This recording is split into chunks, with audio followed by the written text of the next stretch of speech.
Just enjoy, take my advice.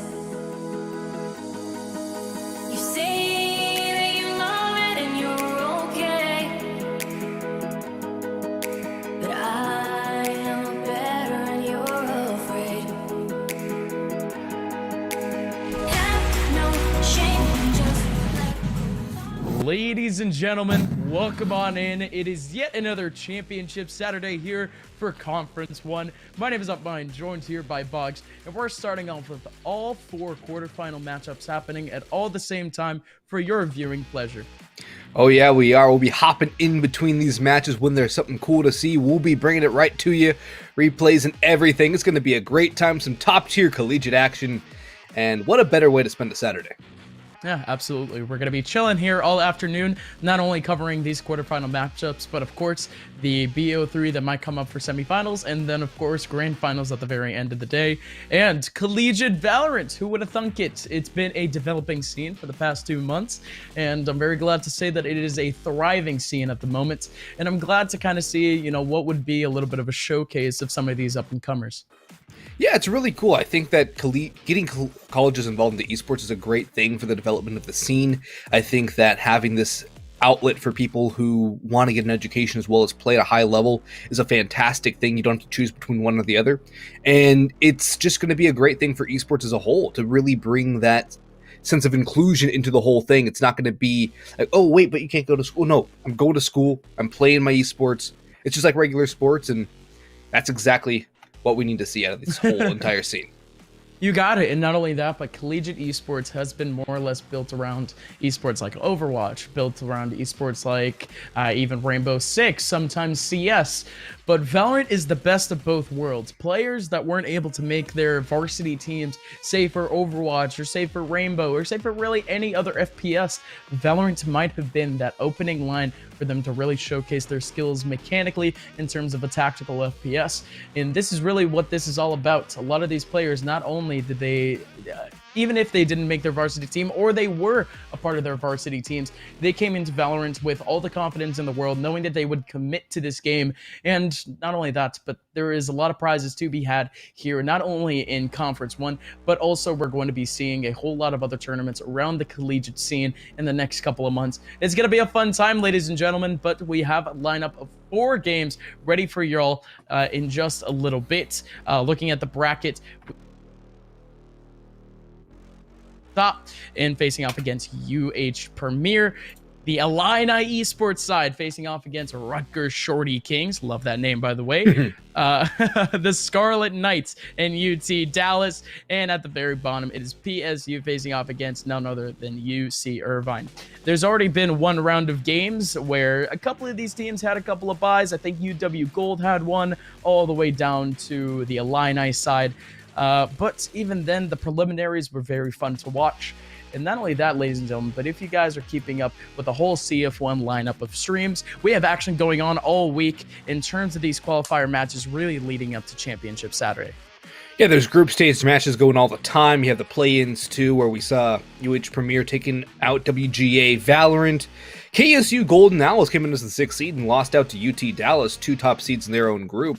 And then PSU taking a 2-1 dub over Liberty University. So that's how you had to make it in here. A couple teams had to make their play-ins in, and well, they have a nice hard bracket to go through, but anything's possible. BO3s are the truest test, I think, except for a best of 5, but BO3s, it's nice and sweet, doesn't get you too tired, you can keep on going all day, and you really don't have the upset potential of a BO1. It's really confirmed if you do pull off that upset, you really, really earned it. It's not like, oh, you got lucky on a map.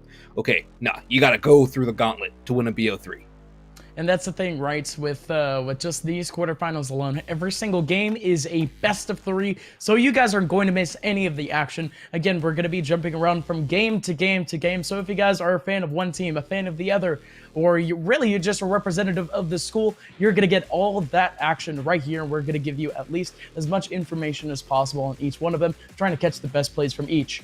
Now, Box is, again, of course, we don't know much about the teams going into this other than the preliminary matches, but, you know, just kind of looking at around the teams that might have maybe a little bit of history in other esports, is there any one college from this list that you might be interested in watching? I think it's a little bit of a local bias as a Southern California guy myself, but I have to keep an eye on UC Irvine. What they've done with their entire esports program is nothing short of impressive. It's absolutely fantastic to see the partnership they've also forged with a couple companies to really bring in so much gear and such a great setup for all their people. They want to have some tournaments there too, I believe. Once all of this stuff is over, we can have tournaments again. And Right. overall, I think UC Irvine is doing a great thing to really get into esports and doing it early. Another team, though, I'd like to note, I think Rutgers is going to be something interesting to keep an eye on. Yeah, for sure. And I mean, I think at this point, it's kind of cool to see kind of the Scarlet Knights even step up into the esports scene, period. I mean, they've already had a very successful kind of athletic side to things. So it always adds a little bit of fun to actually see some of those very familiar faces into a tournament like this. But in terms of myself, I think I'm gonna be looking towards either UT Dallas or the Illini at this point, purely because of what I've seen from them in other esports, especially with some of their CS teams. And again, usually when you have a good CS team, usually when you have a good tactical FPS side, that would usually transfer over to Valorant. Because I mean, even in excuse me, in some of the professional players too. Professional scene, period. Lots of great players from CSGO have jumped from CS to Valorant, and the transition was seamless. So I wouldn't doubt that, I mean, it would be more or less the same in collegiate.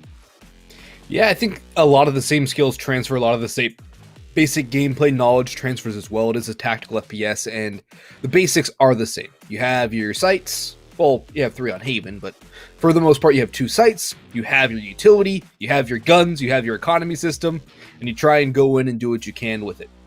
And I think the way that you learn to manage economy and manage when to take your risks in Counter-Strike is going to be a great thing to translate over to Valorant. But overall, that tactical FPS background does really bode well. The mechanics in CS and Valorant very similar as well. But then you get some guys that come in from Overwatch. Guys like Sinatra, or even guys that come in from Fortnite like Psalm, that come in with insane mechanics and just show up as some of the best fraggers you've ever seen. So Right. You might have that tactical FPS background, but you could get somebody from another game that has just raw mechanical skill, comes in and blows your head off before you can even make your tactics come to fruition. Yeah, and like I mentioned before, that's kind of the collegiate seed, period. Lots of these players, they already have that mechanical skill, and that's really something that a lot of players even work on just throughout the collegiate scene, period. Myself actually coming from a little bit of a collegiate background, shout out to the Full Sail Armada. I mean, I have been able to really sit in on a lot of our teams and kind of their development, and really the first thing that really the teams try to focus on is team play. And then after that, of course, the further on that you get into a season, you're really, really trying to get on that mechanical skill, really just trying to match up to your opponents. And this is the thing with collegiate, ladies and gentlemen, a lot of these teams, we don't even know what the skill level is at. You don't know if you're getting just a mixed bag of students that really just want to be involved into esports, or you already have a semi-professional coming in from high school. And that's kind of the fun thing for us as commentators to really look out for, kind of as like third-party scouts in a sense.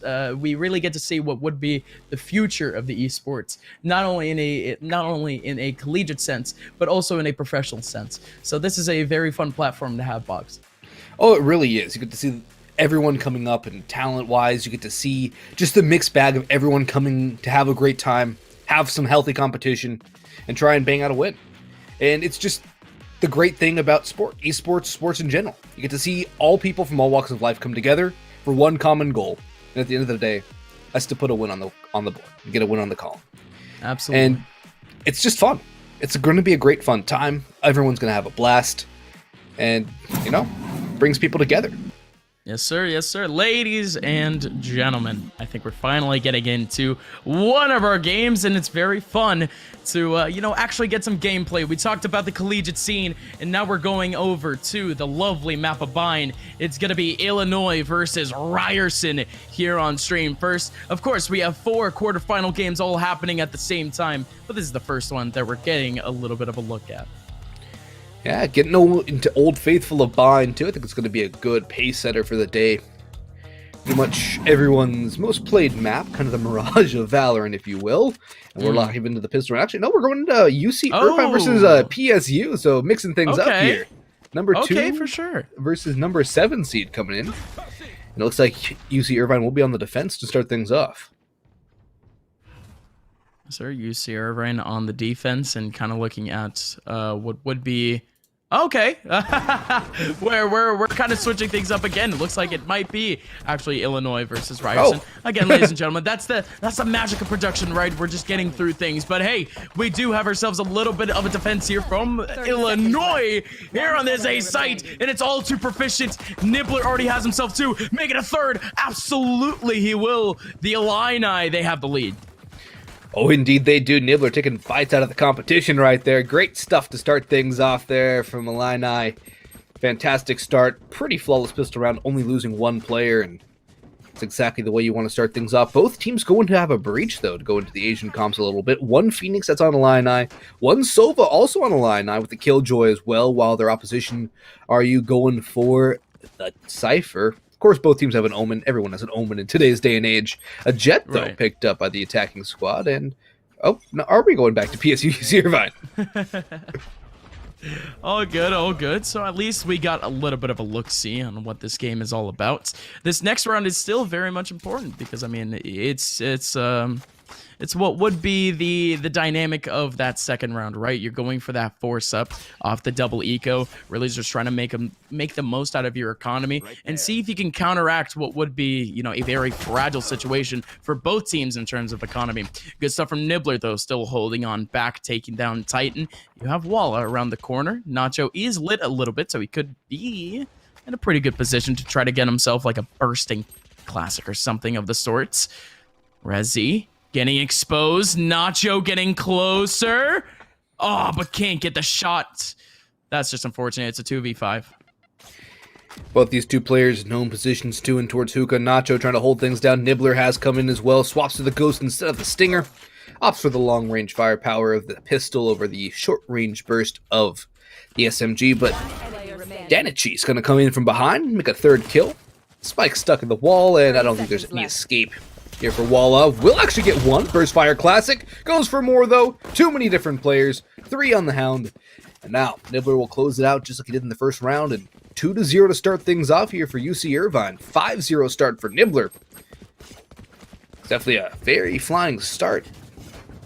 Oh no, an incredible flying start. Great stuff from Nibbler. Again, like you mentioned, he's been perfect thus far. The 5 kills, and you really have to kind of chalk that one up to what was a pretty decent eco round from the PSU side in that second round. Again, just kind of funneling themselves, and Nibbler having a very fun time in terms of frags. He's going to be the only person on this team with a rifle, however, as he actually forces out. Don't really know if this is the right option. He might be feeling himself, so, I mean, who knows at this point if they rely on him as a little bit of a force or a little bit as a carry. Who knows at this point. But we're going to be moving on into yet another game here, ladies and gentlemen. It's going to be the Illini facing up against the RU Shorty Kings. Already, RU Shorty Kings up 4-1 here on the attacking side of Bind. That's a pretty good start.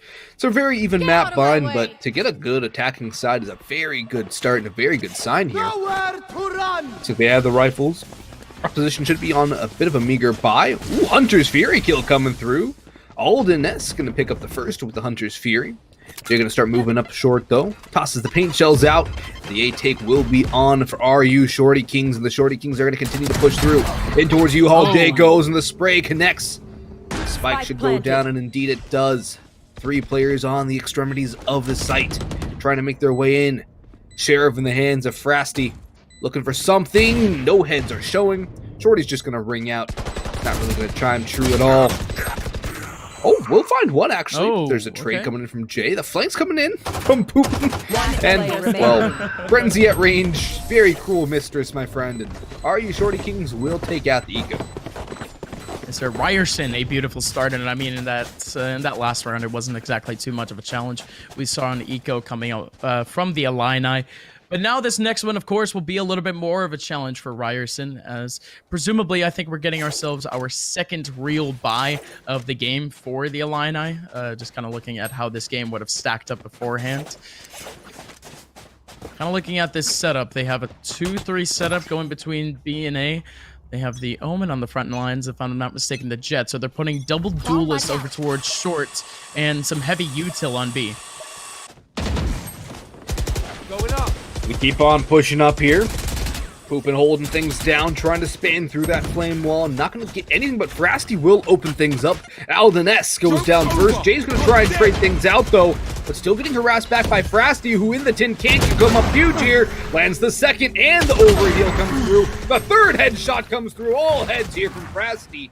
That's some great work there. Sumi's coming in with the operator. Will get dropped by Pav, however. But still, Frasty on the 4K, looking for the ace here. Jay trying to do. And not give anything over. Will die to Poopin. No ace for Frasty, but still. Great work from Frasty there. Using the overheal masterfully. Bobbing around that tin can.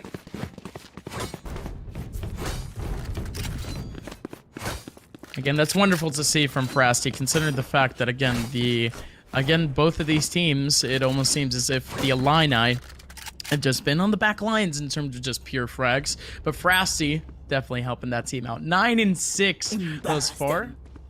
Very impressive, but still looking for more. Look how aggressive Frasty is going to be at the very beginning of this round. Oh no, that owl drone is going to expose him, but doesn't expose Sumi. Sumi on the front line, dashes on the way, looking for that second angle. Frasty is here to try to help, and still another kill from Sumi of the Illini. What a start for this round. That's a risky play there from Sumi, trying to get that shot off before the Roomba explodes. Will escape, but Sumi finally falls now. Great shot there from Xylaz, and will even the score a little bit. Still a 2v4 for the Zatariers, and RU Shorty Kings gonna have a rough time in this round. Looks like Illini should be grabbing themselves a third, and that one should just about secure it. Just all down to the side for now. Stuck in bathrooms. Shock dart comes through, lands, and so does the headshot.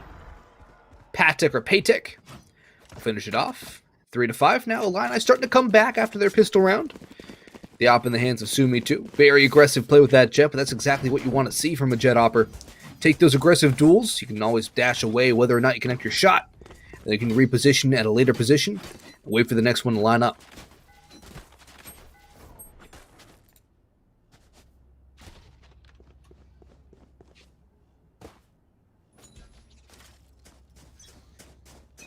Action is fast and furious, Boggs, because I think at this point, Ryerson, I think they're on a little bit of an eco. We don't have an exact eye on it, but what we do have an eye on is none other than Frasty. Beautiful, beautiful stuff.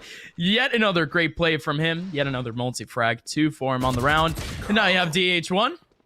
Trying to capitalize on a couple of players over towards mid. He heard a lot of them, but Kyla steps up to the plate with a good share of shots. Frasty, of course he's going to be fighting this. Of course Frasty's going to be fighting this. A third for Frasty.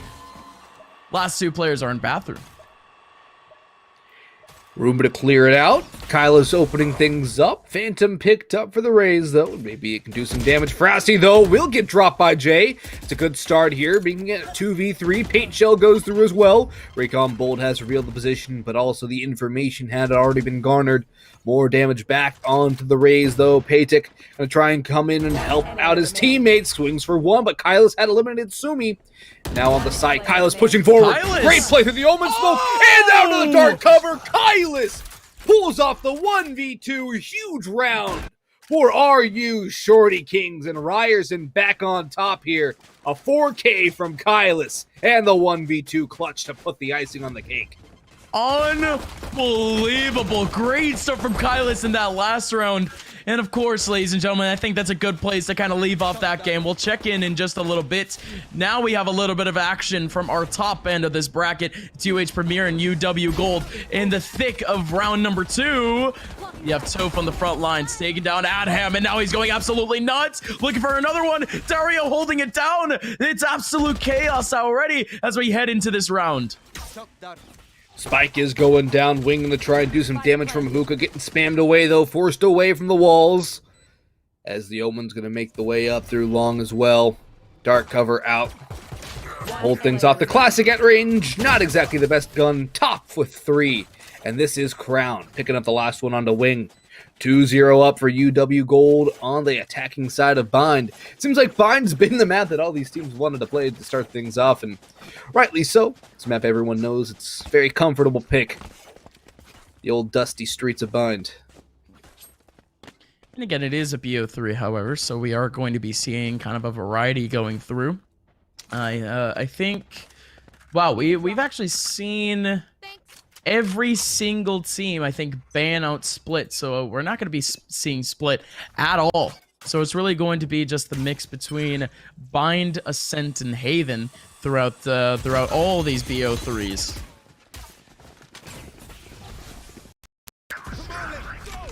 I think, you know, it's a small map pool and everyone has their comfort picks, but oh, there's just going to be a fly out through Hookah. Toph will pick up another. Looking forward for more of the tin can. Chiming through is going to be Damo and Koi and Eric Appleson. The last two alive here for UH Premier. Eric on the front lines has at least a little bit of an eye on what's going on, but again, I'm liking this pivot play from Damo, but it has to capitalize. It is going to get taken away by that boom bot. Koi, a big one. Eric Appleson now in this 1v1, but Crown steps up to the plate to finish off the round for UW Gold. And, well, at this point, UW, they have quite the lead. UH Premier, they're not going to be able to have a buy. It's going to be at around that 2K mark for a half buy. So, what a start for them. And not only that, but most of the rounds that we've seen were a little bit clean. I'm liking those B takes, though. It's so disgustingly aggressive. It's so aggressive and it works. That's the worst part, is that it just works. If you're UH Premier, it's gotta hurt when you're just getting steamrolled right there by UW Gold, but it's a great play from UW Gold, and I think UH Premier, once they get some rifles in their hands, it will be a lot easier to counter that hookah pop, that long split on towards the B site. And now I think UW Gold's going to try and go out towards A, it seems now. Seeing nobody in towards bathrooms, might just call, okay, it's probably going to be B again, while the rest of the team has grouped up towards short. Dark cover to hold it off at least a little bit. We can always walk through those smokes. Can always walk through the covers. Owl Drone to lead the charge here. Rotation coming in from the Phoenix too. It's definitely a good call here. Get all the troops on board. Koi has the stinger. But no, it's going to be Toph. Oh. The blades were out, but Eric Appleson shuts it down. That's a little unfortunate there, but no, the spike's still not down. Damo will trade it out here. And Eric Appleson knows there's one behind the wall, but unable to convert that spray. Crown will trade, and Vex will put up another kill on the board. 4v2 is Wings going to try and clip the wings off of the UW Gold side with the Sheriff trying to pop a couple heads here, bring it back to a 2v2, making things a lot easier on this retake. Right here. Uh-oh. They're just trying to clear at the moment, so really all of these angles before they eventually have to go into what would be the winding corners of the site. Oh, attaboy, Lee Monway making his way right through. The U-Haul area still has one to deal with. That's Big Damo. A 4-0 start for UNW. They still made it pretty proficient, however. It was kind of that mission of just taking away a couple of rifles from their hands, so I guess to that extent, it is efficient. But ladies and gentlemen, we are heading into what is this game between UT Dallas and the Rutgers Scarlet Knights.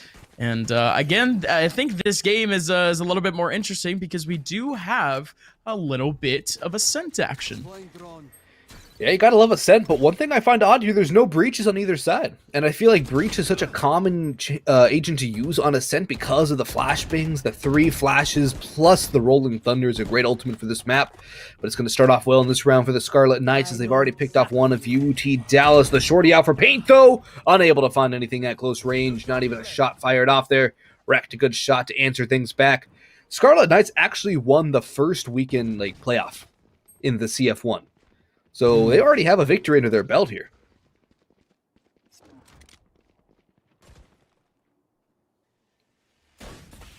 Is a pretty big dub, and again, this map is very much known for kind of the attacking prowess of things. If you have a hard, I mean, if you have a team that really just goes for hard 1v1s, this is going to be your type of map. You're going to have a lot of fun with it, and well, the Scarlet Knights, they definitely step up with that same mindset. Big round for them thus far, but Adolfo looking at a little bit of a firing range for this site. There's 2 players kind of waiting up towards near market. There's 1 player rotating from UT Dallas at the moment. It's a very, very late rotation, to say the very least, and I think this take is already dead and gone. They might as well just go for a couple of exits, Boggs. I think that's the best idea here, but Adolfo's going to get taken down by a lamp. It's going to leave ASOS all the way back. We'll pick off one, so one exit goes the way of ASOS. We'll get the overheal too. Still trying to stay alive though, save this Phantom. Shots ringing out, the pre-fire comes through, and the headshot connects in the nick of time. Saves ASOS. Great bit of work there to stay alive. Still, the round goes on the board for the Scarlet Knights. 3 rounds on the attacking side of Ascent. Looking to get some more here for Rutgers.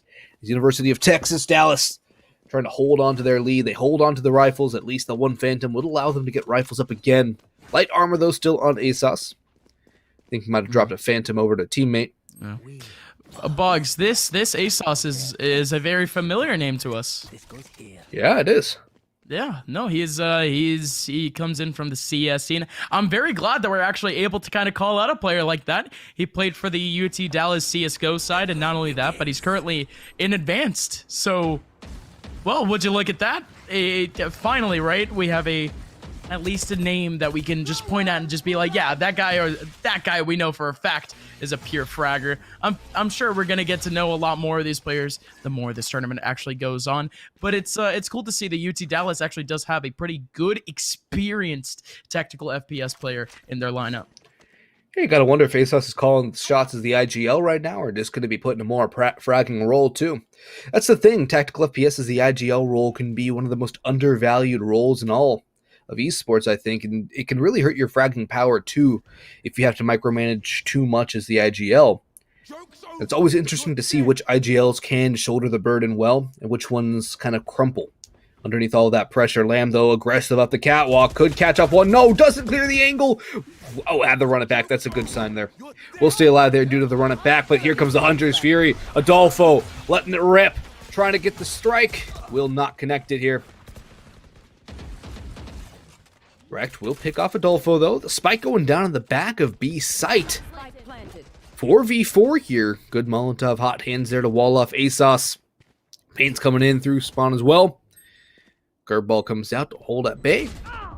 Ooh, that's a great dink, though, coming in as the paranoia comes through. Rect will finish off Paint, though. Lamb still holding in towards Market. One out through Market. It's going to be ASOS down for the count. Rect eliminates Yakuza. And it all rests on the shoulders of Lamb. The fellow Phoenix will eliminate Lamb. Now we all are knotted up at 4 apiece. The Scarlet Knights coming alive here. 3 rounds straight. 3 rounds straight for this squad, and, well, again, it's been a little bit of that dynamic in terms of pure momentum. Again, these takes seem, again, very, very default-ish. They get a little bit of information towards one side of the map, and they just kind of all bear towards that one side. So it is kind of cool to watch to that extent. Now that UT Dallas, they're up against the ropes, not only in terms of rounds, but also in terms of a bye. But let's not doubt any of these players. Paint, what an initial shot. Paint's having a good time right now. Seen some pretty good shots from Paint. The Sheriff's still in the hands of the Cypher. Looking for more and more picks here. Oh, Lamp's going to come in, though. Even the score at 4-4. But this is the problem with the defaulty style. You can get picked off one by one. Oh, great stuff by Paint. Looking for more. 3 kills on the round for Paint. The Sheriff continuing to dispel law and order here. Senti, though, will finish off Paint. Adolfo on the flank, though, had a huge opportunity. Just got caught out by Senti, keeping the gun out. Great basis of a tactical FPS. Always have your gun out. That bails out the jet right there. In towards mid, though. Yakuza going for the spray. Does some damage. The blade storm out, though. Yakuza will run for the hills here, as B-side will be the point of contention.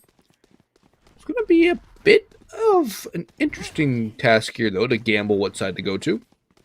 And the Omen's just going to cut it down. Omen, back towards mid. Played for the sound cues. Here's him going out towards B. We'll try and go right behind him. Knife is out. Go back to the Phantom. There it goes, Yakuza.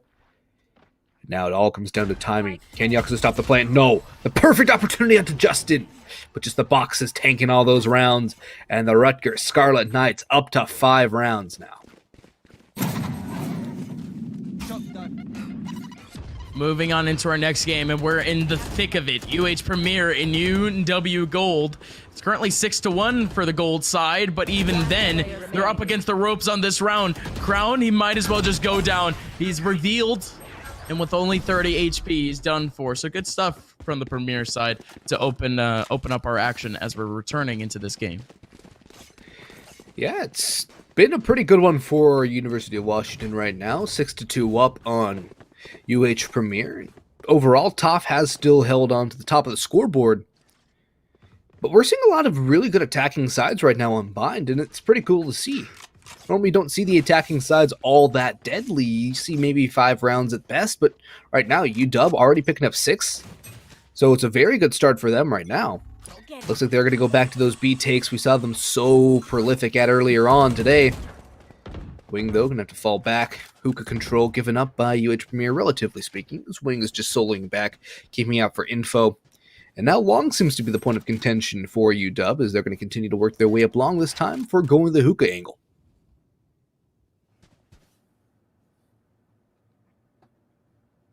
Again, the University of Houston Premier, they absolutely need this round. I mean, they already have the momentum. They have what is their first solid buy in a while, I would like to assume.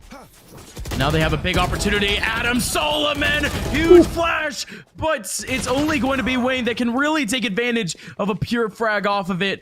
Toph again steps up with a 2K, and now it's going to be a 2v3 retake here for Coy and Eric Appleson. University of Waterloo. They've looked so good throughout this game, and I mean, you can kind of point at a couple of players for really being their constant fraggers, but you can just tell from these takes, I mean, especially if we're talking about just a pure collegiate level, it is a very good dynamic that they have purely just going for team takes. Yeah, and team play kind of is the name of the game in a tactical FPS, and it's working really well for UW Gold, and Damo coming in to hold down the spike, has to pull this all off solo, though.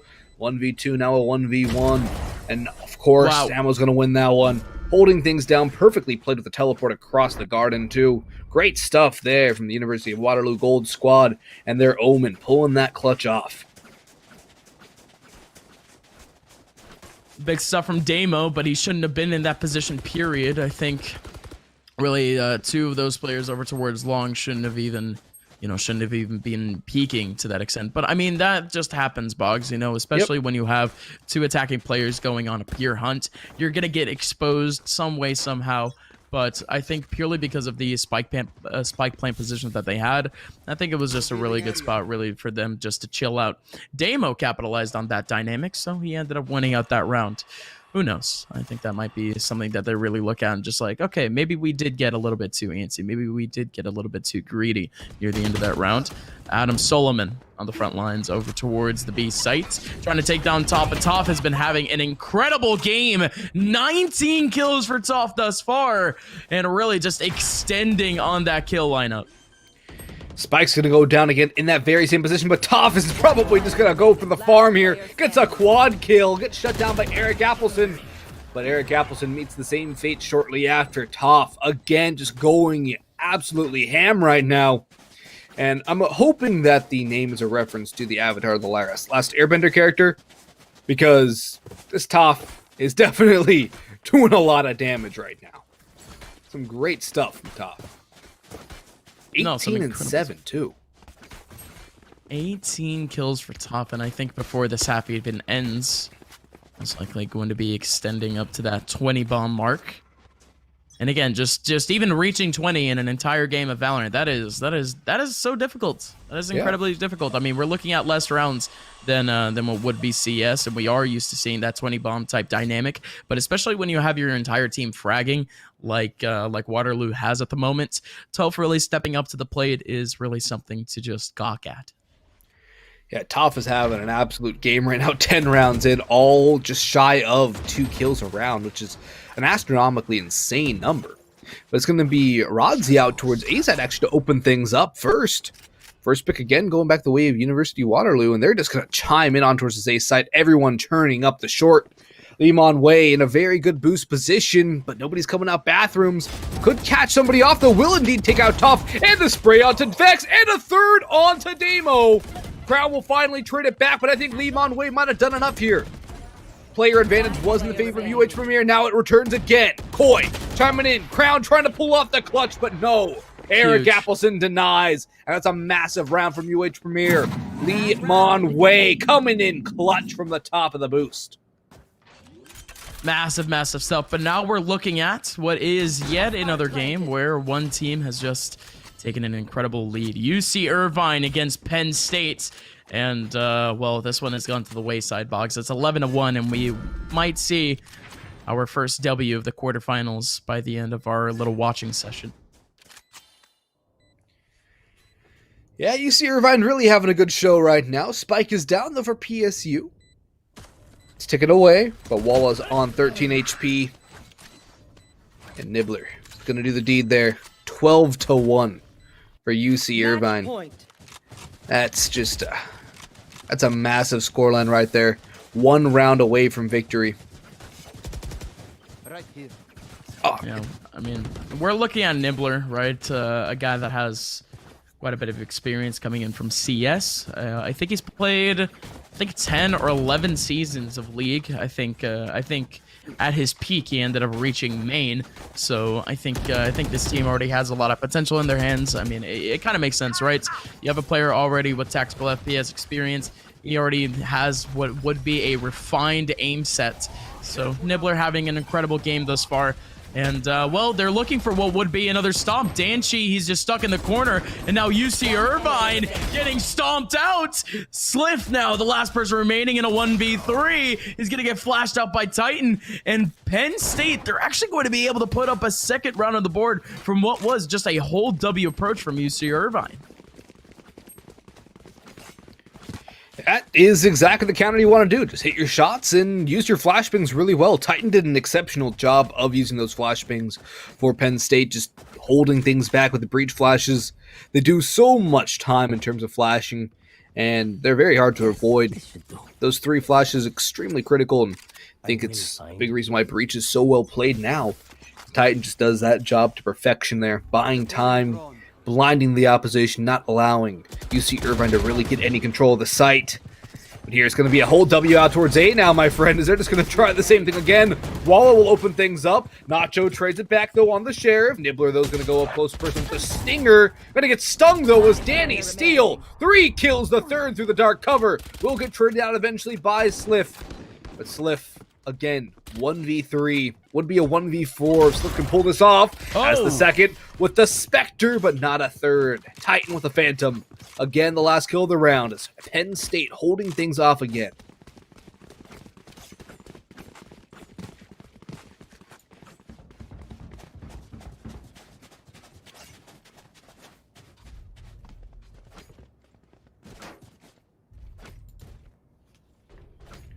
Another round coming up. This time UC Irvine on a little bit of an eco. Full Chico buy. The Sheriff eco buy. And really... I don't know if his name is Danish or Danish, something of the sort.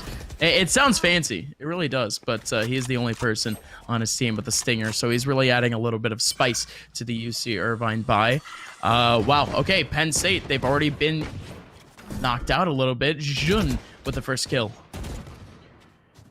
That Stinger can be very deadly at the range with that burst fire, but I think the Stinger is more utilized on the defensive side than it is on the attack. Just can really close that gap down with the SMG. It's got such a high fire rate, it's so deadly. Swarm grenade down on the spike plant by June. It's a good spot to put that. Walla gonna avoid. And now go for a regression here. Spike down, though, is a bit of a victory there for UC Irvine. Get the ult orb and just have that much higher chance of victory here. Danichi puts off one with the Stinger. Walla comes in with a wall bang. But the pocket rocket, the showstopper's out for Rezi. And that's going to be the kill there for Rezi. But June is there for the quick trade. Health is low, though, and that's the problem. Oh, the Killjoy ult. The lockdown. It's so close, though. It's going to be taken out.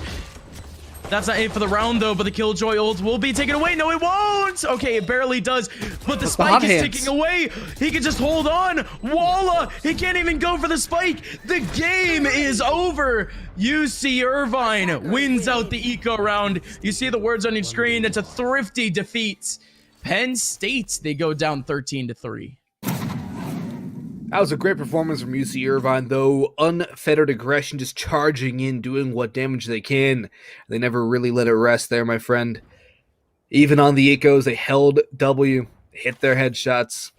And now we see Are you Shorty Kings coming in here against Illinois Esports with a map point here on map number 1 of this best of 3?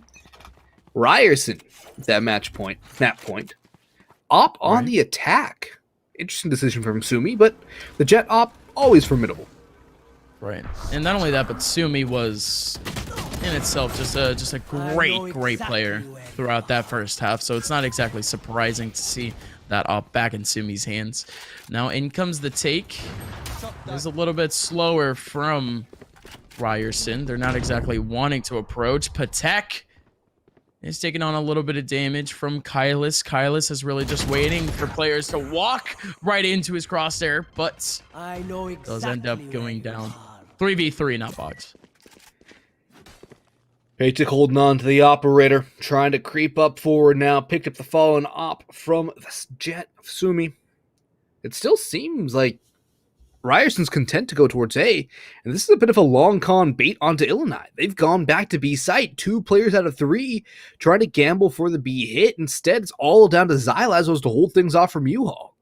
It's a huge task to be called of for Xylaz, but Xylaz can't pull this off here. Holds the first angle and hits that first head. First question has been answered. The flying colors now just going to wait and buy time for the rotations to come through. 5 HP for Poop, and that's not good at all here. Poop in. Spotting things out here. Time so low. The Roomba finishes off Poopin. Now it's all down to Patek. And are you Shorty Kings? Ryerson University picking up this map. Well, they defeat the Illini, so we already have 2 teams with hard dubs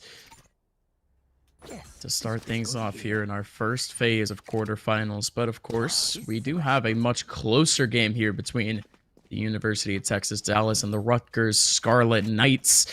Looking at the bye here, it does look like the Scarlet Knights, they are holding back a little bit. We even see a Judge laying around.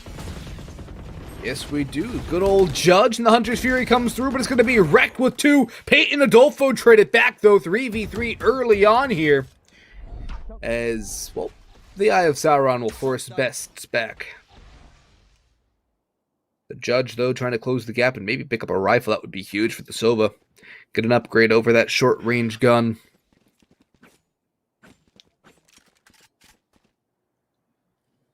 Very close game, though, here on Ascent.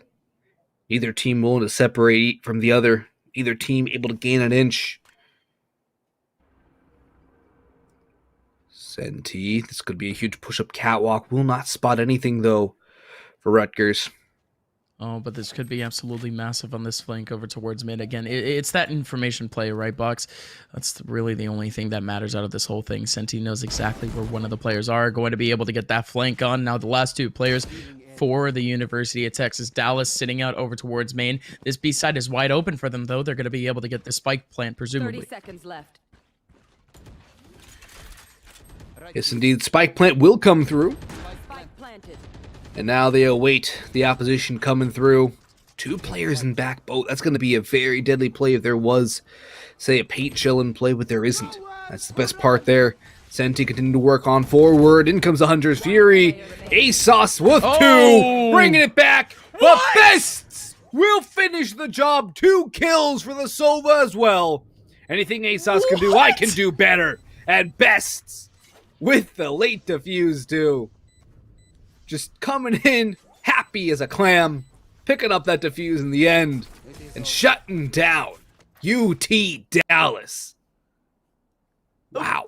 Bugs, that was beamed right through the cage. Like, there was... I get that there would have been the information that he was, of course, in that dark hall. But the first burst ends up getting the straight headshot. Oh, that is just something. Nasty, nasty stuff. We have another game happening right now, folks, and it's yet another close game. University of Houston Premier facing off against the University of Waterloo Gold, and it's tied at a perfect 8-8. Yeah, 2 close games here. This one on Bind, the other on Ascent. Crown stopping that boom bot from going forward. Toph should be revealed, though, by the Owl drone. Will get hit by the dart, but a good dash will allow Toph to escape. In comes the Hunter's Fury, though, trying to find the damage onto the Jet. Finally, it connects down to 70 points of health. That's going to be a lot of damage. So well played there by the Jet to try and get out of there, but tough and just wasn't enough to escape the Hunter's Fury. Adam Solomon pushing forward, but Crown is holding down. 1 kill for Crown. The showstopper comes through, and it's not going to do anything just yet. Actually, it's going to be Feck and Crown finally getting kills. Eric Appleson trades it back onto the Silva. 3v2 in the favor of UW Gold, and the University of Waterloo still holding things down here. Coy back in towards Hookah. Eric Appleson back towards A, however. And here comes Rozzy trying to lock down the site. The Cypher Cage will keep Eric Appleson at bay, but in through the teleporter. In comes the hunt from Toph. This could be deadly. Oh, absolutely. Eric is in such a rough position. 30 seconds left. Hasn't revealed him yet. Look at this angle from Toph. Toph had it. Yep. But Coy ends up exposing it. Now Eric Appleson gets to live for a couple more seconds, as the round only has a couple more seconds left into it. 15, as Rodzi has such a beautiful angle in the back of this site. Eric's going for the plant, and it gets denied. His teammate, all he needs to do is just wait, but Rodzi wins out the round for the University of Waterloo Gold. And, well, there you go. That at least breaks up the little tie that they had. And not only that, but... well, we're seeing the University of Houston Gold. They're on a little rough in terms of economy. Yeah, they are. They're coming to the end of their bank here, but they will have an op in the end. And both teams still separated only by 1 round. Rodzi, that's a huge play right there. It's an absolutely massive play to hold things down. That first kill, that just buying time, the trigger discipline right there was absolutely critical. Vex going to go 1 for 1, though. Adam Solomon trading, as we've already gotten some action here in this next round. Coy going back and forth, dealing some damage, but Ult Orb will be picked up for Adam Solomon. Limon Wei holding on to the op on the attacking side with the Omen op. Not something you see all the time, but definitely a good choice right there. Coy blind from the paranoia, trying to push on forward. Rodzi still here, hero of last round, trying to replicate that performance again. As the hit's going to come in towards the B, or the A side rather. Coy having to back things off. The Hunter's Fury chimes in, will not push Limon Wei off the spike before it goes down, and now Crown will finally get 1 on the Hunter's Fury. Rodzi. Use frag on site. Toph, oh my god, that is so risky. Zooming right in front of where presumably Toph knew exactly where that opponent was. So, okay. Interesting move, but that's still going to be a 10th round for Waterloo. And the University of Houston, again, they might just have to start thinking again of that economy that is just slowly dwindling. Might be a half buy into what would be the next round. But for this round now, they can still force out. Yes, they can, but they're getting to the dire straits here. An eco round, a half buy, up against round number 12, up against to give up map point. That's going to be a rough time. University of Houston needs to pull this one off here against the University of Waterloo. Slow and steady here, as slowing things down, slowing the pace down, U of H. They're just going to hold things back. Looks like it will be a B hit just from the early positionings here, but Damo's going to try and push things back. Drops that dark cover too. Might spot ahead in Hookah. Oh, that's his teammates, my bad. Take flight. Careful now. It's the color. I'm not used to the color staying the same. I'm used to the color swapping. Cage trigger. Right. Yeah, I mean, I think that's yet another observer bug. It's like 2 steps forward, 1 step back, but it is what it is, right? It's slowly getting fixed. But you know, I think at this point what's slowly getting fixed now is just the absolute hold for University of Houston, because again, that was a very proficient take. Everyone winning out their 1v1s, 0 issues by any means. Now it's only 2 players for them to really focus up on. It's Crown and Toph. Crown has the angle on wing. All right. 1 player's already ran away too. 1 player remaining. Good stuff from Adam Solomon. Now it's just down to Toph now in a 1v4, looking to stat pad. Gets at least 1, trying to find another, but it's simply not going to happen. Coy gets it, and it's 9 to 10. Huge round there for University of Houston. That's a massive, massive pickup right there. It keeps them on the bye, it keeps them in this game, and it keeps University of Waterloo away from that potential map point. Most importantly so, because they would have had no money. They were broke going into that, and UH Premier, they pulled it off. A must-win round, and they did pull off the win. So definitely great resilience shown right there. As UW Gold just were unable to find any success in that one, despite Toph and all the heroics and all the attempts.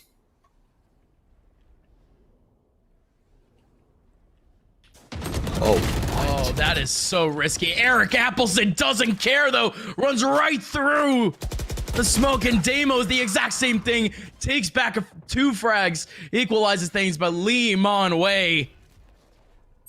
Great stuff. And now things are firmly in the advantage of University of Houston. But Vex, Spike planted. already back on this rotation. Super quick. Has a huge opportunity to get this kill on site onto Lee Mon Wei, and absolutely will be able to do so. Has almost full util also together with that ultimate, and now Vex does strike on back onto Wing, though. Vex is here trying to find Koi, and it happens. Big round from the University of Waterloo. Rodzi is going to be able to get that defuse, and that's an 11th round.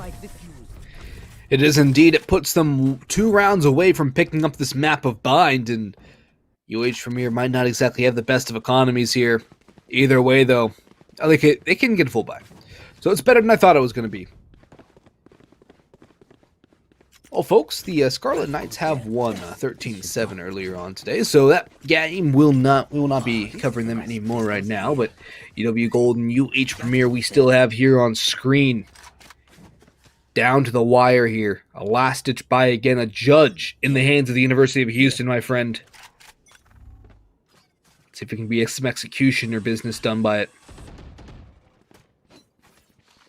That's a great result from the Scarlet Knights, by the way. UT Dallas, I kind of mentioned that a couple of their players have some legitimate CS experience, so the Scarlet Knights really stepping up with some stellar team play that we saw earlier on stream. Very great stuff. And now, this is our only game, and Toph, again, has been an absolute all-star. 2 more frags for Toph, because why not? Just keep farming, my friend. It's a 3-on-4 going towards the advantage of Waterloo. University of Waterloo trying to finish this one off pretty quickly here. Would love a 13-9, but they need to get that 12th on the board first. Lee Mon Wei coming in with the judge. Wing holding aggressively out towards A Bathrooms, the lurker, if you will. Trying to catch somebody off. The abandonment of the A site here from UW Gold is going to be a bit interesting, though. Especially once it's discovered to be wide on open by the Sova. Here comes the teleport from the shadows. Lee Mon Wei brings the spike to A. And that's a perfect juke played right there by UH Premier. 3v4 hold. Can they pull it off? Vex, though, has the first onto the Omen. Wings trying to lock things down. Aggressive in towards the spawn. As the first, looking for the second. Will get the second. Wing onto Crown as well. Pulling it back to a 2v2. Vex! But Vex is on the spike. He's got it! Has the hold. It's over. It's all over. The Hunter's Fury might find the last 2, but it doesn't matter. UW Gold with a ninja defuse to pull off the 12th round. Huge round there by Vex, not just in the kills, but also with the gall to hold the defuse right there. Unreal. What a job there from Vex. That's amazing. I mean, it just went for the absolute Hail Mary on that defuse, and sometimes you just need to make a prayer box and you just need to hold on to it. Beautiful stuff from Waterloo, period, going into that round, and I mean... Vex, come on, man. Come on. I thought we were having a good tactical game. I did not expect anything as heart-wrenching as that, especially if you're a fan of the University of Houston. But now, ladies and gentlemen, it is 12-9. It is map points here for University of Waterloo. Of course, this is a best of 3, so we do have a second map coming up between these two very soon. And they're looking to close this one out, as it looks as if A is more than on lockdown. That's the thing. University of Waterloo has been so good here on the defense. But UH Premier has stood tall when they needed to. They have pulled off rounds when there's no other option but to win. They do have rifles in their hands. Toph does have the operator in hand, though. Very dangerous character to hold on to the big sniper rifle. Limon Wei relegated to a bulldog on UH Premier. It's a very slow round from the attacking squad. They're taking their sweet time here, trying to weasel out a way onto site. One or the other. Adam Solomon chimes in with the first onto Vex. It's a huge one here. 30 seconds Now it's left. going to lead the charge down onto the ace side from UH Premier. Rodzi trying to lock things down, and U will get the first, but takes a lot of damage doing it. The spike goes down, and the neural theft comes through. Limon Wei looking for something, but it's Rodzi to peek out first. Second kill for Rodzi, and that's huge. Brings it to a 3v3. Crowd coming in from heaven, trying to do what he can. Will not find anything just yet. Damo gets blinded by the curveball. Now knows there's one in bathrooms. That's exactly where he is, and not only that, but a second smoke will help out a little bit, but it's a little bit too deep. Crown does strike on back onto Adam. Eric needs this frag, and it's beautifully won. Now it's just down to Toph, someone who has been the absolute hero for this team. No way he gets that first one, but Eric Appleson is going to keep this game alive for the University of Houston. Eric Appleson, the hero this time for the University of Houston Premier. That's a great bit of work there from the Cypher. Toph, I thought Toph was going to be able to pull that one off there for a second. I thought at the very least get it to half and then take the fights, but no. The peaks were perfectly timed there. And Eric Appleson was not about to miss that spray. 2 rounds to overtime now for UH Premier. They need those 2 rounds. They need them desperately. They can't afford to go to overtime. They can't afford to lose this first map. They need to pick it up. That's exactly what they're trying to do here, but the blades are out for Toph, trying to find the opening pick, going with the boom butt, using that as a decoy to clear out the opening path. It's an eco around here for you, Dub.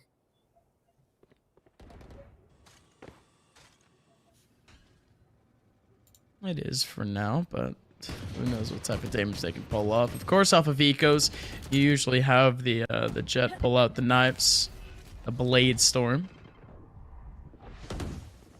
So again, might be able to use that dynamic pretty efficiently. In comes Damo with the Wandig. At least catching up one. Oh, this might be a little bit dangerous. Wei and Koi do have frags back. You do have Toph over towards Long. Striking on in. Getting up a first. Looking for absolutely more. Toph, you're nuts. Trying to get himself a third, but it's simply not going to happen. Wing with a double. At the very end with the Sheriff. That's 3 overall. Oh, man. University of Houston, they got to be thanking their lucky stars because they were up against the ropes at the very end there. Oh, yeah, they were, but Toph, that was an impressive show with the blades. Koi, or rather Wing, picking off some players with the Sheriff. Great bit of work right there. And UH Premier, again, when everything is on the line, when their backs are against a wall, it seems they're able to duck under the punch and then hit one right back. UH Premier is not going quietly away at all, and they're having a very resilient showing right now. It's definitely really good to watch. It's definitely piquing the interest, too. How far can they bring this mental fortitude? Because this is looking really good for them.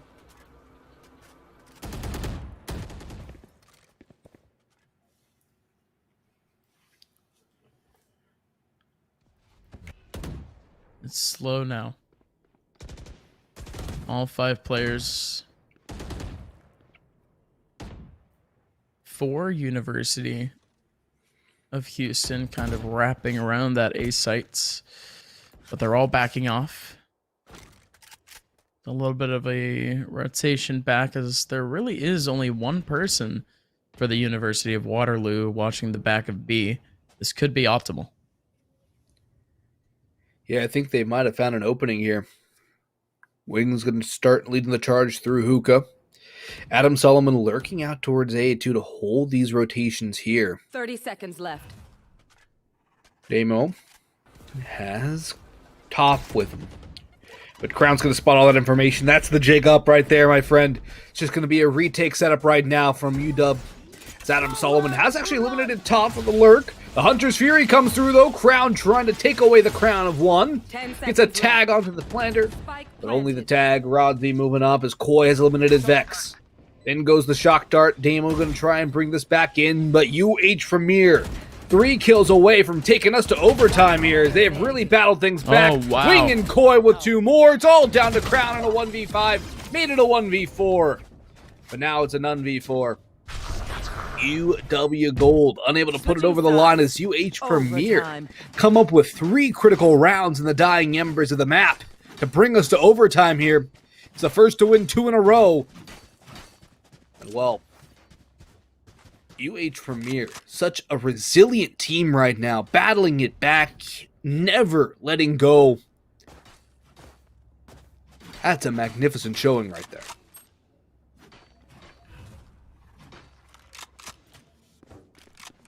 And great comeback, to say the very least, from University of Houston. And that's purely because of what was great team play at the very end of things. You could start to tell kind of where the kind of the affiliations lie in terms of their takes. I don't know. It started to get a little bit weird for University of Waterloo. I mean, especially the over-aggression from them really started to nip them in the bud.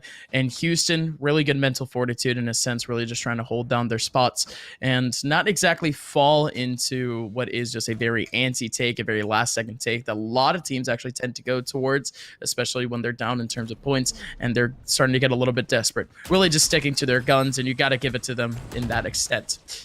Now, of course, overtime, it is what would be a best-of-2 format. You end up winning 2 in a row, and you win the entirety of overtime. Might be a little bit of a take coming in very, very soon from the University of Waterloo. This is starting to get intense. Adam Solomon closing the gap here with Toph, who's going to swing around the left side of the box, through the corner of the boxes. Will eliminate Eric Appleson here. Koi going to toss that pain shell over, though, and a satchel for good measure. Spots out the Sova, but Crown will take the crown off of Koi's head. Lee Monway coming through from heaven has dropped Rodzi, however, bringing it to a 2v4. As UW Gold trying desperately to pick up this round, trying to get some momentum back. Wing moving back in, has Lemon way up in heaven still. The Omen not dropping down to sight. Wing, opening point of contact, will fall to Vex. And now in the smoke, Toph will swing to the dark cover. And Lemon Way will pay the price. 13-12 in favor of University of Waterloo Gold. Match point. One more round again for them. But that map point, that one final round they've needed, has been so elusive. This is their 4th try. Can they pull it off?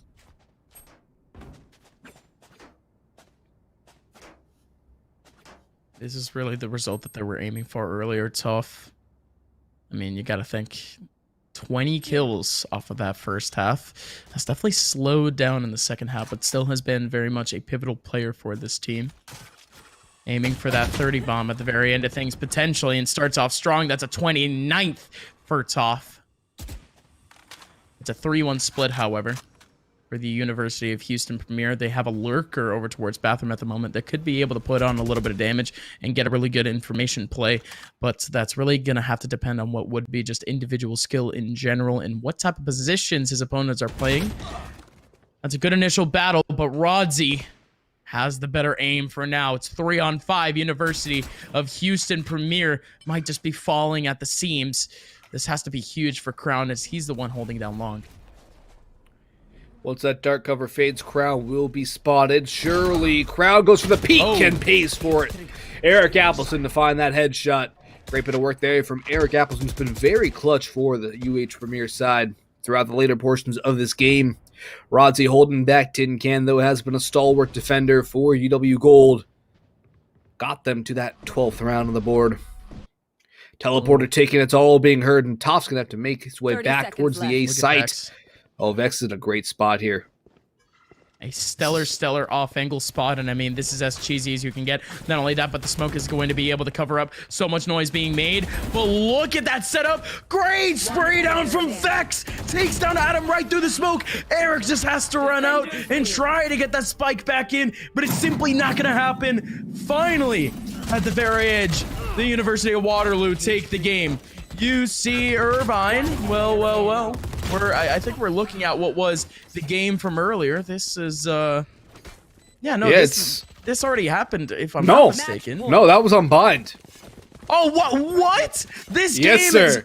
What? No way! This game has gone fast and furious. It's 12-2 for UC Irvine, and we're at the very edge of a dub. Yes, Again, we are. I'm shook. That goes there. Wow, this Yeah, This is nuts. Look at the buy too from Penn I State. anticipated us winning. It's shambolic. This is shambolic. It's just not good. It's like Southampton at the top of the Premier League. That indeed is shambles. Oh man, Walla on the front lines, point blank with the Guardian. Why not? Danish gonna be able to get himself a fat frag there, but even then, take being made. Spike is down, Nibbler covering with the Hunter's Fury, and it's all too good. Gets himself at least one. Sliff with the last, Sliff with a second. And now one more player remaining. It's Danny Steele with the judge. All these corners being watched over by Shen, but can't exactly get the one pivotal angle onto Danny. Danny, what's going on? Looking for one more, has the classic out, but Nacho peeks out and gets the frag. 13-2 for UC Irvine. That's a 2-0 for them in Fast and Furious fashion. Penn State is the first team eliminated from this championship Saturday. We're going to be moving on immediately to the University of Texas, Dallas versus the Rutgers Scarlet Knights. It's 1-0 to Rutgers. It is 1-0 to Rutgers. It was 13-7 initially, but now UT Dallas has the lead off the first 2 rounds. It should be the first bye here of both teams. Looks like we're in the middle of a tactical timeout too. Yep. And we might be swapping over to a different game potentially. So if the other one is live, I think we may be seeing Ryerson and the Illini. Yes, absolutely. Yeah. And this one is going fast too. It's 8-3 going towards Ryerson as they're trying to close out the set. Yeah, they already picked up the first one, and Ryerson charging in on towards, or rather, not charging in on towards the C side. They have abandoned the C side. It's going to allow Illini to get the spike down in the nick of time here. 10 seconds on the clock as the spike goes down. It'll turn to 40. So we'll wait for Ryerson to make their way back on into the site. The RU Shorty Kings. Great name by these guys. I love it. Oh, the blades from Jay, though, even better there. Great headshots there. Patek, the spray, but it's Jay again on the blades. 8-3, making a 9-3 scoreline for Ryerson as Illini failing to find anything on the attacking side of Haven right now. We'll swap to the second half as pistol round is about to commence. Switching sides. But Ryerson, a very, very good defense here on Haven, a map that also yields itself a little bit more towards the attacking side. So I think Ryerson, they're having a bit of a fun time here on Haven. Actually, I want to go double check and see who picked this map.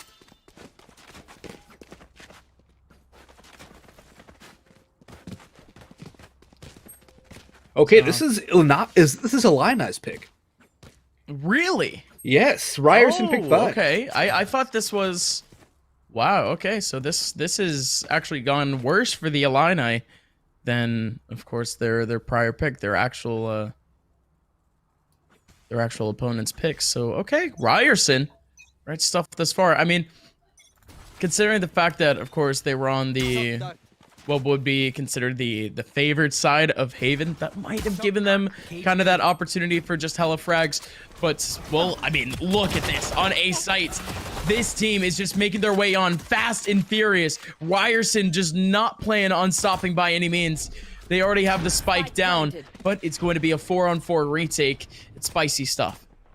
Yeah, Jay going in with a frenzy, too, using that jet dash to move up the A long position.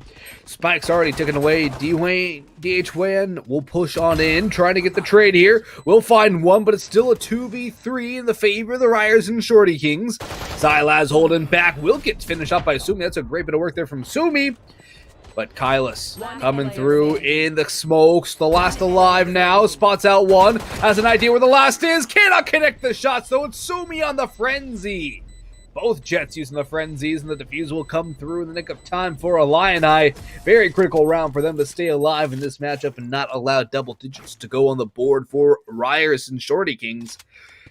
But Illini, long way back into this one. It all starts with 1. Can they get the snowball going? They should be able to pick up the second round to the half. So it won't be the best of buys, presumably from RU Shorty Kings. Shouts to Sumi. Sumi was a very good player throughout map number 1. And again, is it really surprising that we're seeing Sumi? We're seeing Jets on what would be one of Jet's best maps, if I'm being completely honest here on Haven. Really shined thus far, and that last round really just kind of showed it. Really just has to continue that momentum, however. Frasty, oh baby, straight through the smoke, getting so much damage onto these Ryerson players in long. I mean, essentially all of them are incredibly lit. Sumi now, his only job is really just to try to clean things up, as Xylus and Jay both down to very, very low HP. I think there's still one remaining, but look at Frasty now trying to approach, but Alden, great stuff for the Ghost. Wait a minute. Oh! Wait a minute. Alden, you're nuts. That's 3 frags for them. Even if they do end up losing the round, the economic damage, it's more than worth it. Oh, most assuredly. That's so good. Patek will finish the job there, and Illini will grab a 5th, but so much damage dealt. The Ghost so deadly. I want to see what the economy is sitting at right now, because that is impressive damage, and it could have very long-term implications right there. I mean, they're still going to be able to rebuy, but dude, Ryerson might have just opened up this entire half with just that one round if they can end up capitalizing on this next one with the Phantoms. Exactly. And that's a scary proposition. That's a very scary proposition for Illini. Ryerson So scary. put themselves in such a good spot. But if Illini are able to bounce back from this would be huge for their own momentum. But it's already opened things up now. First kill goes the way of the RU Shorty Kings. Poopin's going to get a judge kill. Kylas chimes in for one more, though. DH1 with 2, though, to hold things back for the side of Illini. DH1 not going to get a 3rd. Alden S instead will drop 2. Shock dart for Patek will eliminate Kylas, and that's all down to the Sova v Sova duel. And one is very low on health. That's the Sova from the RU Shorty Kings. Alden S does have the Hunter's Fury, though. That could come into factor here. Hunter's Fury out. Reveals the position. Hunter's Fury gets canceled. Wisely so. Recon Bolt still in play here for Alden S too. But the push is going to come through from Patek. And that will do the job onto Alden S. 6 now for Illini. 3 rounds straight. And they should have a 4th as RU Shorty Kings will not have the best of buys coming up next.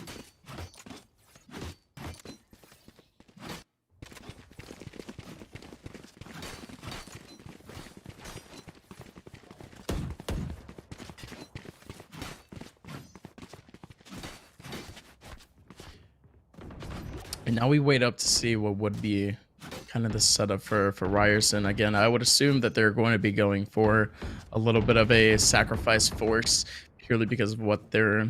I don't know. It's purely because of what was these last few rounds and I guess the loss bonus at this point. Revealing area. Again, I would like to have a little bit of an eye on it, as most of these players are actually heading over towards A. It is a mini force. I think it's a half buy, which again does make a lot of sense. Poopin' though, he is on the front lines and has that Spectre ready and raring to go. Wow, able to get so much damage. But Kylas and Alden, they combine for 3. The Illini are up against the ropes. In comes the Hunter's Fury, trying to spray on through. Sumi does have the Blade Storm ready and raring to go. Up front. Misses out, the Stinger's out, the knife, Sumi still somehow survives, but Silas gets the last 2. What a chaotic end to the round in Illini. You could just chalk that up to what was a single man hold on A, and Ryerson, great fortitude. Absolute pandemonium on the site. Everything going back and forth. We're going to take a break from that one and take a breather from it. We're going to jump in. To. Oh, we know it's a replay. We have to see the replay. Oh, yes. There's Poopin' on the front lines. I mean, yes, Kylas with the last 2. But let's see what happened here with Sumi. It was just so unfortunate. And then the knife, so close. Oh, man. Oh, man. What a round. Ryerson, they still have some action going for them.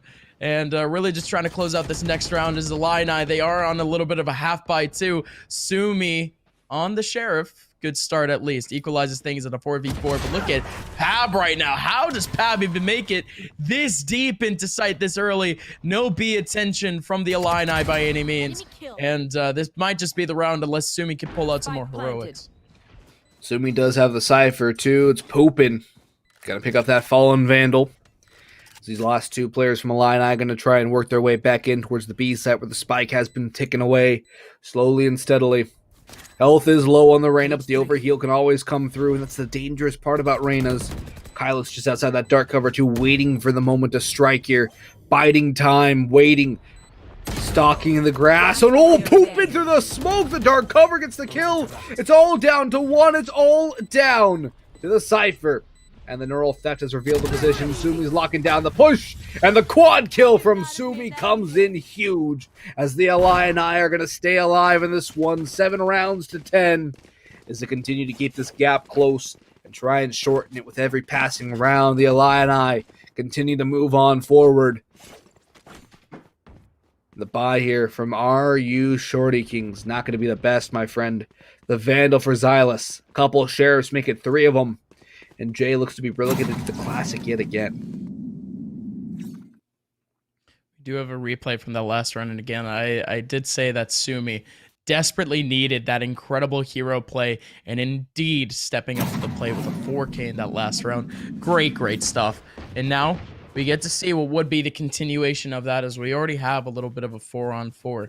Jay, alongside his teammates, don't exactly have the best of setups, so you do have the Blade Star mounted, trying to compensate for what would be a pistol. We're looking at a pretty even setup. You have Sumi very deep into long at the moment, would be getting a whole lot of information for his team, kind of entrusting that they can stick on B. Silas, a great kill on the DH1, but pooping again. Does equalize things. Silas goes chasing. It's a 3-on-2 box, and Sumi has to pull off the heroics again alongside Patek. It's the hero Vandal coming out from Xylus, and it might just work. Only 2 players left alive for Illini, but Sumi is one of those 2, and Sumi has been so good. However, Wow. did a huge opportunity gifted on a silver platter. Just the sheriff spray betrays him. Now Sumi's getting chunked down to 1 HP. No Protect go to way. bail out Sumi. Not again, RU Shorty Kings. Not again, Ryerson. This is all but Wow. this is heartbreaking at this point. It has So to be close. Sumi. You're nuts. Holy Lord. And Patek, too, still stepping up to the plate right when his team needed it. Boggs, what a round. What a round indeed. It's been a multitude of fantastic rounds for Illini, and the one round that Ryerson has won on this half was pandemonium. Chaos. It was just everyone coming together in a mosh pit on the A site. I mean, And now- you have to feel bad for Alden, though. Oh, yeah. I thought that frag first would've shot been it. was right on the head. That's just unfortunate right there. Now you have to feel for Frasty, though. Has the run it back. We'll be able to get a lot of information, but most likely not a frag just yet. Oh, was That's so good close damage. to getting it, and still goes all the way back. So again, he does have the full armor setup, but now Ryerson making their way through. They have full advantage of sight, but this one is gonna get real spicy. It's a 5-on-5 retake. 5-on-5 retakes are always very difficult to deal with on either side. RU Shorty Kings trying to get some work done here, trying to get back in the win column. Frasty, though, opens things up onto Kylas, and the heal's going to come through. A peek comes in, and Alden-esque going to fall to Frasty as well. Patek with another. Pab strikes back with 1, but Pab will not live for long, as Patek with the jumping classic burst will finish the job. What a job by Illini, too. It's just been so good. And It is over. there's a 9th on the board for him now. 1 round separating these 2 teams. But Illini is just doing such a fantastic job right now. Sir, yes, sir. So 10-9.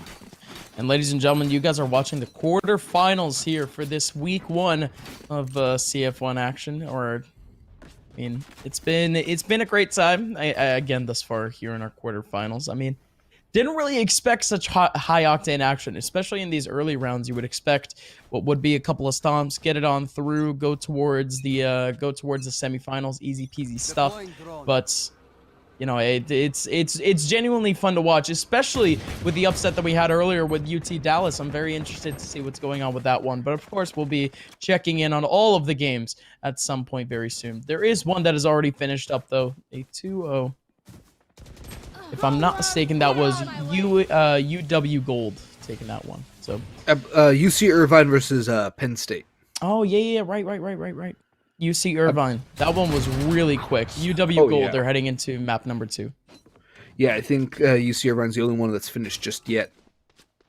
I mean, expected, right? They took 2 13 threes. Player standing. I believe somewhere in the vicinity there, Alden S though getting a Guardian kill. Of course, the Vandal and the spray comes through. Alden S, as we've been rambling on, is about to pull off a 1v3 potentially, but who is the other opponent? It's going to be Sumi! Wow. And of course, it's Sumi to win the round. Who else would it be for the LI&I? Sumi has been a hero. I need to do some sort of research because what the performance that Sumi is pulling off right now it's incredible. I mean, this is the type of stuff that you see in collegiate from a player that already has prior experience. I mean, bar none, right? Yeah, I mean, or it could just be somebody who's been grinding the game. You never know. Has to be. Could just Yeah, be somebody who's nothing. making the name known in nothing. Nothing on Liquipedia, nothing on ESEA. Sumi has no prior competitive experience in CS, at least. Could be coming from another game, for all we know. Of course, could be coming from Overwatch or Rainbow Six, something of the sort. But, yo, whatever Sumi was in this morning, most likely the Wheaties. I mean, whatever it may be, it's efficient. 10-10 score line, and it's currently a 4-on-4. That Hunter's Fury is gonna catch 2. Pab is trying to run on away, not gonna get caught. Oh boy, that was close. Very close, but Pav able to escape alive. That's a bit of good juke work right there. Patek, though, dropping J. Patek's been heating up lately, too. Pooping up from heaven. Trying to strike down on towards the bottom along that ult orb right in the vision. But I don't think the ult orbs are the main point of concern right now for the RU. Shorty Kings Ryerson trying to get back in the win column here. As Illini are about to steal away the lead.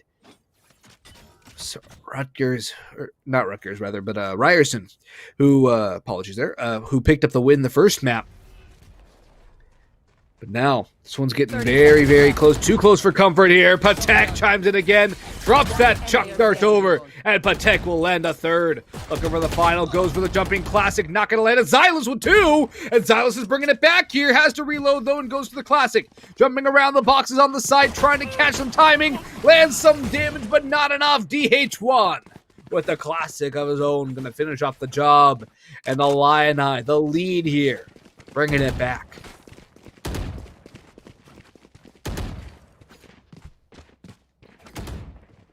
So it's finally something back on the board for the Illini. A lead now for them. I mean, for what was a Ryerson, what was it? I think now a 3-point advantage for Ryerson. And it's just been blown away, and especially because of the fact that we are looking at what is a very fragile scenario. I mean, one of the rounds could have been an absolute reset for the Illini, and we would have been looking at a 12-8 score line, a 12-9 score line, really on the very verge of match points. But the Illini have stayed more than alive purely because of what is, I mean, honestly, great teamwork, and somehow still having that clutch factor to them. Shadows traveling. Yeah, the Illini really showing some great mental fortitude. It is their pick, though, so you got to expect they would have something planned for the defensive end of things here. Third map would be Ascent between these two teams, if it does go there. And I have an inkling that's growing a little bit that it will. Illini looking so strong on the defense right now, shutting down whatever Ryerson can throw at them. Gonna slow down a little bit though. Wait, what? Sumi, you madman! Pushing in behind with the op? Are you insane, Sumi? That's a free kill, and Sumi's not gonna stay away from more! Oh. Goes back for a second shot, not gonna land it in the cyber cage. Should just wall off the vision long enough to hold things back. But now all the information has been gained. The jig is up and in comes Poopin. Trying to throw some bullets down range, but it's Pab to actually open things up. So there goes one back the way of Ryerson. And actually, Illini's down 2 players. So there's an opportunity here for Ryerson to pick one back up. Watch out for Sumi, though. Has made the full rotation back with Patek. This duo has been more than dynamic. But wow, beaming through the smoke. Jay, That is so important for your squad. Sumi now has to go into 1v4. Everyone peeking at the same time. Sumi down to 6 HP, and Jay gets it at the very end. Great round from Jay, and Ryerson is going to keep this within 11-11. And, I mean, this is anyone's game now. Oh yeah, it's 11-11. Make a wish, folks. If your wish is for some more overtime, you might just have it granted. 2 more rounds left to play in the half. Either team would need to win both to win the match, and Ryerson would need to win both to win the match. Illini need 2 to stay alive here. 1 would secure overtime. But I think for both teams, they just want to win it and head on to either Ascent or head on to the next round of the bracket. Don't want to play through overtime. Don't want to play through a third map. Pab pushed in as Sumi pushes elsewhere on the map with the operator. 2 quick picks for Illini and a fantastic answer back here on their map of Haven. They're trying to strike back and take this one to Ascent quicker and sooner rather than later. No response either from Ryerson. They're just looking a bit shocked, a little shell-shocked here. Falling back into spawn as Frasty's just going to use the run it back and push all the way into spawn. No information, though, so a bit of a false positive there. But here comes Alden-S. Patek getting too big for his britches, pushes right into the waiting arms of Alden. Frasty, though, still out towards grass. Gonna look for something on the lawn. 4v3, though. Zyla's coming in. 4v2, though, or actually 3v3 now. But Poopin's not going to get cleared. Huge chance for Poopin, but only one. 2v2 in the A site going to be the point of contention. Neural theft has been called as well. The information of the players' locations has been known, and now they're going to rotate back. Probably to the C site, but already on the hunt is going to be the Yeoman of Illini. 30 Try and seconds beat left. back Ryerson. Shorty Kings, can they make their way back in, though? Also, Ryerson could just go up through the garage and back onto the B site. DH1 on the C site, waiting for something. The flanks coming in through garage, but time is of the essence. It's oh so low. 13 seconds on the clock. They have to make a move, Gus. And DH1 has left. just about yin-yang them. He's holding. He's waiting. All he has to do is stop the plan, and it's all over. Player remaining. Oh my. DH, that is beautiful. That's it for the round. Like you mentioned, all over in one fell swoop. The Illini now only 1 point from taking this into map number 3. And just that last little piece of play period. Ryerson, man. Oh my. From the fact that they were so aggressive, it almost seemed like too cautious in a sense throughout the round. When they ended up making their way onto that C site, they ended up clearing it, but they didn't have enough time by any means to even get a hold. Oh, Box, you hate to see it, but if you're an Illini fan, you love to see it. You're only 1 round away from going into map 3. Oh, indeed, and that's the best thing about life for Illini right now. They've battled back. It was 9-3. They've already put up 9 rounds on the board of their defensive half, and they're looking for 1 more to tip the scales into their favor. It's insanely close. But all that matters is that you put it over the line in the end. Illini, they're already down a player, though, and that's the problem here. Ryerson have the player advantage. Can they pull something out of it? What can they do with it?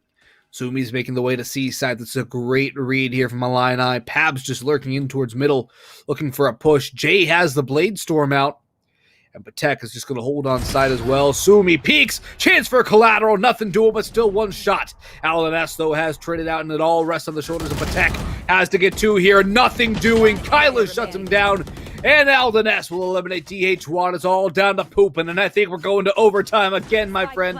Back-to-back overtimes. Not the same matches, but we're seeing some more OT. Poopin will get nothing in towards garage. Pab will shut it down. And Ryerson, Shorty Kings have done it enough to take us to overtime here on Haven. Man, oh man. Yet another overtime here on stream, folks. This is really where kind of the all-stars start to be made. I mean, we saw Sumi have an incredible map number 1, but really this half number 2 for Sumi was all too great. But again, I've been mentioning Patek. Patek, man, has really been able to step up to the plate for the team.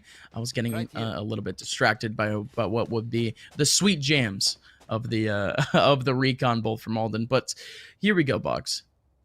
This entire Illini team has been fragging thus far. It's the same thing with Ryerson. Revealing area. Now looking at the setup, it is a little bit aggressive over towards long 2, but this B site might be optimal. It's definitely going to be the point of contention here. Frosty shuts down that owl drone, and the hot hands go right into the dark cover. Poopin's going to pick up the first. Silas, though, gets pushed in, and DH1 will be his victim. Frosty eliminates Aldeness, but Kylos again with the trade. Poopin sitting in that cyber cage, going to fall back to the site in the 3v2 in the favor of Illini. Spike taken away, making a 3v1 as Poopin has another. Zylas, though, on for the ace here, has another kill. Has been located, though, by the recon bolt. Cage triggered. Cyber cage goes down. The spike is down perfectly for him. He's tapped it. He's holding. Nobody's pushing him, but the recon bolt reveals him. Xylus with another, looking for the fourth. Oh my. Tapping the spike again. Can Xylus pull this one off? The op shots of Sumi need to land. The op shots need to connect.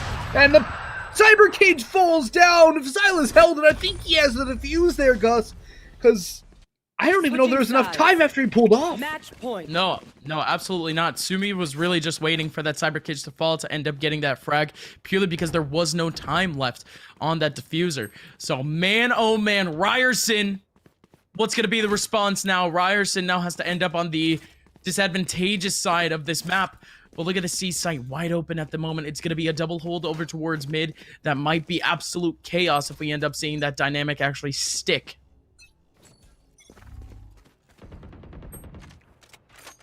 Oh, that's a good opening from Pab, though. Trying to bring it back for Ryerson here. Jay will chime in with another. Illini starting to fall to the ground here as the attacking side of Ryerson's working on in towards that C site, swarming all across it, clearing all the angles, getting that spike down momentarily. I think the Cypher in towards Garage is going to be a critical point in this defense, too. If there was a flank coming in, but all three players are coming in towards the spawn angle. No point to saving here in overtime. Just got to throw everything you have at it. Sumi gets caught out by Pab. Goes for the operator shot. Patek, though, on the fadeaway gets another. But Xylaz will finish off Poopin, and it's all down to Patek. Looking for 4. Needs 4 for the ground and for the map. Going to a set would be the key here. Illini doing what they can to stay alive, but no, Pab will finish the job. And we're seeing double overtime here in Ryerson Shorty Kings versus Illini Esports.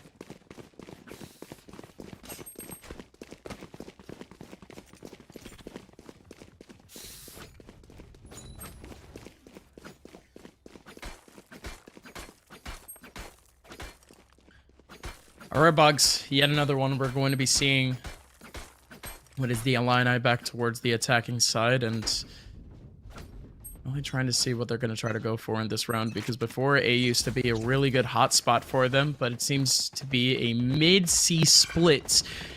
And again, they have a... Whoa, this is a big change, actually. Ryerson has a double hold over towards B, singular player over towards Garage at the moment, and Frasty is completely taking apart the person in Garage. And that's the site wide open. One has to run away. Illini has just stomped their way onto C. I feel like the attack has been the name of the game in the overtime period so far. The attack has been far and above the better side for both these two teams. But Ryerson's going to try and make this retake work. Can they, though, is the question. Alden might be met by 2 here. Poopin the first point of contact here in Garage. And Sumi's outside of it as well. Sumi's going to land the operator shot. That's going to leave it all down to Xylaz and Jay. Xylaz with the first. Jay has been silenced by Patek. Xylaz, though, another one. Xylaz really heating up here. Looking for a third, but no, it's Sumi to shut down the Cypher. And RU Shorty Kings come up short again here. As Illini grab yet another map and match, or just map point, but Ryerson looking for a match point here. Illini will not go quietly into the night. Same could be said for Ryerson here on Haven.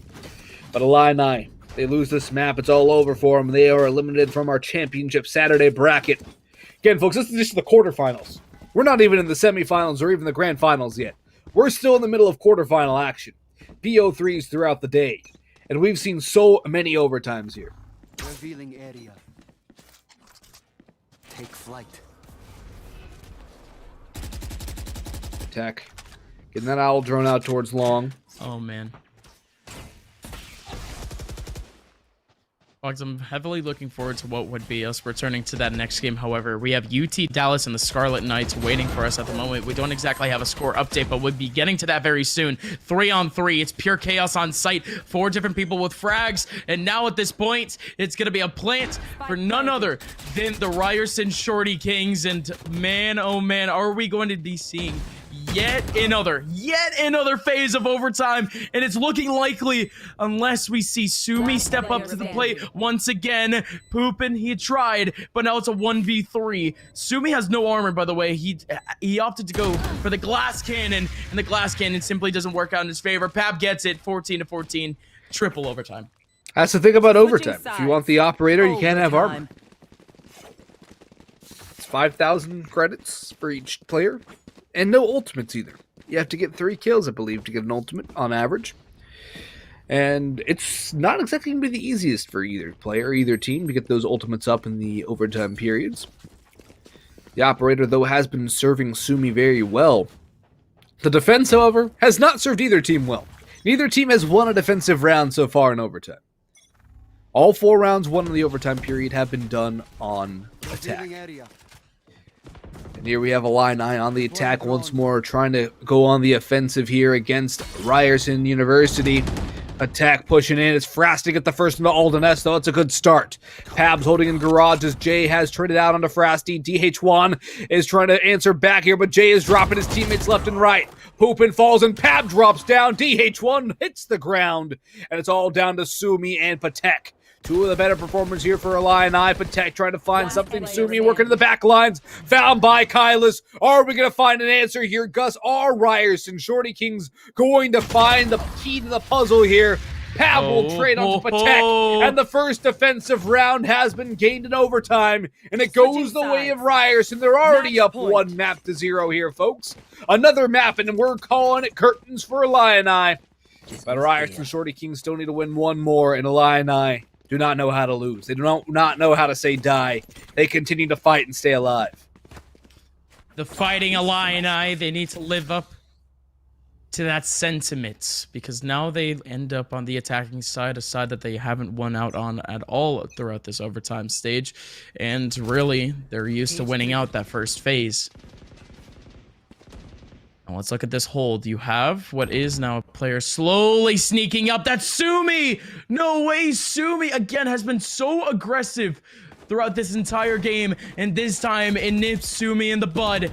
Gonna end up going down and short, and now in comes the retake. There's already 2-3 players already making their way super quick onto short. Jam with a huge kill onto Frasty. There's still 1 more waiting right behind the smoke. 1 quickly in heaven. That's Poopin. Going down to 19 HP. Illini. Oh, they're getting clipped down. Ryerson, they fought all the way to the very end. And it seems like they're on the very verge of a dub. Oh no, DH1. That is a Hail Mary if I've ever seen one. Patek tries his absolute hardest in the 1v5. But finally, we have a final result. Ryerson University, they are going to defeat the Illini in 2-0 fashion. And man, oh man, we're back here on cameras because, God, we need to unpack that one real quick. Whew. What a finish there. We played a full 30 rounds of Valorant.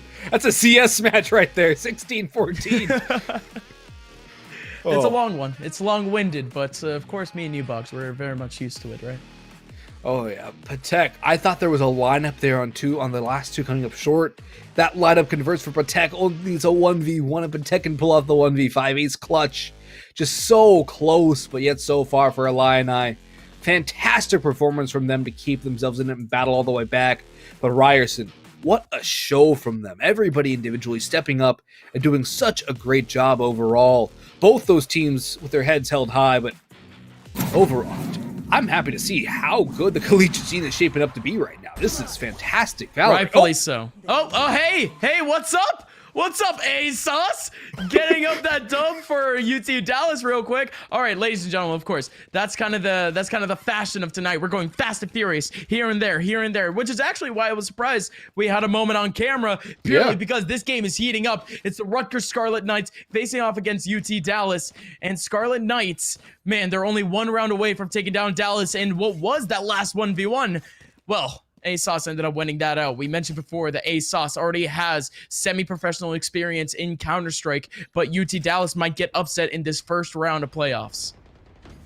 That would be it would be a bit of an upset, but also Rutgers Scarlet Knights already do have a championship under their belt here. Right. So they do have that under their belt. They are coming in as a very high seed. Lamb will chop 2 down, make it a 3rd for Lamb as the bodies hit the floor right now. The Scarlet Knights and UT Dallas going back and forth here. UT Dallas up against the wall. The flanks coming in, though. The spike yet to go down. Either of these two teams looking for an opening here. Running. So much noise. Yakuza can shut it all down. Player standing. Oh my. 1v1. 1v1. Unreal. Justin now. 79 HP. A Phantom and a Dream. Good smoke. Oh, is he going to try to cheese this one out? I think he may. I think he might. No way. Justin. That last one, so scrappy. And even then, we're going to have a dub here confirmed for the Scarlet Knights. 13-8 as they're looking for another championship here for CF1. And we get quite a few replays because, man, oh man, this first stage here of playoffs has been an incredible one. And we're not done either. We're going to University of Waterloo Gold versus University of Houston Premier right now. As we're looking at what happened here on Ascent. Looking at these great replays, these great shows from these players. And man, this has been an absolutely fantastic quarterfinal. Again, quarterfinals, folks. We haven't even touched the semifinals, let alone the grands. Oh my and we've lord. seen so Look much at that great from action. Vex. Vex So is nuts. nutty. So nuts. And again, you've confused Vex for Vec quite a few times, but I have, yes. I don't similar blame you. I don't blame style. you. Yeah. Their playstyle is very similar. Their names are very similar. They both frag out. Yep. And well, ladies and gentlemen, I think we're going to be approaching this game at the 9-5 extra. So it looks like Premier didn't make their way back a little bit into this game. Well, look who's here. It's Top. Trying to get in behind. Koi and Wing mowing him down. Koi with the 3rd. Top coming in from the back line. One on the Stinger has to go for the reload, though. The Stinger very quick to go through both. Oh! Goes for the 2nd, though, but it will be UH Premier picking up the round here against University of Waterloo Gold. As University of Houston really bringing it back here on Ascent. It's defensive set of Ascent now for them. 9-6 now the score line. UW Gold only need 4 rounds here. 4 rounds to take us to a 3rd map. That 3rd map would be... It would be Haven. Haven. Yeah.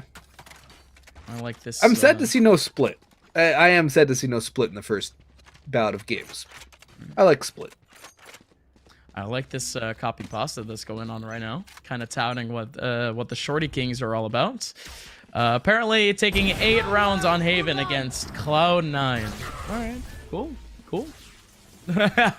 we ended up commentating. Not we, you guys ended up commentating a bit of it.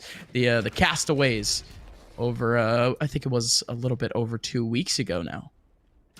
Yeah, wow. And we're moving into another First Strike event too. It's crazy. Right. Valorant's heating up, whether you're talking about the professional scene or the collegiate scene, and well, okay. I see you guys. At least it's very cool to see a little bit of pride and also a more familiar face, because again, it's kind of hard to keep up with the entirety of the Valorant scene, considering the fact that, you know, we don't exactly know of all the players that could be absolutely nuts. Speaking of players that have been nuts thus far, Vex stepping up to the plate, taking down Limon Wei, and now Wing with 2 more kills in the back lines. Now just down to 1 player. It's Crowned, might get pinched out very soon. That shock dart might be absolutely massive, but that just ends up putting him in a disadvantageous position against Wing, who ends up getting a 3K at the very end of the round. University of Houston Premier, they won out the first map in very close fashion and looking for a little bit of a comeback as they've won 5 rounds in a row.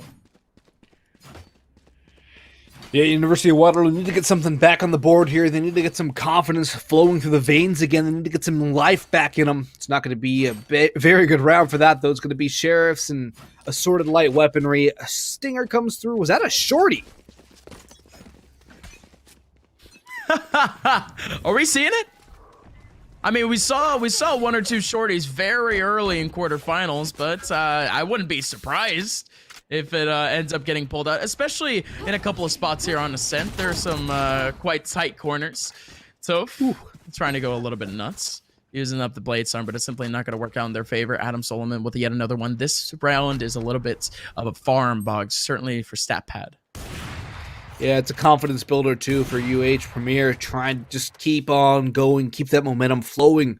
Don't allow anything cool to go the way of UW Gold. If something goes their way, they'll start to be like, all right, we did that on pistols. All right, we can do this. Let's go. Let's get that momentum back. UH Premier want to avoid that at all costs. They want to keep the stranglehold they have. Right, any frags that comes out of this round is going to be detrimental going forward into our game. Purely because of the economic damage, and not only that, like you mentioned, it's that pure momentum, right? Tactical FPS players, they're known for exactly that. Any few kills that you can get, you're going to be taking that. Not exactly with a pinch of salt, but at least with a little bit of confidence. Damo is able to get one off of that stinger, but it's really only one. They're not really going to be too happy about that. University of Houston Premier in 8th round for themselves, now within one of tying up University of Waterloo. And really, they're about to reset them once again if they end up getting the W. That goes there. Yeah, I mean, UH Premier trying to get this in a 2-0 fashion. I think they would like to have only 2 maps played moving into the semis and the finals. Again, 3 BO3s to play today for whoever makes it into the grand finals. And that's definitely a gauntlet of games in and of itself. But UW Gold, they're trying to make it to a 3rd map because they need to. They can't afford to lose here, or else they're done out in the quarterfinals. They're the number 2 seed, too, if my memory serves. Number 1 seed, my bad. This is number 1 versus number 8 seed. Yep. Good Lord. I don't really know if that's like, if seeding was random or anything of the sort. It was based off of group placings and then round differential and head-to-head. Wow, okay. Yeah. So this could be massive. Be Well, here we huge for go, UH folks. Premier. Double ultis happening right at this moment. The Hunter Fury comes out, but Adam Solomon absolutely nuts, able to get 3 in the back of sight. University of Houston Premier. I think they're actually about to pull this one off. Toph still making his way in. I think did he just walk by someone? I don't think so. I think it's just going in through the back lines here, trying to flank on Heaven, but it is being watched under the watchful eye of Koi, who's been dealt with first. Oh, Limon Wei. That's a good bit of work there on the operator. Jesus. For good old Limon Wei. So close on that shot. Such a tight angle. UH Premier 7 rounds in a row to get this tie back up. That is absolutely huge. I mean, it's a rarity when you actually see a team able to really have that fortitude to make back a comeback like the ones that we're seeing at the moment. So you really have to give it to this team. And now they are the ones that have all the momentum in the world. And not only that, but they're pulling it off. Now on what would be the advantageous side of Ascent. They have all the space to work with. Yes, they do, and they're holding their ground very well, too. UW Gold unable to find anything on this attacking side just yet. They need to find an answer quickly, or else it will be insurmountable. UH Premier, 3 rounds away from map and match point here against the number 1 seed. UW Gold feeling a little bit of pressure now, starting to creep in. As their pick was bind, so this is UH Premier's pick. Rod Z and Eric Appleson going back and forth with trades. Spike will go down on the A site. Damo will get it down. Vex going to go drop underneath the heavens, and Damo's going to hold on to that Sheriff. Oh, Crown. This could be huge. This could be massive for Crown. This flank comes in from behind. The trigger discipline. Oh, yes. That's so good from Crown. A dink onto another, too, as Lee Monway will finish the job with the operator. But still a 3v3, and health is low on 1 from UH Premier. Tough in a good spot. Should land the shots. No, it's Koi, but Damo there for a trade. Vex. Under Heaven has to be the linchpin. Lee Monway leaves it all down to Vex. Lee Monway has eliminated Damo. They know where Vex is now. But in comes the invulnerability, and Vex gonna dance around the generator. The sprays, wow. But Vex will pull it off. 1v2 from Vex as they stay alive here. UW Gold will not relinquish their lead, Gus. They're going to continue to push forward here against UH Premier and not allow the University of Houston the 2-0 satisfaction just yet. I mean, that's their first round of the half. If there was ever a time for them to really pull back around, that's the one that's going to happen, purely because of the what was the economic situation that they were in. They end up winning out that round, and now they're going to be able to have 2 straight bye rounds in a row, really just trying to hold back University of Houston Premier. And I say that 2 bye rounds in a row purely for what would be the situation if we do see UH Premier take back around and take this to a 10-10 scoreline. Now, this is where things really start to get weird in terms of just pure holds, because that A site is one of the, I would like to say, one of the harder sites in all of Valorant to really try to retake back. And really, that was kind of proven there with UNH Premier. So I don't really know if we're going to be seeing a harder hole on A or not. We are seeing what would be a triple hold towards that site. One player over towards mid and being a duelist. And the Sova solo on B, really just trying to get all the information in the world. And really just a couple of frags just to hold things back. No fast rotates, though. That's the most important part. It's very true. Koi, though, out towards middle has been spotted. Has to fall away, use that wall to keep any vision at bay. Interesting little dark cover right there in the floor. Don't think you can really hide anything in there except for maybe a spike. 30 seconds left. Limon Way, though, coming in here, holding things down. Limon Way sprays through, but it's going to be Toph with 2. Eric Appleton trades it back. Damo with another. It's a 3v2 in the favor of UW Gold. University of Waterloo pulling things back here. Damo comes in for one more, and it's all down to Wing. The updraft and the dash away from Toph will keep Wing away right now. Oh, Wing gets the first, but time is starting to dwindle here. The spike planted wide in the open for these 2 players out towards Wine and A-Long. Revealing area. Recon bolt out for Wing. It's not going to reveal anything, though, from the shadows. Damo's into heaven. Damo can do it all from heaven. The spike been tapped to half. Wing with a great swing, but the shock dart from Crown will finish the job. And great bit of work there from Crown as University of Waterloo Gold 2 rounds away now from victory.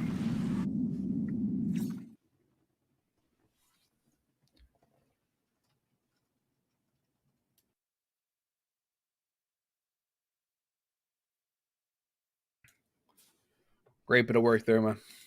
What a show from Wing. What an effort put in by Wing. Just so close and yet so far. Truly unfortunate right there. Revealing area.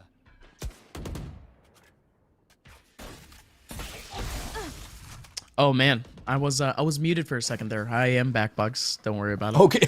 But yeah, no, I was commenting here and there on what happened earlier. But hey, we do have a little bit of a score update. Looks like our boys ended up getting it incorrect from before. We did see Waterloo actually take up map number 1, so this could be it, Bucks. University of Houston could be going down into fashion if they do end up losing out, potentially just this one round alone, purely because of the forced buyout. Yeah, University of Waterloo really holding on to things here, and number 1 seed in this tournament, trying to go out 2-0. Slow and steady right now, though. Good amount of control. Overall gain as Crown's creeping really far forward on the catwalk. Look at the position from the jet, too. And towards market. 30 seconds left. Adam Solomon looking for something here. ZW Gold trying to push their way on through. Limon Way, low on health. Will have to dodge through the dark cover. Will escape, but Wing and Toph traded out. Adam Solomon will pick up another. Limon Way chimes in for one more. Crown will get another to bring it back to a 3v2, but the health is low in the last 2 UW players. Crown coming in from heaven, making all the noise in the world. Drops that recon bolt in. Oh, that's a good disciplined round there from UH Premier to keep it to within 1 round. This is their map pick here, UH Premier. UW Gold, 2 rounds away from a 2-0 win. Yeah, the score was initially wrong, Zoa. my prospect of the 8th seed to opening the number 1 seed is no longer possible. It was it was a tough scenario there in that last round for UNH Premier, if I'm being completely honest. So to see them actually kind of hold on to the brakes and really just try to hold on to sight, considering the fact that UNW Gold, they've really been all throughout this map, really just trying to play a little bit more of a defaulty play style and really just try to go for the hard 1v1s. It takes some good mental fortitude, if I'm being completely honest, to really try to hold to your own morals, really hold on to that one team ideology of just waiting up for that initial take.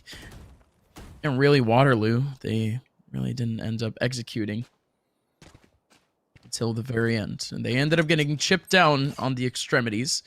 Could we see almost the exact same thing? Because we are seeing a little bit more of a stacked approach. And this time it's on B. Limon Way gets 2. Damo from around the corner with the stinger does take back Limon Way. So now it's a 3-on-4 man advantage for Houston. Crown has to go on away. Rodsy is over towards mid, could be able to get a cheeky frag. I think Rodsy's in a great spot to shut down any rotations. Also could go for a quick flank in towards A Heaven. Phoenix is going to start pushing up, though. Rodsy's going to come down to the wire here. Can Rodsy win this duel against the Phoenix? That's a big question. Koi has shut down Crown. Rodsy swings but falls after 1 kill. And Damo, the last alive for University Waterloo, picks off 1. Spike on his back as well. Teleports forward. Wing is gone. Oh, it's a fake teleport there from Damo. I like the call here. Damo, though, still looking for something. 1v2 was a 1v3. Again, that Spike is on the back of the Omen and only has 1 smoke. So the next one will regenerate in about 22 seconds. Spike goes down as the last 2 UH Premier players are going to start working their way up together. Going for the buddy system. The eye goes out, the leer of Reyna. Try and blind, but Damo's not going to be peeking that side. Peeks out now, down to 5 HP. Needs to hit the heads and quickly. 1, making a second onto the Reyna, and it's all over. Damo pulls it off. 1v2, 4Ks on the round. And Damo with 5 HP pulls off the clutch. Magnificent work from the Omen. Headshots when required. Headshots landed for Damo. The first and then the second on Eric, or not on Eric Appleton, but rather onto Adam Solomon. What a performance in the raw aim department from Damo. Wow, big Damo, man. 23 kills for him thus far in this game. And that last one, man, was so low in HP. He had 5 HP. He had to hit every single shot. And he's on point. Incredible stuff. And now here we go again. University of Waterloo now 1 away from taking this one, and now they're 1 step closer. They get a huge kill off the Hunter Sphere on the B side. There's 1 over towards the back of sight, if I'm not mistaken, and that's a Sova. Koi, that is so unfortunate. He has such a big opportunity to get himself more than 1 kill, but Wing does get himself 1 back. Crown goes down. Now it's a 2-on-4. Now things start to slow down as University of Waterloo have been shut down over towards B, but the rotation is already well underway over towards A, and not only that, but the Lurker is in Graveyard, ready to take down a player or 2 off this rotate. Rods, you can be huge here for UW Gold. Needs to go huge here. First point of contact is the Cypher, the fellow Cypher, the imposter Cypher. No, he's going for the peak. Rodsy wins it. Looking for another one. Has all the information in the world now. Oh, no. Uses the ulti. I was about to say the neural threat, but it doesn't even matter. The wide swings coming in for every single person on this team ends up working out. And University of Houston, they take 1 back, Boggs. It's 12-11, and we might be on the cusp of yet another overtime here in quarterfinals. 3 overtimes in 1 quarterfinal session. I think that's a pretty good league, if you ask me. That's a pretty, you know what? I think CF1 might have something going, you know? Yeah, I mean, you normally don't even see 3 overtimes in 1 tournament. In one, yeah. In one quarterfinals. In 4 maps we have 3 overtimes. In 4 matches we've had at least 3 overtimes. Unreal. So if this one goes to overtime, even having 2 overtimes in the quarterfinals alone is pretty solid. They're just a fan of bonus Valorant here. Lots of Valorant. Well, I'm sure both myself and U-Box are very happy to be here to be watching even more Valorant. And of course, shout outs to our producers and observers sitting around. We'll give them actual, call outs in terms of name. Because I think there's like a group of 4 or 5, 6 people all working on this one, folks. It takes a lot of coverage to get yourselves this whole red zone coverage of quarterfinals, and it's been a great time thus far. But now we're in for a treat to really end things off. 12-11, and the take is slowly being made. 35 seconds left in the round, and here we go, Boggs. Adam Solomon, 2 huge kills from the side, finally gets felled by Top. Damo still holding things down as well, eliminating Limon Wei. Crown chimes in on Decoy, and is swung back into the favor of UW Gold. UH Premier trying to work their way back in, and here comes Wing. Swinging heavily and takes down Crown. Wing has been huge for UH Premier. Can Wing go huge again? Top jumps up with the Blade Storm, misses the right click, but Top hits the headshot. Now it's all down to Eric Appleson, but no! Damo finishes the job, and UW Gold will escape with a 2-0 victory. Extremely narrow here on Ascent, 13-11. What a show from both these guys, though. Wing, some great job. Damo, though, that 1v2 4K was absolutely beautiful. And tops that scoreboard, too. 302 combat score. That's really good from Damo. What's up, Jordan Fitzpatrick? What's up, man? How are you doing? Yeah, ladies and gentlemen, I mean, it was a great game from Damo, at least the 25K. And I mean, I think throughout the entire quarterfinal stage, we at least had one player really step up to the plate, 25 plus frags, really just trying to drag the teams forward. And see, that's the thing with collegiate, right? So you have a lot of players that are really just trying to get used to what would be a team environment to the game. Having that one captain, that one leader of your team really step up to the plate and be able to frag out for your squad, while also bringing up what would be either your novice teammates up or really just ambitious teammates up.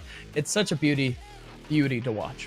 But of course, we have another game coming up in just a little bit. We do have a break coming up. It's going to be UC Irvine facing off against Rutgers University and the Scarlet Knights. It's going to be a great one, ladies and gentlemen. You guys don't want to miss it. My name is Upmind. You can follow me on Twitter at Upmind_. You can follow Boggs on Twitter at BoggsCS. We'll be back in just a little bit.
Yeah. MD, JPB, it's only right, baby. Yeah, why you mad? I got a bad bro. Name hot in these streets, no Tabasco. But I'm so stubbed, that's a fact, yo. And if you think I'm frontin', you can run it back, yo. Go on, run it back. You know that I run it. Everything you wanna do, I already done it. And I got your little boo telling me she love me. I got this one, that one. Damn, it's gonna be a long night. Yeah. You know. I said,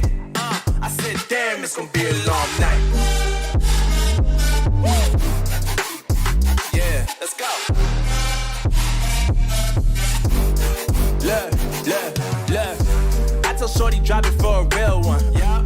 Go ahead and pop it, let me feel some. Do it for the boy with a bag now. Movie star money making everybody act out. I don't lie to these women, if I want them, then I tell them. Don't get fly for these women, I was born with these propellers. All my haters cannot beat me, so I call them acapellas. See, I'm only getting better, you only get jealous. You know that I run it. Everything you wanna do, I already done it. And I got your little boo telling me she love me. I got this one, that one. Damn, it's gonna be a long night. You know, I got this one, that one. Damn, it's gonna be a long night. Yeah. MD. JPB. You already know, baby. Yeah. Yeah, I said, I already done it. Everything you wanna do, I already. You know that you know that yeah. I said, you know that yeah. Damn, it's gonna be a long night.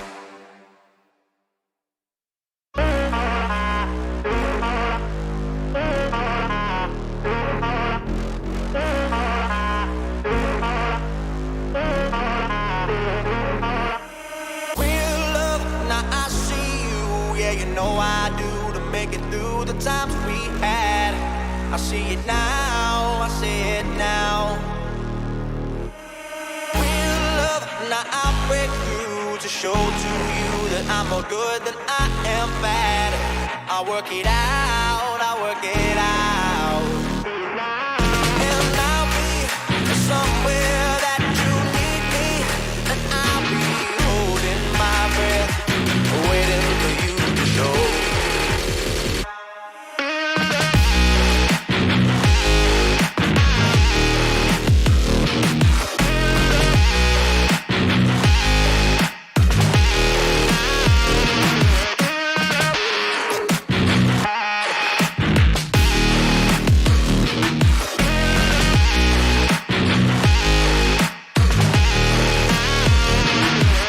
Yeah, somewhere the deep inside of you, I know you want me.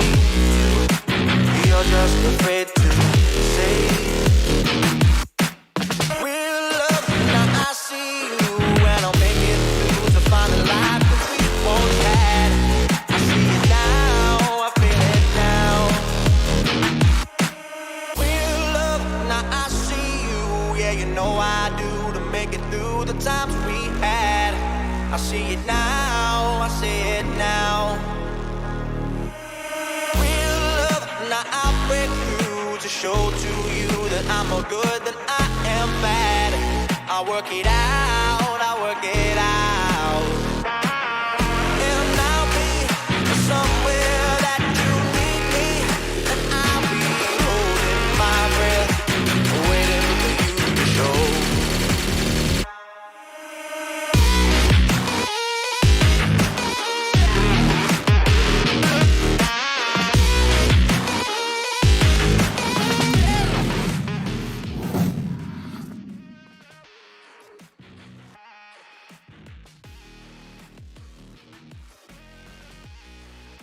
Of just two different beautiful games of Valorant. It's going to be two best of threes here to kick things off in our semifinals. And the first one that we have lined up is quite the banger. UC Irvine absolutely demolishing their quarterfinal opponents, facing up against a team that already has silverware under their belts. And not only that, but what would be perceived as a little bit of an upset in quarterfinals. Right?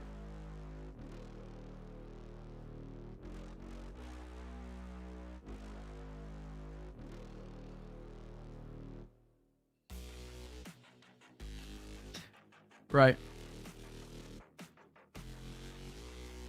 Losing a bare minimum of games here, and really UC Irvine going to be a very tough opponent for Rutgers, and I think it's going to be a fantastic matchup. But then we look across the board, Gus, and we see we're going to have Ryerson University up against UW Gold, and that's going to be a great matchup as well. Yeah, no, that one's going to be great. I'm very much looking forward to see what Ryerson is really all about, considering the fact that really that last game, I mean, we were more than likely heading into a map number 3 in that quarterfinal game. So considering the fact that Ryerson even made their way into the semifinals this early is already more than just a kind of a testament to what happened there. But of course, on the other side, like you mentioned, we do have University of Waterloo Gold, who again, they have been very dominant. They have the number 1 seed going into this one, but Houston did put up quite a fight. Oh yeah, they did. Houston had a fantastic ascent. I think Vine was a little more skewed towards the UW Gold side, but overall, it was a great show from Houston. We've really seen some very close quarterfinal matchups throughout the day so far, and even though the seeding might be a little lopsided, like 8 versus 1, we've seen very competitive matches throughout the board, and that goes to show just how deep the collegiate scene is right now. Yeah. That's a great sign considering Valorant is a very budding esport. Right. Speaking of the bracket, of course, there you guys go. University of Waterloo Gold beating out University of Houston Premier, the 2-0. It's 2-0s across the board. Ryerson ended up winning out theirs. Of course, the UT Dallas, again, I was very much looking forward to that team considering some of those players were coming in from the CSGO scene, but Rutgers ended up taking that one 2-0. UC Irvine 2-0, very easy 2-0 over Penn State. You kind of can't undermine Penn State, though. They still did put up quite a good fight against what is a very good UC Irvine team. And ladies and gentlemen, we have 2 matchups ready and raring to go, and they're going to be happening at the exact same time here on stream. You got to give a huge thank you to our production team, really getting us all the action at the same time. Split, the map that was banned by every single game in quarterfinals. We're going to get it as a map pick for map number 1 here between UC Irvine and, well, our boys in the Scarlet Knights. Yeah, it's the Anteaters versus the Scarlet Knights to kick things off here on map like Split. I think it's going to be very interesting. It's a map that I don't think a lot of teams like to play because of how claustrophobic it can get. But I'm happy to see it come through. I mentioned in the tail end of the quarterfinals that I wanted to see Split. And, well, I get my wish. Starting things right off in the semifinals. We get to see a little bit of diversity in the map pool. We get to go straight to Split. And I remember when they first introduced that little market deal in Split back in Spawn. Right. There's so many different Easter eggs on this map, it's insane. Across all the maps, really. But Split has so many different cool little Easter eggs if you actually take the time to fly around in no-clip mode. It's amazing what you can find on this map. Right, but it's just unfortunate considering the fact that not a lot of people are actually playing this map currently in the competitive meta. And that kind of is contributed to the fact that, honestly, this map is pretty one-sided towards the defensive side. So, I mean, people don't exactly want to be playing up a map that they know is going to be, you know, just kind of a slugfest half after half. But some teams, they really like to incorporate it in their map pool purely because of that dynamic, purely because they really want that kind of cheesy pick, and they can really make their way through their opponents. And honestly, Split, it's a little bit unorthodox in terms of its layout. You're going to be having what is a multi-tiered, multi-leveled approach to things, whether you're talking about that mid area going towards A, or whether you're just simply talking about B and the drop down with the ropes. Now, Boggs, like I mentioned before, this matchup is going to be very entertaining. I want to see really what UC Irvine is all about, because this team historically does have a good old a good CS team, and we certainly know one of them representatives. He's been a good commentator buddy of ours. Actually, that's he's Cal Berkeley. Oh, that's Berkeley. Yeah, no, Irvine is. Irvine's down in my neck of the woods. It's yeah, gotcha. Irvine to me, in terms of my history with them, they have a pretty good CS team, and honestly, they've made some pretty good moves and what would be like the CSL side of things and things like that. But of course, with Valorant, it's a very new scene, and kind of seeing a newer team here for UC Irvine is something to really pay attention to, because who knows what type of dynamic they'll have. Yeah, I think Nibbler's a really good player to have on the UC Irvine side, though. I think Sliff is also pretty solid. Overall, UC Irvine does a really good job of recruiting with athletics and regular sports, and I think in esports, and I think they've done a good job here in Valorant. We're going to start things off on the defensive end of Split as well. It is the map pick of the Scarlet Knights. So There you have it. Scarlet Knights want to go for the pocket pick of Split, as it was going to come through anyways as UC Irvine banned Haven. But Scarlet Knights decided, let's go with Split. Let's try our luck here and see what we can do here on the attacking side. Looks like they have full top mid control. That's a lot of map control. Having full control of ropes is absolutely huge on this map if Sliff cannot get anything here. Even one kill and a trade going back the way of the Scarlet Knights would be huge for the attacking side. And the hit's going to start to come in through here pretty quickly. Smoke to wall off one, and Sliff will get shorted by Senti. Upgrades to the Ghost to an up close and personal. Spots out Nibbler, and that's a second kill going the way of the Scarlet Knights. Nacho and Denichi pulling things back here for UCI. But are they going to be able to prevent the spike plant? Yes, they will. Danichi, a third kill on the round for UCI. A second on the board for the Reyna. Plant will finally come through. The fault line from Nacho pushes them out into the open. That's a great fault line right there. That's amazing. And now you have Senti still stuck up in the corner. Does recover from the fault line. Now it's wrecked into 1v2 at the very end. But Jun is going to step up to the plate and get a massive frag. A massive round for UC Irvine. And overall, a good hold in general from UC Irvine. It did fall apart near the very end, but it was still very much competent. And, oh, baby. This is a rarity if I've ever seen one. Free cam paths here. Oh, yeah. For Split. That is beautiful, man. They actually added controller support into the game now. Oh, wow. Shout outs to the Observer team, man. This is awesome. Yes. We have 4 observers right now running things for us. It's how we were able to capture all 4 quarterfinal matchups. It's how we have the free cams going in here right now. And shout out to all these guys. They're doing a fantastic job so far today. We'll need to get all their names down so we can give them the proper accolades they deserve.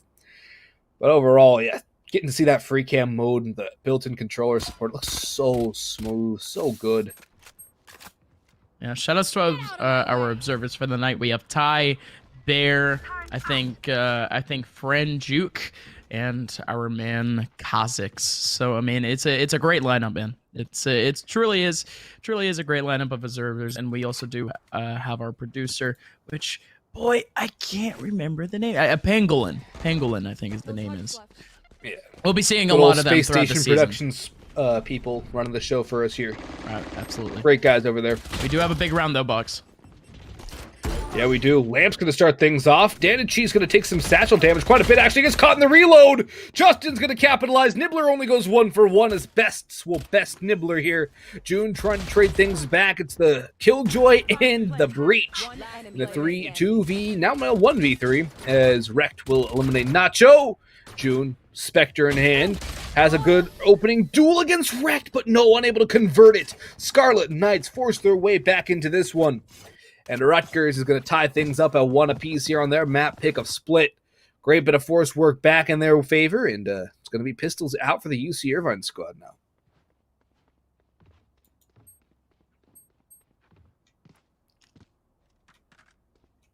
It's a little bit of a rarity to see a team off that first double eco actually be able to kind of follow up onto that sentiment, really forcing up, getting yourself those SMGs and whatnot, really just trying to counteract what would be a very fragile economy for both of the teams, honestly, on the server. And it is efficient now that the Scarlet Knights will be able to kind of hold on to the SMGs against a pistol-sided team of UC Irvine in this round. Even a couple of classics laying around. It's not exactly the best of times for either one of these teams, but should be a little bit easier for Rutgers. They can even hold back. They have lots of A control, though, if not full A control. Oh, Lamp almost gets caught out, and indeed does get caught out. Danichi just running forward with the classic out in hand. The spike will still go down on the A side, though, as that's been the point of contention these last 3 rounds for the Scarlet Knights. Sliff has come in with 1 more on the Frenzy. Going in, here comes Nacho with a Frenzy kill. Nibbler chimes in as well. And UC Irvine, the back of a pistol buy, are going to be able to pull off this round. It's spectacular work from UC Irvine on the pistols. Just holding W, using the Frenzies to run around like a pocket AK, if you will. And UC Irvine strike right back at the throat of the Scarlet Knights, finding a chink in that armor, and they are going to capitalize on it fully right now, Gus. That's a massive bit of work right now from UCI. And look at the buys now between these two teams. Phantoms on Scarlet Knights, make it 3. Vandals on 2 for UCI. And Nibbler might just stay on that judge. Right there.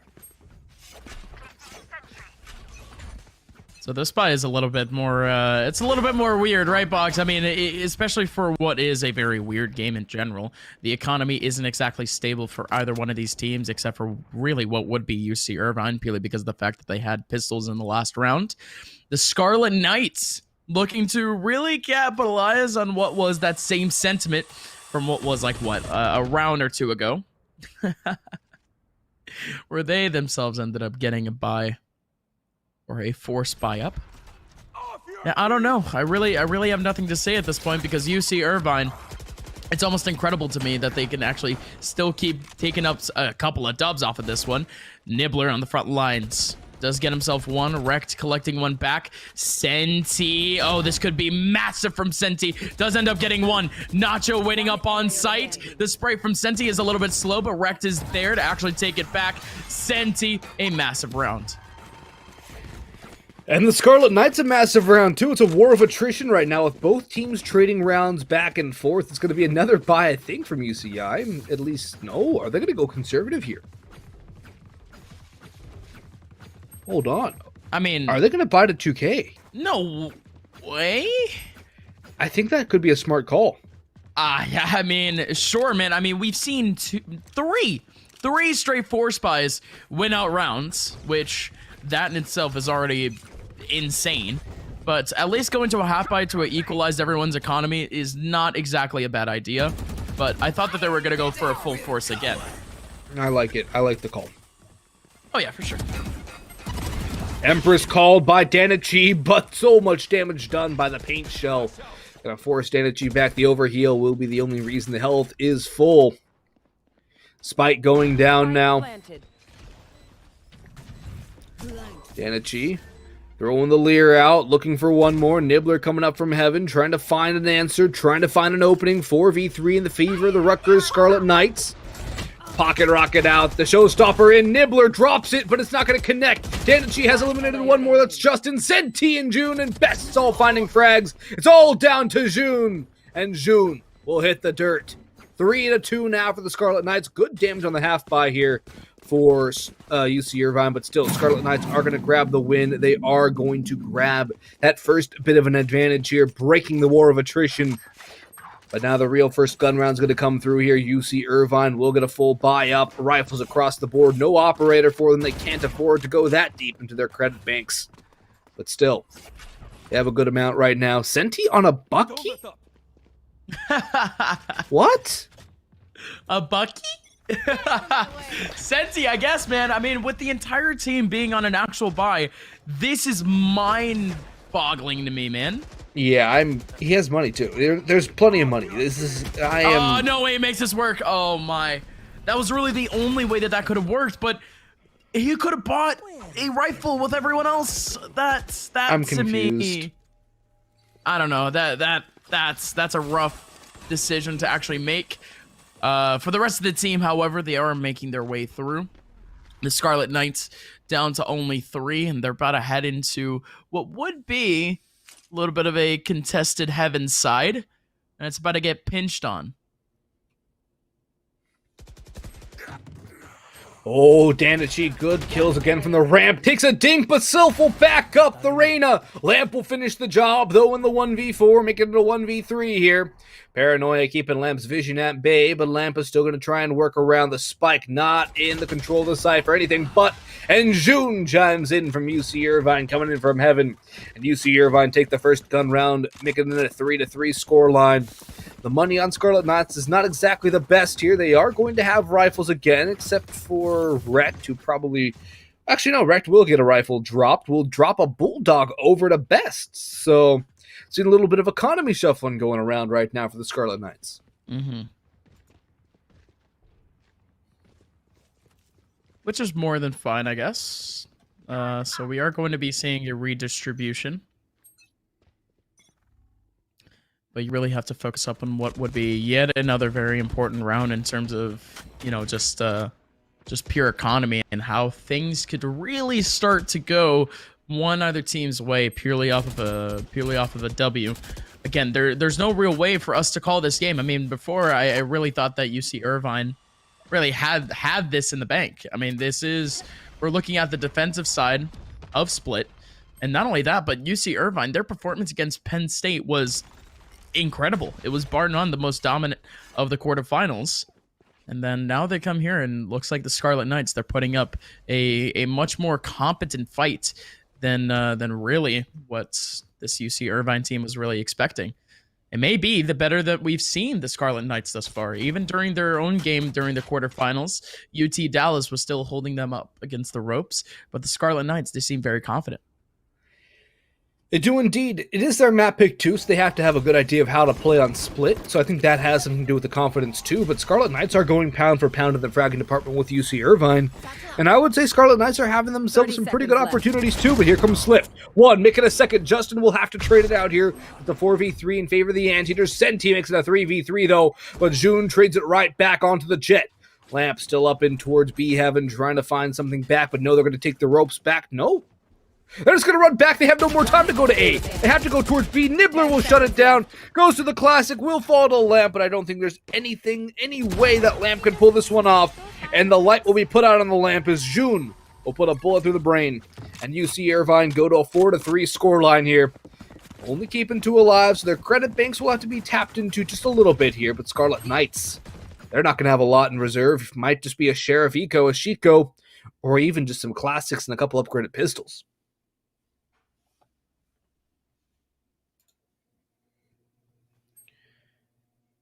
Light armor and full armor. Interesting calls.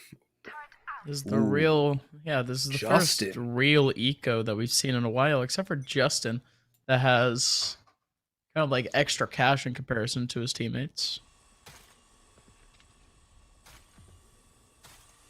This one should just be about linear, though. Nibbler on the corner takes down Bests, and now this should just be a good old cleanup for Danish or Danichi.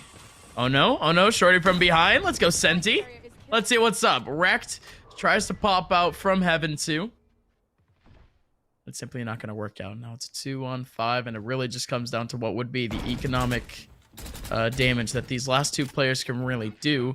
Nacho is looking out from above. And Nibbler doesn't really seem too keen on stopping this little spray down over towards Heaven. Senti. He's actually looking to jump through with his Shorty. Okay. Interesting. One more player remaining, and it's Lamp. Does have the Bulldog rating and raring to go. Gets at least 1 kill, and okay. Lamp. That's 2 for him. He would need to complete 3 more within the next 25 seconds. And not only that, but Spike is in the control of the defenders, but man, that was impressive to say the least. And now Spike here. Sylph again in the back of sight has an opportunity to get the frag and will. 5-3 going towards UC Irvine. Was a little bit more dangerous, was a little bit more risky at the very end for that UC Irvine side, but this reinvestment is going to be too easy as there's only 2 players to actually focus on. Yeah, they're going to get their full buy-in, but Senti's gone for the op, Gus. And this is where things are going to get interesting. We're going to have an Oppers duel here as Danichi. It's going to pull out one as well for UC Irvine on Arena. Interesting choice there. Of course, the Jet Op is pretty much meta here on Valorant. But here on Split, it's known to be a defense-heavy map. It's known to be a defensive-sided map. So while UC Irvine are finding success, I don't think they can get quite too comfortable just yet. It's a good opening pick, though. Good aggression out towards the B garage by Jin. Nibbler, though, holding out towards top middle. Trying to find something. Senti might just get gifted a kill here, though. Senti holding things down, looking with the operator. Might get blindsided. Oh, Opper's duel potentially. That would be fun to see early on. But Nibbler now is crossed, using that dark cover as a cover. And gone in towards rope room. Turret has also revealed some positions. Senti, though, catches Sylph on the rotation. That's a great bit of lurking work by Senti. And I believe the noise has been heard in the ropes, too. Knows that Nibbler's coming up here. Nibbler, once he crosses, will get popped. Senti, oh, the timing! Nibbler catches it! No! Oh, Senti, that's gotta hurt so much. And not only that, but Nibbler is not done getting frags. He ended up getting a second. Justin does return one back onto Nacho. Uh-oh. In comes Nibbler. He already got himself a fat frag earlier. Just wants to get the ulti out. Gets so much damage onto Bests. And that's the round. Nibbler gets the timing on the first, but ends up executing for UC Irvine by the very end. That's the half won thus far for UC Irvine, and now they're looking to extend. Oh, yeah, they are. This is their prime opportunity to do so as well. Stingers purchased up by the Scarlet Knights. Some of them will choose to reinvest their money elsewhere, and I think that's a wiser call. Don't exactly go for a full buy here. You want the rifles against UC Irvine, because the rifles of the Anteaters have been eating away at the Scarlet Knights. Just been phenomenal work on the rifles here. Senti will save for an operator. Everybody else will go for Stingers.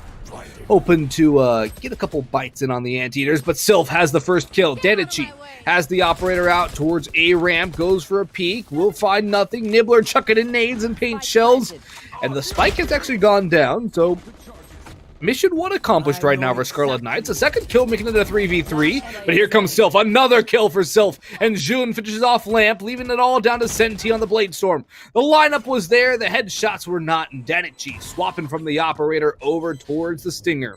We'll find the final frag of that round, giving it a 7 on the board for the Anteaters as UC Irvine continue to push on forward here. The Scarlet Knights floundering on the attacking side, but I think things might get a little more even once the side swaps, but UC Irvine had a bit of a rough start to start things off, but now, Gus, I feel like they found their rhythm, they found their groove, and it's going to be very hard to uproot this squad.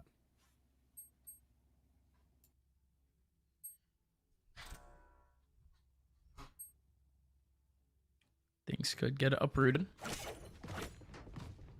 Full buy coming in for the Scarlet Knights.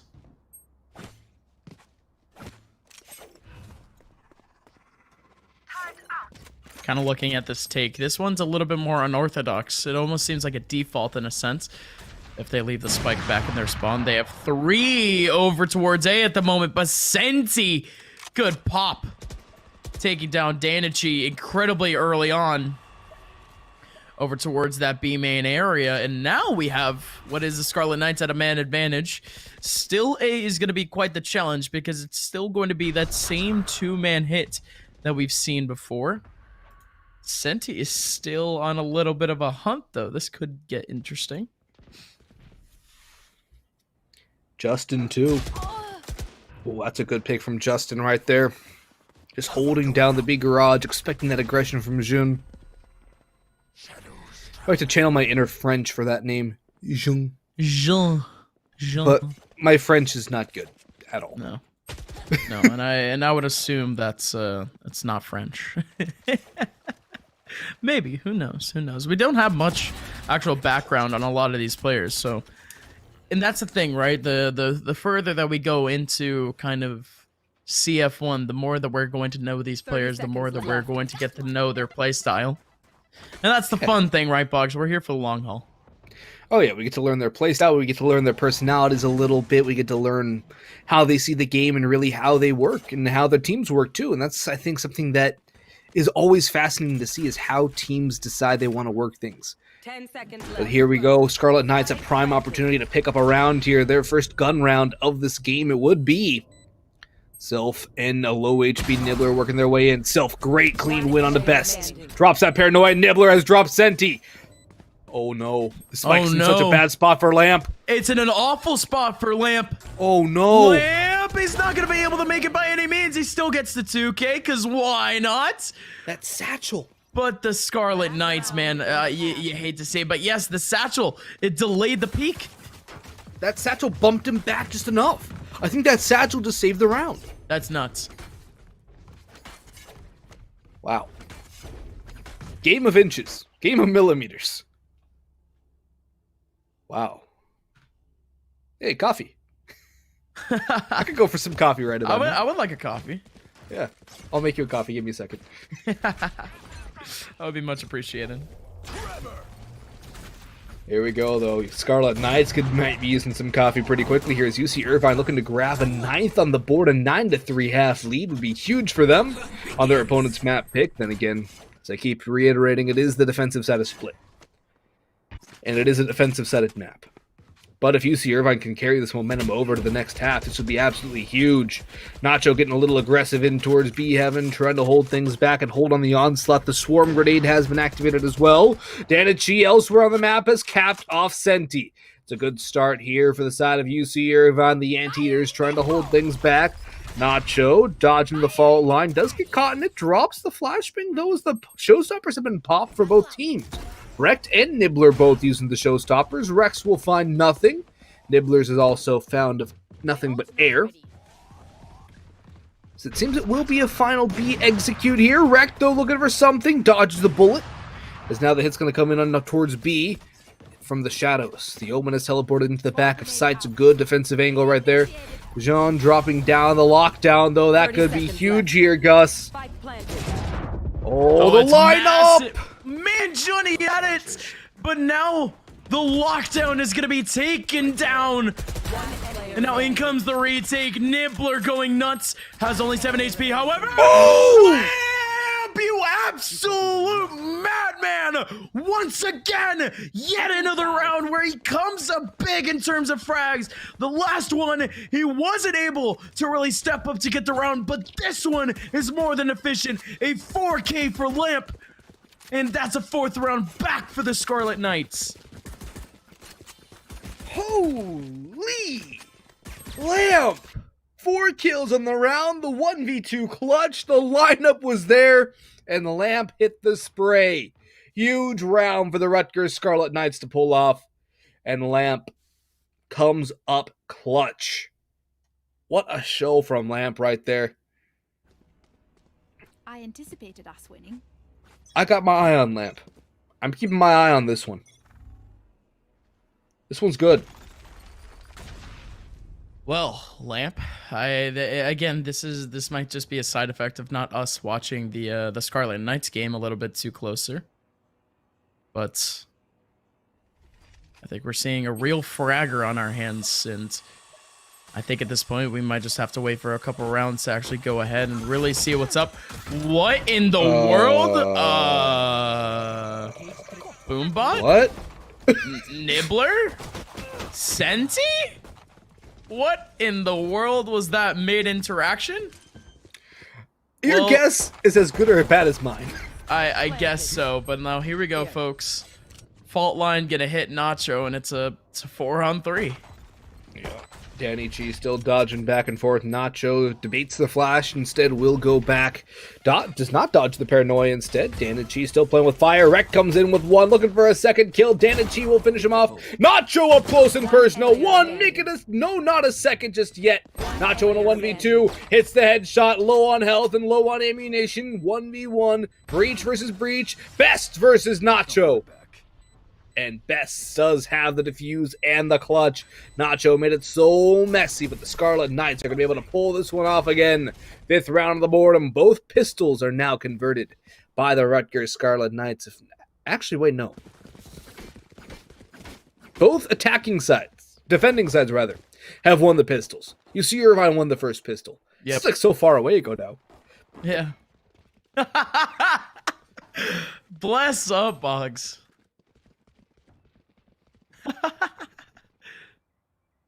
It's all good. Well, I mean, I guess you're right. I think that might be like a correlation, right? It's like one of those out of body experiences where you just sneeze every time that you're wrong. It doesn't happen often.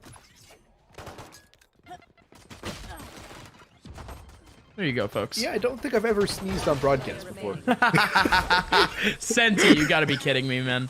What a round with the Ghost lining up mid. This was an eco round for their opponent, but Senti, I'm so sad that we didn't get an eye on Senti on that round, but good lord, man, a 4K for him just using up the Ghost. And now this next one should just be a little bit better, I would like to hope, for the UC Irvine side, but Rutgers putting in quite the fight this far. Rutgers is really chiming in pretty heavily right now, trying to draw as level as they can, as early as they can. 2 rounds away from that currently, as they would love nothing more. Ooh, double up on top of the box out towards B. That's a very interesting call. It could work extremely well, or it could just end in disaster with both players taking some headshot sprays. It's a risky play. It's a gamble for sure. But, Uh-oh. yeah. I wasn't sure if that was just me right there. I take it you were seeing that too? No, it's not just you. I think we're getting through it, right? We're going through the motions. Yeah. Online esports and whatnot.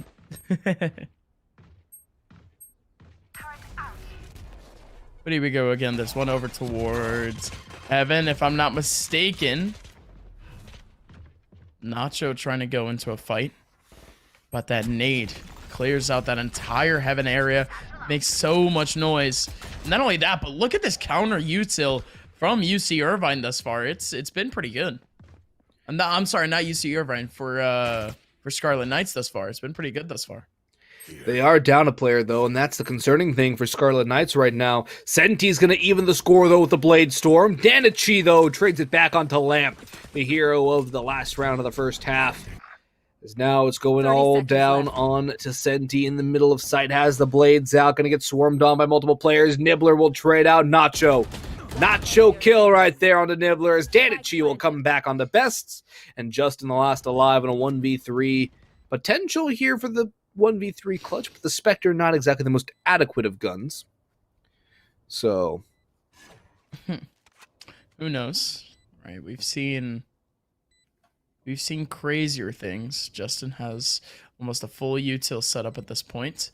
And they do have eyes on Elbow, but not deep into it.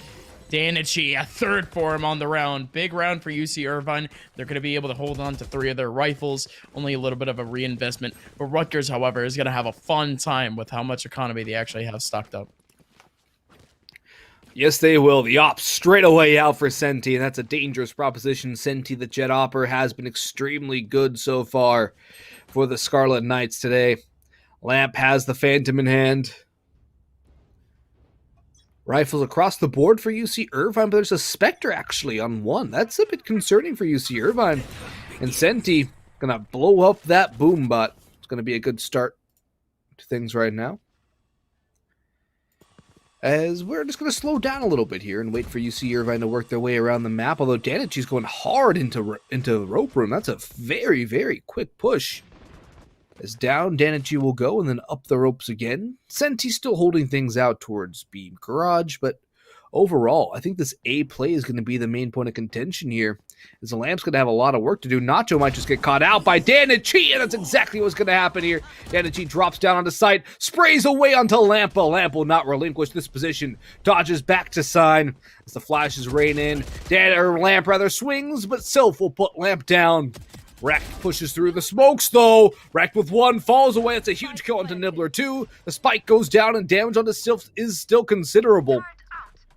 Wrecked. Might have done enough to give Scarlet Knights a way back into this when the flashes fade, but Nacho will finish the job before they do.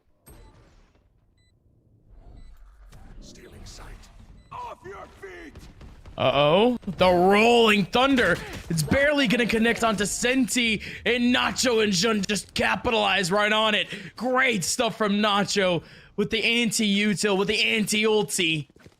And UC Irvine, they take a 10th, and they're looking to barrel their way through this second half as the Scarlet Knights might have just lost out on their biggest opportunity to keep things close with UC Irvine. Yes, they do, my friend. It's just neck and neck right now. The score is a little wider than you might think otherwise. I mean, the score looks a lot wider than it actually is. I think that Scarlet Knights have done a good job of keeping this close. It's just not exactly going their way in a couple key scenarios, which is why they're down a few rounds. And right now, the economy is definitely not favoring them. They could definitely pull this off right now. It's going to come in and pull on towards B or A, though, and that's exactly where Lamp's going to try and hold things back with the Bucky. The Bucky only 1 kill. Nacho trades it out. The spike will go down. Danichi drops bests. And Danichi's still holding the flank, too. Might get hunted down, though. That could be an operator gone. Oh. Nibbler, though, chimes in with a huge one direct. Danichi falls to Senti on the shorty. I think that's a free operator gone. I think that's the operator game. Player remaining. Nibbler, though, it's a huge kill right there. Paint shell going out. Can Senti survive? That is the question. From Nibbler, but just has to go for the wide swing at the very end. Senti senses that danger, but this should just be it, right? Huge flash. Good stuff from Nacho. 11-6 scoreline. And now the Scarlet Knights, they will have a buy into the next round, however, but they do not have the op. They will have to force up into it. Senti might be a little bit lost in terms of utility, as he goes all the way down to 0 credits. Same thing with most of their team. Again, it's a full buy. They're pouring everything into this one. But the Scarlet Knights, if they lose this, they are almost literally done for this map. That's the problem for the Scarlet Knights. It's their map pick, too, most importantly, Gus. And they might just drop it. Senti, though, comes up huge with the opening kill onto Jun. And that's going to be a good boost to the confidence of the Scarlet Knights. Still, they don't have a lot of margin for error. And they need to capitalize on every single opportunity they can find. Still, first pick could go a long way unless it gets evened out by UC Irvine. Nibbler sprays into that boom button. Will not get caught out by it. Pushing forward into B Heaven, though. Eats a paint, eats a satchel. Goes for a spray. Not going to get anything. Has to reload here, but Nacho bails out Nibbler. Nibbler kills just as the health was too low. Oh my lord. Gus, what is happening right now? Silva's eliminated Lamp. I honestly don't know what's going on, because at this point, it's really just UC Irvine somehow stomping their way through sites. And you gotta think, right? I mean, just that mid interaction alone, just that heaven interaction, so chaotic. And, well, now at this point, the Scarlet Knights, they've been reduced to only one. It's just Senti. Again, most likely just going to go for a couple of exits. Gosh, and the Scarlet Knights even won out a battle over towards A, and that's probably the worst part of it. Rutgers, they just end up kind of barreling their way through B, and they just run into a meat grinder. Yeah, it's rough waters right now for Scarlet Knights. This is oh, damn it, she died to the bomb? Okay. Point. All right. So 2 kills against UC Irvine, one of them done by Senti on the opening frag of the round, the other to close it off as the implosion of the spike goes through. But this is the last-ditch buy for the Scarlet Knights. There is no other option here on their map pick of Split. Map number 2 will be Ascent, too. That's a map UC Irvine loved to play, Gus, and right now UC Irvine is looking so strong here on Split. I'm worried right now for Scarlet Knights on Ascent, but still, we're not done just yet. We have monumentous comeback, but Justin starts it off well. Still stuck between a rock and a hard place, so the paranoia will not save him. June chimes in, and down goes an alarm bot. And the lockdown might just go through as well from June as time has started to dwindle away. Nacho finds another kill, 4v3 in the favor of UC Irvine. The Anteaters looking to steal away map 1. The lockdown will detain no one.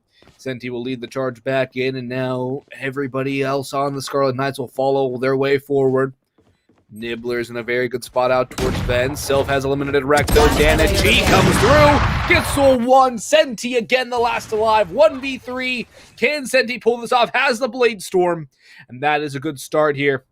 Senti working around towards TV screens, trying to find something, a way back into this. Nobody's over-aggressing, though, for UC Irvine. Nobody's over-peaking. This is very disciplined play right now. The first blade's hit, and Sylph is gone, but now the last 2 are close. This could be the great or the worst part of it all. The swarm grenade was there on the spike, and the spray from June. As UC Irvine, the Anteaters are going to take down the Scarlet Knights, 13-6 on the Knights map pick of Split. Well. Looks like, at least for now, what was UC Irvine and, what was pretty good mental determination, they end up taking out the game. And if I'm being completely honest, Bugs, it was a little bit of a curveball to me, because UC Irvine, off the very first half, of course, they're not going to be able to execute as much on the attacking side. But then things started to go to the wayside. The 1v1s were a little bit convoluted in a sense, and then we ended up getting what was some stellar individual takes. The Scarlet Knights slowed down so much when it came to actually retaking Senti. Absolute nuts. So, ladies and gentlemen, we are going to be moving on into map number 2 very soon. Of course, my name is Upmind, joined here by Boggs. You guys don't want to miss it. This is worth a spot in Grand Finals, and our action isn't over just yet either. After that, we still have yet another semi-final set after that. It's going to be a fun time here for CF1. We'll be right back.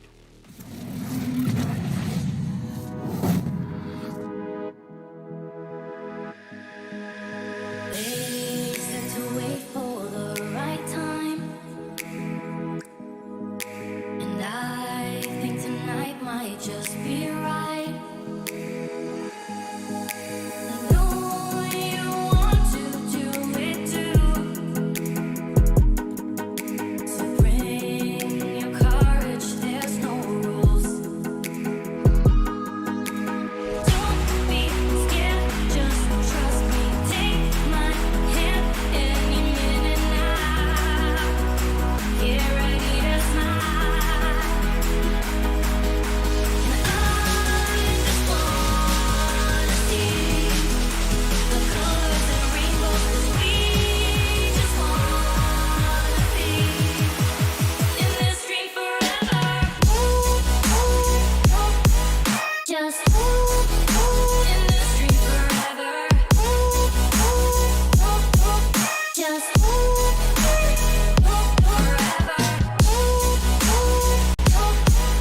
Just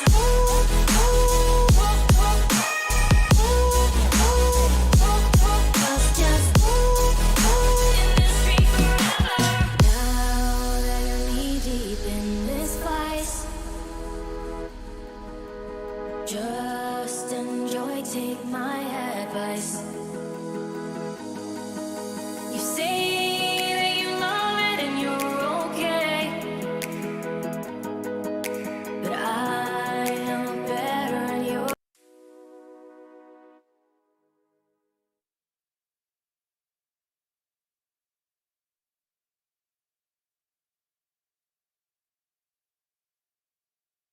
and I think tonight might just be right.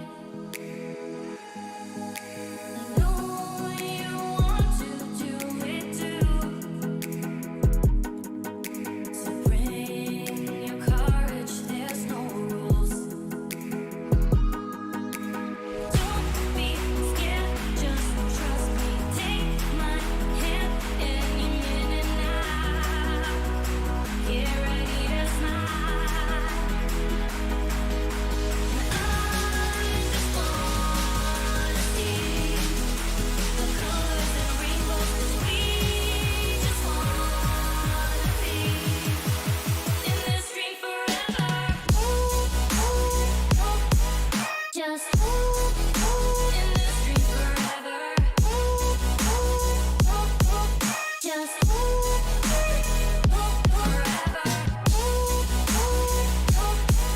Just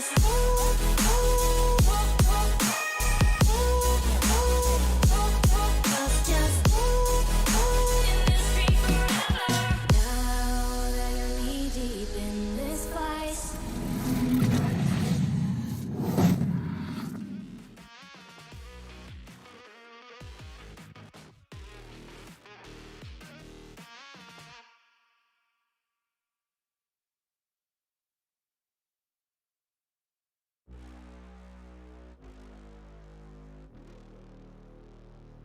From UC Irvine, I thought that Rutgers was going to have a really good run, especially after striking back after the UCI pistol round victory on round number 1 of the game.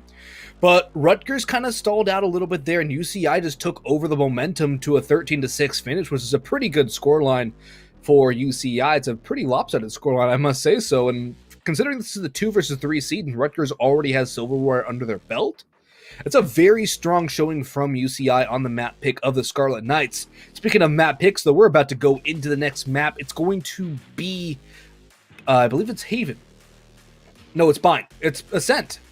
It's Ascent. No, I didn't say Icebox. I didn't say Icebox.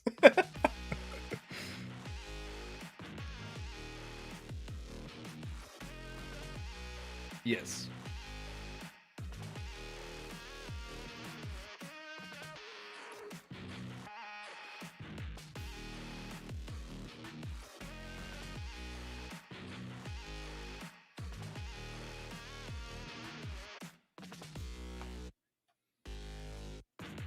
Yeah, it's definitely been a pretty fun time, and it was a lot of action to see and a lot of action to keep track of, but it really kept me on the edge of my seat the whole entire time. It was like, oh, this is going on. Oh, that's going on. Oh, this is going on. It was just fun all the way around.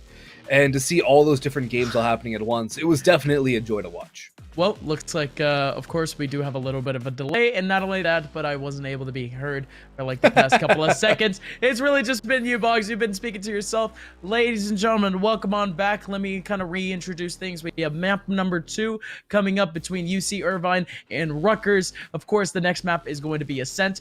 Boggs run through the entire map pool, but of course, it is going to be Ascent. And we have Bind coming up as map number 3.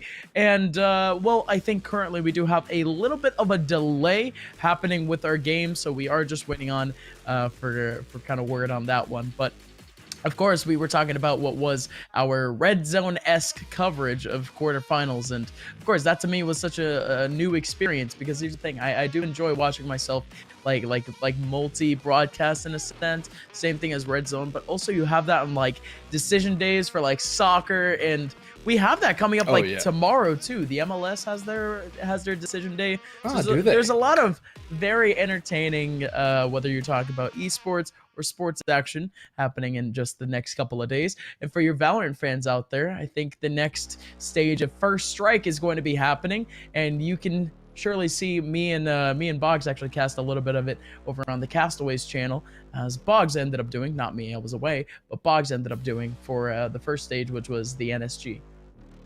Yeah, First Strike's been really fun to watch overall, and I think Valorant as a budding esport has just been so insane. The growth has been astronomical, and just to see how fast it's been rising is really cool. To see how much interest is gaining from orgs, and now to see this college scene that's growing so fast. This is bigger than the biggest CS college scene we've ever seen right now. Yeah, and this level of competition too. It's amazing. Yeah, and I mean, the CS collegiate scene has been starting to heat up a little bit, especially with colleges starting to kind of actually pick up like scholarships for CS players. But that's the thing, right? Valorant is such a new game, but it's also coming in from, coming in from a company that already has so much collegiate experience with League of Legends. I mean, they already worked directly with colleges for their collegiate events. We never had anything like that with CS. Tactical FPS has never had that sort of opportunity. Maybe Rainbow Six, but this is a whole other world. This is a whole other scene, which, again, might be able to kind of lead us into the next generation of collegiate esports. And it's going to be companies like CF1 here that's going to be able to help us out and actually transition into that next generation, and really try to spot out who's going to be the next few prospects, and see who is actually going to take some silverware early on in the game's history. Yeah, and I think it's always good to get in on that silverware early on and get that sort of legacy building, especially from a collegiate sense too, because you think of the legacies in college football, you look at some of the teams like Notre Dame comes to mind as one of the best, and you want to build that in esports. You want to be able to build something like that early on and establish yourself as one of the top esports schools. Have that legacy behind you. Get those players to come in and want to come to your school, and create a program where you can provide both in-game and outside of game for these esports kids, these kids that are coming out of high school and going into college. And that's the beauty of this whole thing. And CF1 is doing an amazing thing by providing these schools an outlet to put their players and showcase with a good amount of prize pool on the line too. Right, and I think that's the fun part too with colleges such as the one that I go to. I go to Full Sail University. Shout outs to the Full Sail Armada. We don't exactly have sports. We don't exactly have an athletic program. We just have an esports team. So to see kind of organizations like this maybe pop up for a new esports, that's gonna give more like colleges that don't exactly have a either a or a great athletic program really an opportunity to really discover what esports is through what would be just great success from their esports side. And I think that's really just a conversation in general about the overall collegiate scene. And I think the future is very much bright, especially with the addition of Valorant. And I mean, we're seeing players, right? I mean, we commentated Mountain Dew League this week for Counter-Strike, myself and Boggs.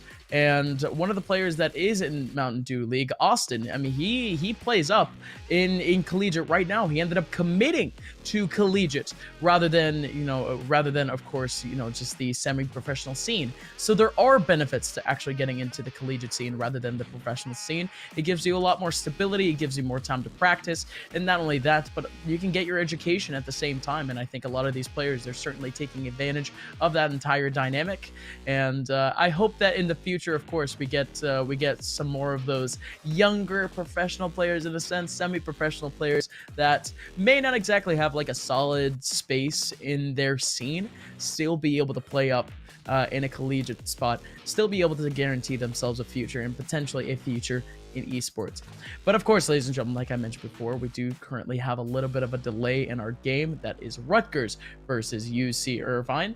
And I think the other game that we're going to be waiting up on is going to be Ryerson facing off against the University of Waterloo. And the University of Waterloo team, a team that we really honestly thought that would kind of barrel through really just this whole upper side of bracket period, we ended up seeing them actually have a little bit of a tough time against the University of Houston. What does that mean for Ryerson, Boggs, that actually did have an incredible game against the Illini? I think Ryerson might see that as a sign of weakness and an opportunity to really push their way through. But also, I'm not so sure if University of Houston is going to be considered as that much of an underdog moving forward. I think that University of Houston really showed up, and even though University of Waterloo might be the number one seed, University of Houston punched them pound for pound. It was a very, very back and forth series, and I think that University of Waterloo still played a very good game of Valorant, very good 2 maps, and to no fault of their own, University of Houston were in that. University of Houston had a fantastic showing, and to see them moving forward, I think is going to be interesting to keep an eye on. But to go back to Ryerson versus University of Waterloo, I think that one's going to be much of the same. I would not be surprised to see that one go full 3 maps, because I feel like both those two teams are going to be pretty even in terms of how they're going to actually go back and forth against each other. I think we're going to see a pretty good matchup overall, and potentially our first 3-map best of 3, because I actually don't know, to go back to our one here, if the Scarlet Knights are going to be able to pull off anything on Ascent against UC Irvine when their own map pick would still arrive. Right, and again, that kind of might be considered a little bit of a disadvantage for a lot of these teams in terms of map pool. I think the collegiate scene has been kind of around for, I think, 2 months now. So really just trying to develop something, really just trying to develop a map pool is going to be quite the struggle for a lot of these teams. But the more that we get into it, folks, the more that we start to see these teams start to rise up to the top, the cream of the crop. And it seems like, of course, we're going to end up on Ascent here for map number 2 between UC Irvine and the Rutgers Scarlet Knights. And boy, map number 1 split, that can't be considered a little bit of a cheesy pick. And that ended up working out for UC Irvine. Now this one, however, Boggs, look at this setup, at least from the defenders. I have never seen this on Ascent. It was a full mid-rush. It's something that you might see on Inferno and Counter-Strike with people just rushing down middle. I think it might just work, though, but Silphist having other ideas. Only 1 kill for him, though. Nibbler going to try and trade things back as it's Nibbler and Nacho now. The last 2 alive for the Anteaters. A great curveball goes right past Nibbler, who lands the headshot. Nacho, however, has fallen, and Senti will do the deed. Pistol round 1 by the Scarlet Knights as the defuse comes through. And the mid onslaught, the phalanx of players just pushing through mid and then through market, works out well for the Scarlet Knights, and Rutgers is up to an early 1-0 lead.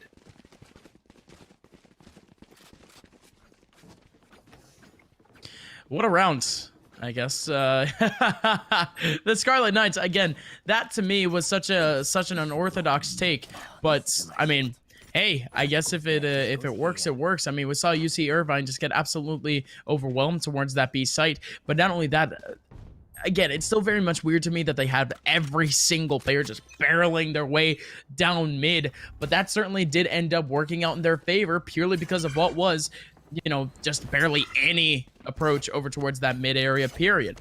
Now, ladies and gentlemen, we do have ourselves what would be a second round. It is not the words that you see at the top of your screen. It is still indeed UC Irvine versus the Scarlet Knights. We'll bring you guys up to speed on that one real soon. But this second round is currently at a solid 4v4 after a couple of early frags. Indeed it is, and UC Irvine trying to battle their way back in and pull off a Rutgers is what we saw in Split there. But what we're seeing right now is the Scarlet Knights not willing to relinquish anything right now. Senti having to fall back and still trying to do some damage here. Senti taken out by Sylph, and now it's a 3v3, evening things out here. But it's going to stall out again as UCI is going to work their way back towards A.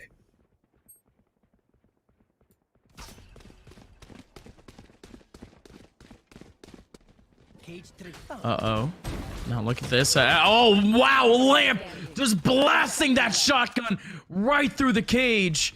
And oh boy, it just works out in his favor, doesn't it? One last player remaining, and it's going to be Nibbler, and Justin takes him away. A 2-0 scoreline going towards the side of the Scarlet Knights.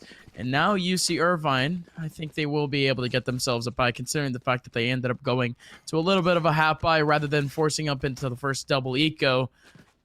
Scarlet Knights might have a little bit of a tougher time into this round too. They're starting to get a little bit antsier here on Ascent, Bugs. Yes, they are, and I think they're feeling the pressure right now, Gus. They know that there's a lot on the line here. They don't want to go out 0-2. They want to get something back against UCI, and their best chance is to put up a huge lead early, build that confidence, then move upon it.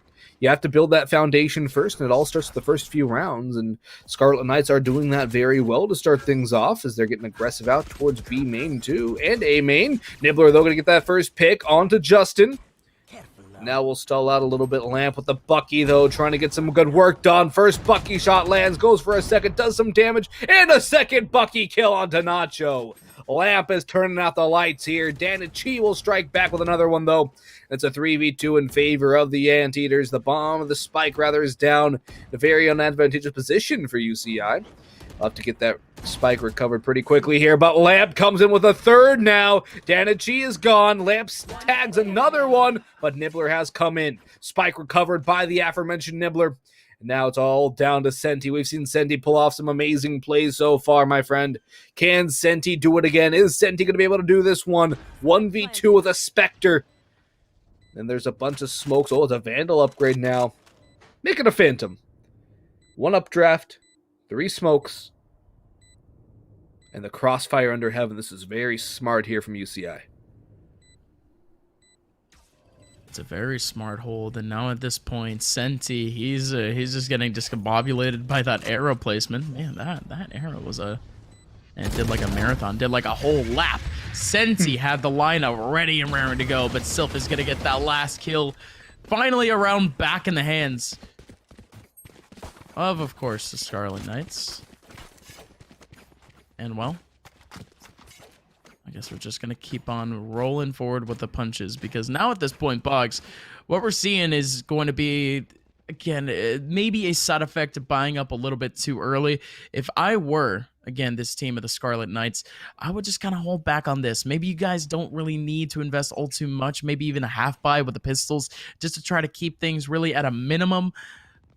Just so, really, you could get yourself a really good full buy into the next one. But it just hurts, right? If they do end up not succeeding, which they're currently down. That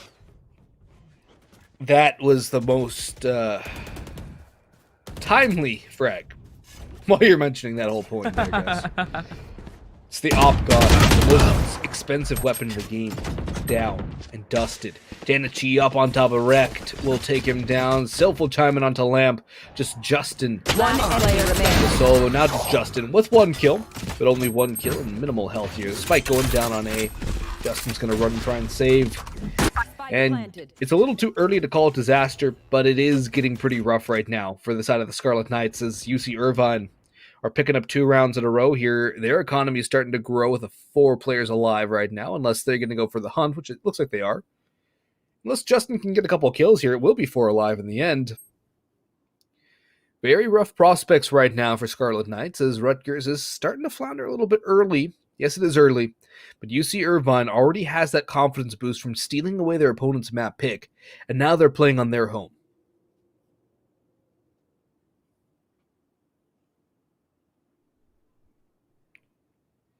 Sure is for now, and I mean, UC Irvine, we saw it was a little bit of a slap fest in that first game, and I think you could just kind of consider it over towards the side that UC Irvine can be a little bit puggy.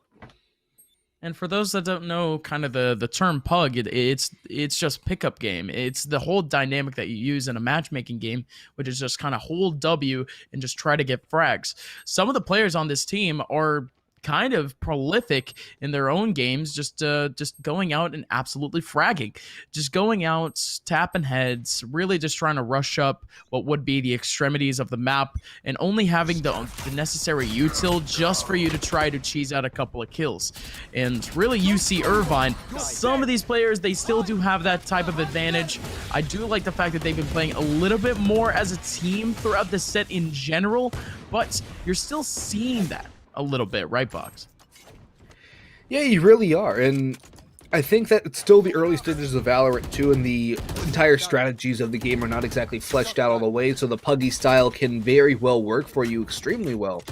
And I think that'll continue for a couple more months until we start to really get all the agents fleshed out fully too. We have another agent coming in, I believe it's Sky, pretty quickly here, so that'll add another spanner to the works and how people want to play the maps. Nibbler, though, going to get a good opening kill onto Justin, making it a 4v3 for the Anteaters, as they're going to regroup and try and go back towards A, where Bests is going to try and lock things down. Still, though, I think that it's going to be a rough time for the Scarlet Knights if they're unable to pull something off pretty quickly. It's going to be a very, very momentum-heavy game overall. And 30 seconds left. Scarlet Knights need something to pull themselves back into this one. A couple more kills here on this round could be huge. I'm not so sure where the lockdown's going out early. Maybe just want to use it and go for another one. Here comes Bests. Going to get bested by Nibbler, though. He's had a massive performance so far today, not just in this matchup, but also before. Now we have Lamp the last alive. Spike goes down. Lamp grabs a Phantom. But don't know what Lamp can really do here. It's a rough spot. It's a great flashbang. Up onto the top goes Nibbler. And Lamp has been turned off yet again. And a real good 4K from Nibbler. And again, Nibbler, he does, again, have some semi... I guess you could call it semi-professional if you want to call ESA advanced semi-professional, but it is a very much a high tier in the online CS:GO scene. Nibbler has that experience under his belt coming into this team, and I mean, if anything, or I'm sorry, I think main, not advanced, main. I was thinking about ASOS for a second there. We are going to be moving on into our next round, though. It's well underway. Looking at the setup, it is a little bit of a default. Attention throughout the entire map now, Boggs. Best going for some information, has Senti with him out towards wine. Senti getting caught out, forced into the open, eliminated by Nacho. Best will trade back, and actually health is low on Nacho, so it could be a 2-for-1 trade back the way of the Scarlet Knights.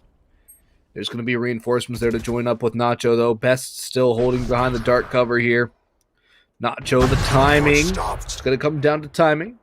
Justin, a really nice little move to get him behind the back lines, get some information. Goes back. Nacho, though, dead to rights when that dark cover fades. That's exactly what happens right there. Bests will get that second kill. 4v3 in the favor of the Rutgers Scarlet Knights. That's a good showing right now for Rutgers. They need to pick up this round again, bring it back level. Try and keep UCI on their toes. Here comes the hit. Wrecked with another. The Hunter's Fury popped by Bests. Wrecked with another kill. The Hunter's Fury will find nothing. The Blade Storm out for Danichi. Gonna find nothing at all. And Best with that third kill. Good, clean round for Rutgers as they keep 4 alive. Get their third round on the board. Drop that off back to Senti. Most importantly, the money for UCI, though, very strong and still more than enough to get a buy in this round.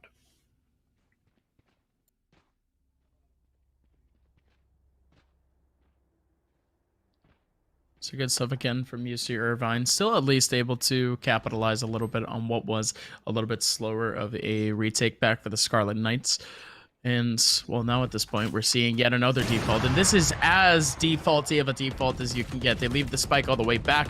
They really just trying to focus up on these positions, but you got to pay attention to Senti. Senti has been absolutely nuts throughout this entire set and has capitalized once again off of an early peek over towards B main, leaving his team in a man advantage. As now you see Irvine, they're still trying to really fish for these kills. One player is all the way up towards Catwalk, and not only that, but you have two players in A main really looking to bounce on out. Sylph, you hate to see it.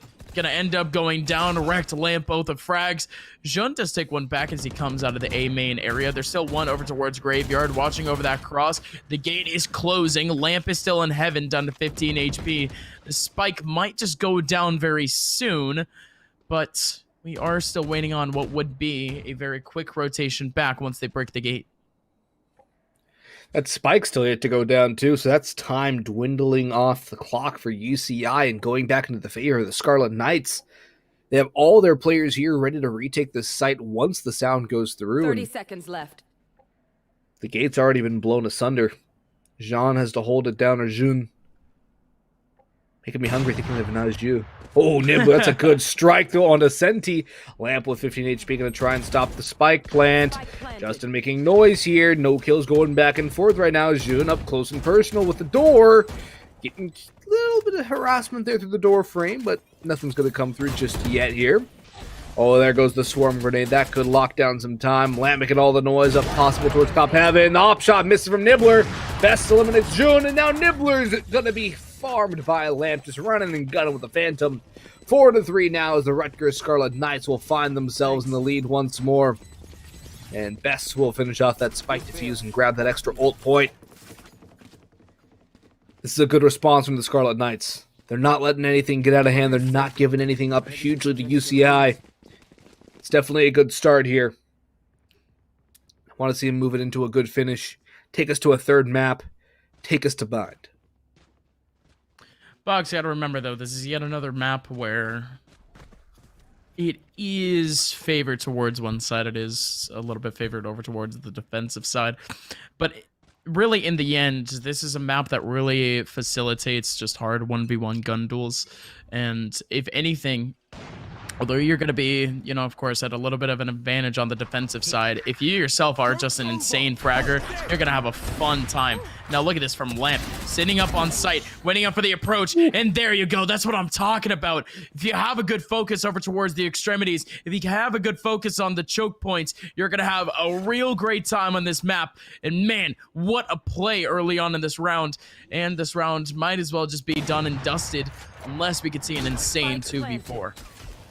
Hey, great stuff right there from Lamp, but Sylph in. Now just Sylph in a 1v4. I don't think he's been able to pull this off, Gus. It should be the round again for Scarlet Knights here.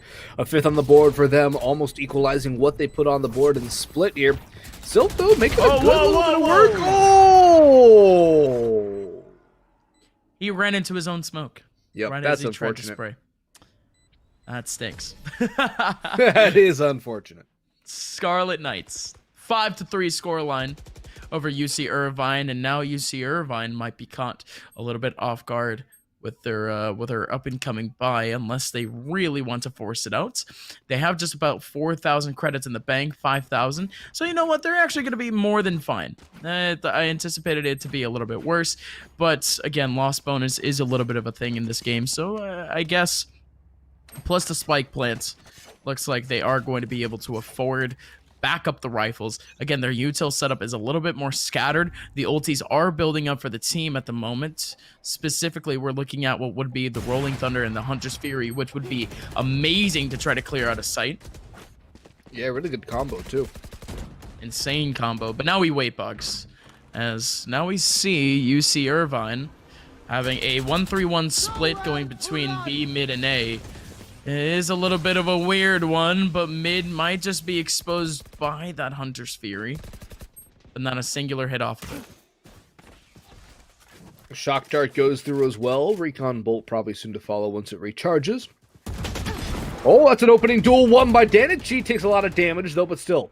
First pick goes the way of the attacking side, but Senti is right there to trade it back onto Jun.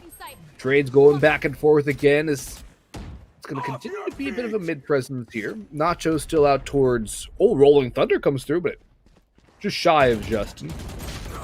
The timing there! Justin almost getting a kill, instead finds death in turn. Lamp with one, Danichi with the trade. It's all down to Erect and Senti to try and make this one back. Spike gonna go 30 down. seconds left. Spike planted. Rotations coming back in pretty quickly here. The operator in the hands of the Jet.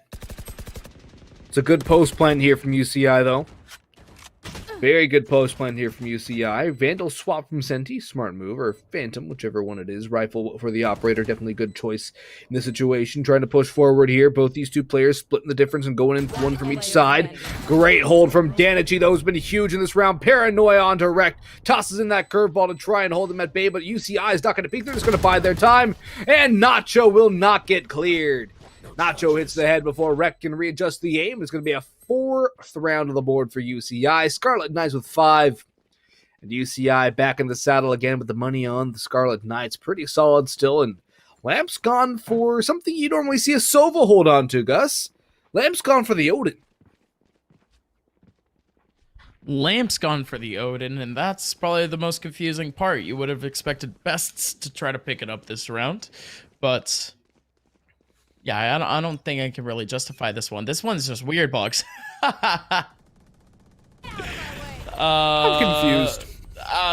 He's the one going for the spray down. I guess it doesn't really make a difference, but he doesn't have the information. Yeah, it doesn't have the recon bolts that you really get the information with. And he didn't even use the camera towards sight. The camera's all the way, or towards main. It's actually in the backup sight. Very awkward. Very weird stuff. But in we go again, Bugs. Let's see if they can actually try to hold things out. Danichi on the front lines. The Killjoy ult, it is gone. And again, the site is now on lockdown. It's going to have to be a 4-on-5. Make that now a 3-on-4 as frags start to go back and forth. Justin stuck. Back over towards spawn. And the Scarlet Knights are starting to clamp down on site and see if they can even attempt this. I think the Scarlet Knight should save here. I don't think a 3v4 retake is really worth it right now. You don't exactly have the best money built up. You want to be able to have a good buy the next round. Danichi's going to shut it all down, though. Off and on the Jet here on Ascent. Shock dart there to harass Best's back. We'll get a kill onto Sylvan, a second, but not a third. Some bit of economic damage there, but I think it's paltry in the end there, Gus. 5th on the board now for UCI.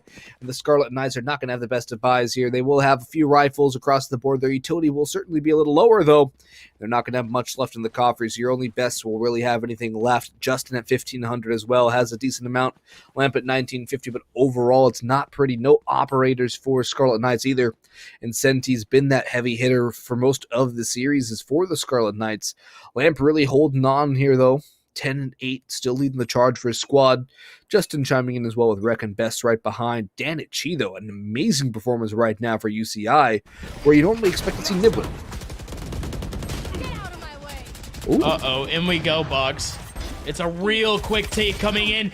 Senti's trying to hold things back, but it's simply not going to work out in his favor. He's only able to get himself one. Best. Uh-oh, this Hunter's Fury going to be able to get actually more than he anticipated. One real up close. Again, saved by the bell. And now his util is kind of being the hero of this round. Justin trying to approach too. It's a little bit of a pinch. Best is still coming in. Oh no, the bounce! Oh. If there was no bounce, that would have been the round most likely. But Jun is going to take down Justin at the end. And you see Irvine, after what was one of the most chaotic rounds of our game thus far, is going to be in their favor. 6-5. And now they're looking for one more to really close out this attacking half and really set themselves up for success on their defensive side. Hey, look at the dinner date over here. And the squirrel with a grenade watching over it. Good for him. Yeah. For having the grenade or for watching? Good question. I think all of the above. Honestly, I love the little stuffed animals. They exist here on Ascent and also on Bind. I have not been able to find them on any of their map. Oh, wait. No, I have not found them on... I don't think I've found those same stuffed animals on Split. There is one bear on Split, and he is very hard to find. Oh, Wrecked and Justin getting some kills to open things up and trade it back to a 3v3, but Nacho and Jun making it a 3v2 in their own favor. Danichi comes in again for one more. Wrecked to fall, and Lamp, the last alive. Lamp's been great, but what can Lamp do now? The lead for UCI trying to be grown. Lamp has eliminated Jun, though, and that could just destroy the lockdown here. It's going out. Lamp, though, might just be going for a save here. We'll destroy the lockdown at the very least. Neural Theft comes through. Knows who these last two players are. Danny Chi and Nacho. Working around the operator in the hands of Danny Chi. And as per usual right now, Danny Chi hitting all those op shots. 7-5 now. End of the first half. UCI take the attacking side.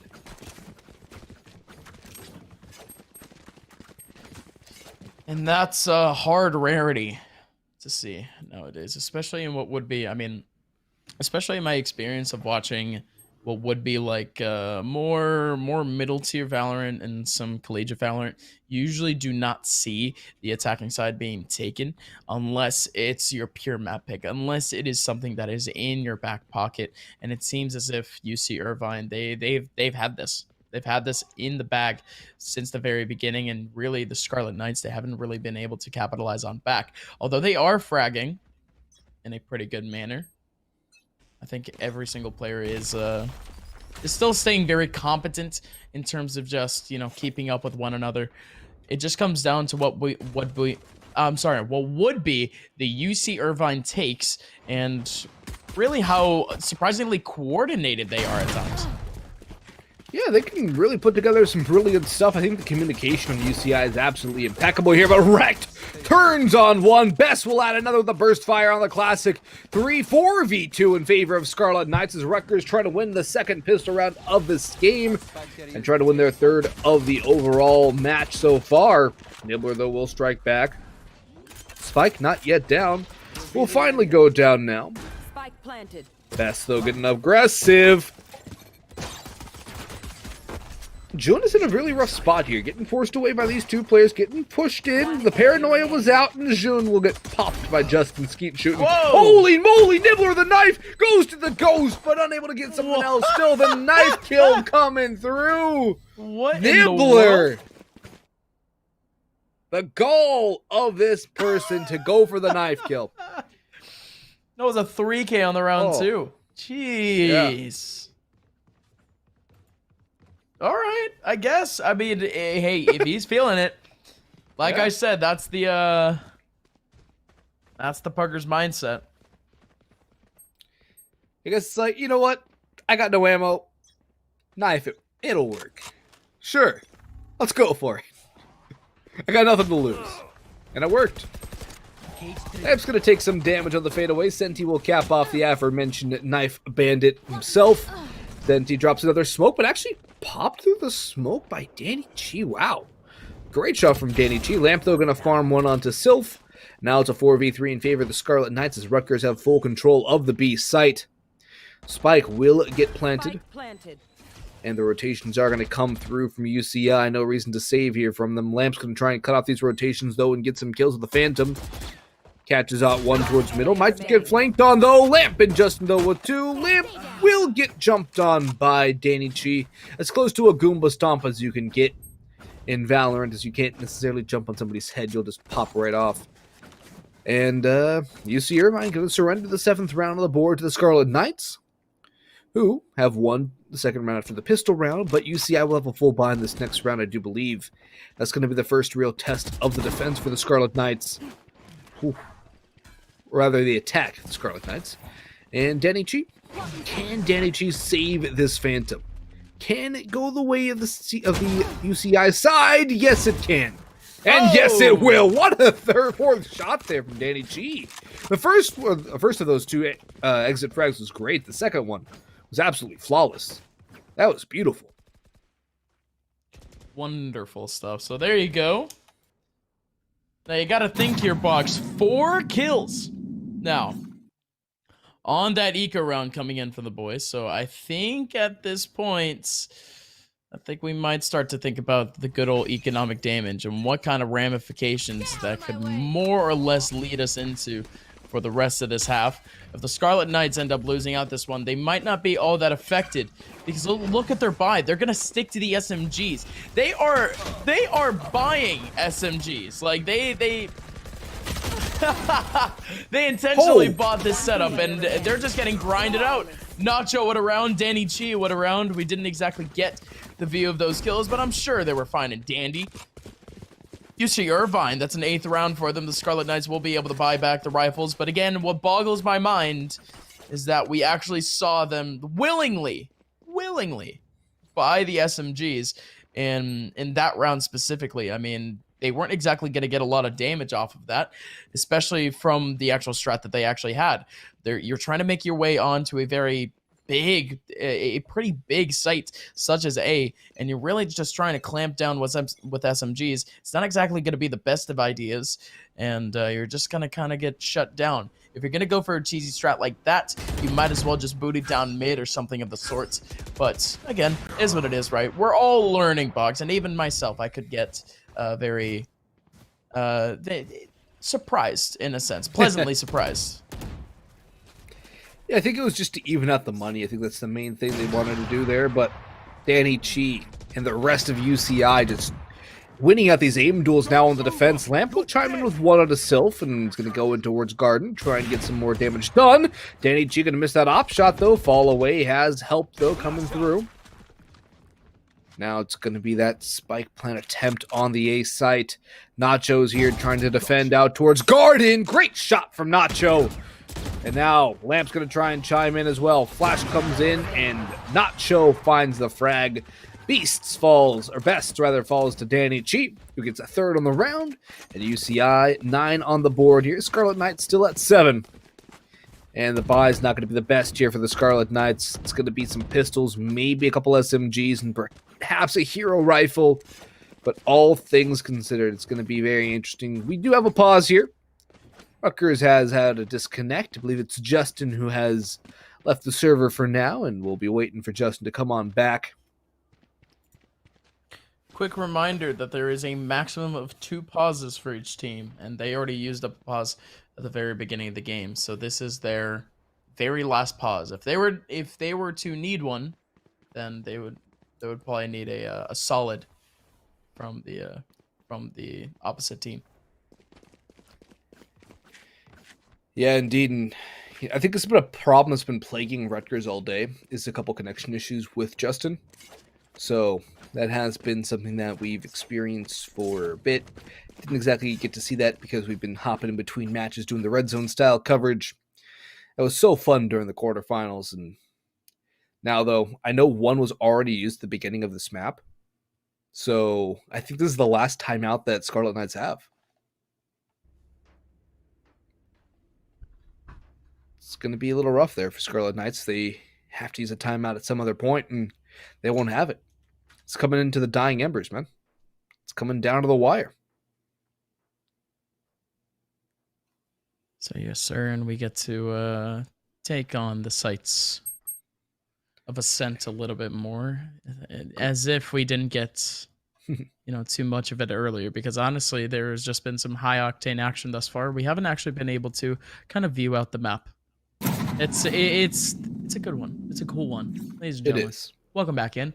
My name is Upmine, joined here by Boggs, and again, we are making our way through this entire bracket. Again, quarterfinals, like you mentioned, had ourselves that red zone style coverage, where we brought you guys almost every single game, but there are 2 semifinals to go through today, and the second one is going to be coming up right after this one. So if UC Irvine ends up taking this one out in 2-0 fashion, we will be getting to that one pretty fast and furious at around 7 EST, something of the sorts. But yeah, Boggs, I wanted to ask you straight up, how has been your week? I know we spent myself and you. We spent a good bit of it during Mountain Dew League. But how are you, buddy? How are things? I'm doing good. This is what, day This is day 4 of you and me casting. Day 4 in a row. And it's great. I'm sure you're getting tired of seeing my dumb face. So I mean, you know what we do when we're not casting anywhere? We're playing FIFA. We're playing FIFA together. Yeah, we're playing FIFA together. So there's that. Yeah. So well, when we're not casting, we're usually doing something else together. So.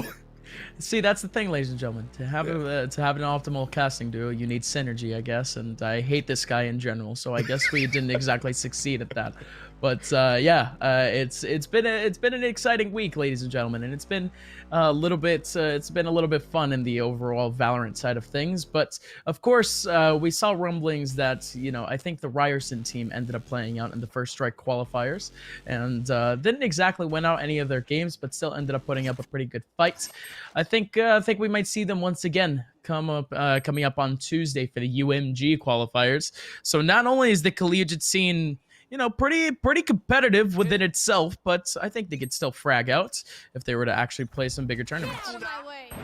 Yeah, I think it's a good look to see the collegiate teams playing up against the pros and the semi-pro teams too. I think it's a really good thing that we can blend it all together and see how they're able to compete. And I'd love to see a collegiate team go really deep in some of these qualifiers and tournaments. I think it would be a really cool thing and a real big boost to the overall collegiate scene. And I think it would give it a lot more exposure, and people would be like, "Oh wow, a lot more exposure," because we haven't seen a singular, actual collegiate team really do anything yet, if we're being honest, on the in the overall scene. So we haven't seen it in CS, that's for sure. We've seen teams like UCF make their way up the ESEA advanced ranks, and even win out a couple of lands, especially down here in the southeast area.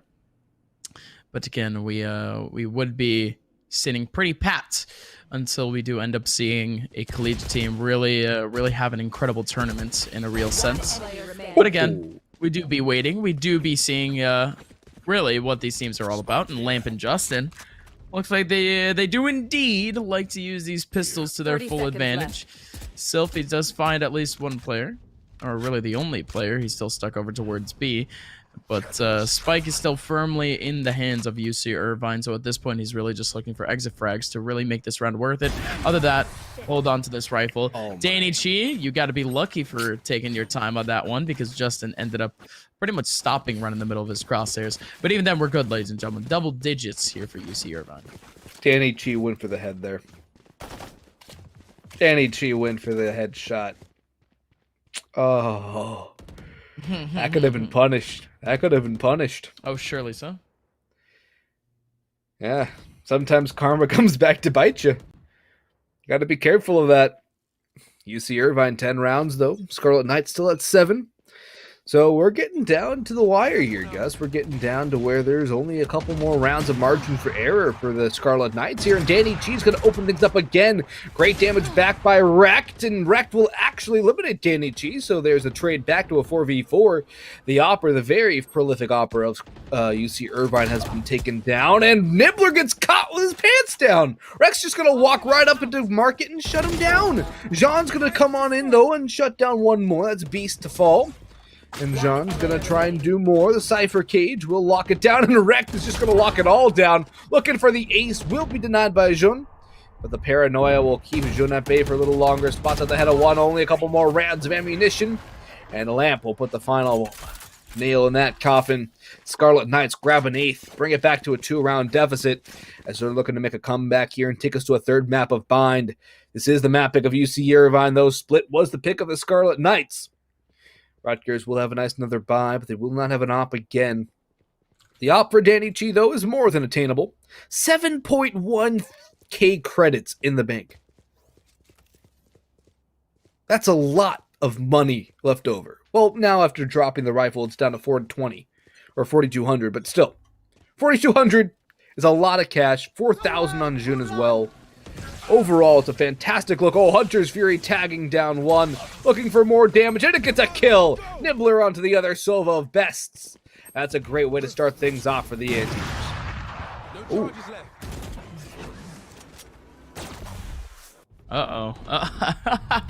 Interesting start, but we're still getting into it. Danny G does have the up-bound in hand, but gets out the knives. Up close, gonna keep on spraying it through. Justin thought he was slick and could be able to make it through, but it's simply not gonna happen. Now the Scarlet Knights up against the ropes, down to only a 1v3 in the hands of Wrecked, and Danny G gets the shot right through the wall, and that's gonna be an 11th round for UC Irvine. Massive one for them, as the Scarlet Knights were starting to get real scary off that take. That did get really scary there, but the Scarlet Knights now a little bit dampened, a little bit hampered now, but their lack of a buy is going to be a judge for Senti. Yes, with the jet dash, it could work out, but it's still going to be very, very difficult here. Stingers for both Wrecked and Justin, Spectre for Lamp, and the lone rifle sits in the hands of Bests. It's the Vandal. 29 kills for Danny Chi, too, on the way to a 30 bomb within the first 26 rounds without it going to overtime. That would be a massive stat line here for Danny G. Moving in towards the finals too, but here comes the hit out towards the B site. Best launching that Hunter's Fury out, does some damage here. Senti dropped by Jin. And Rex going to push on through, drops the curveball in, looks for one, but Nibbler swings instead. Justin still holding on the back lines in the boathouse, trying to do some damage here. Shock darts going through. Nacho, though, eliminates Lamp, and Jun comes from the side and blindsides Justin.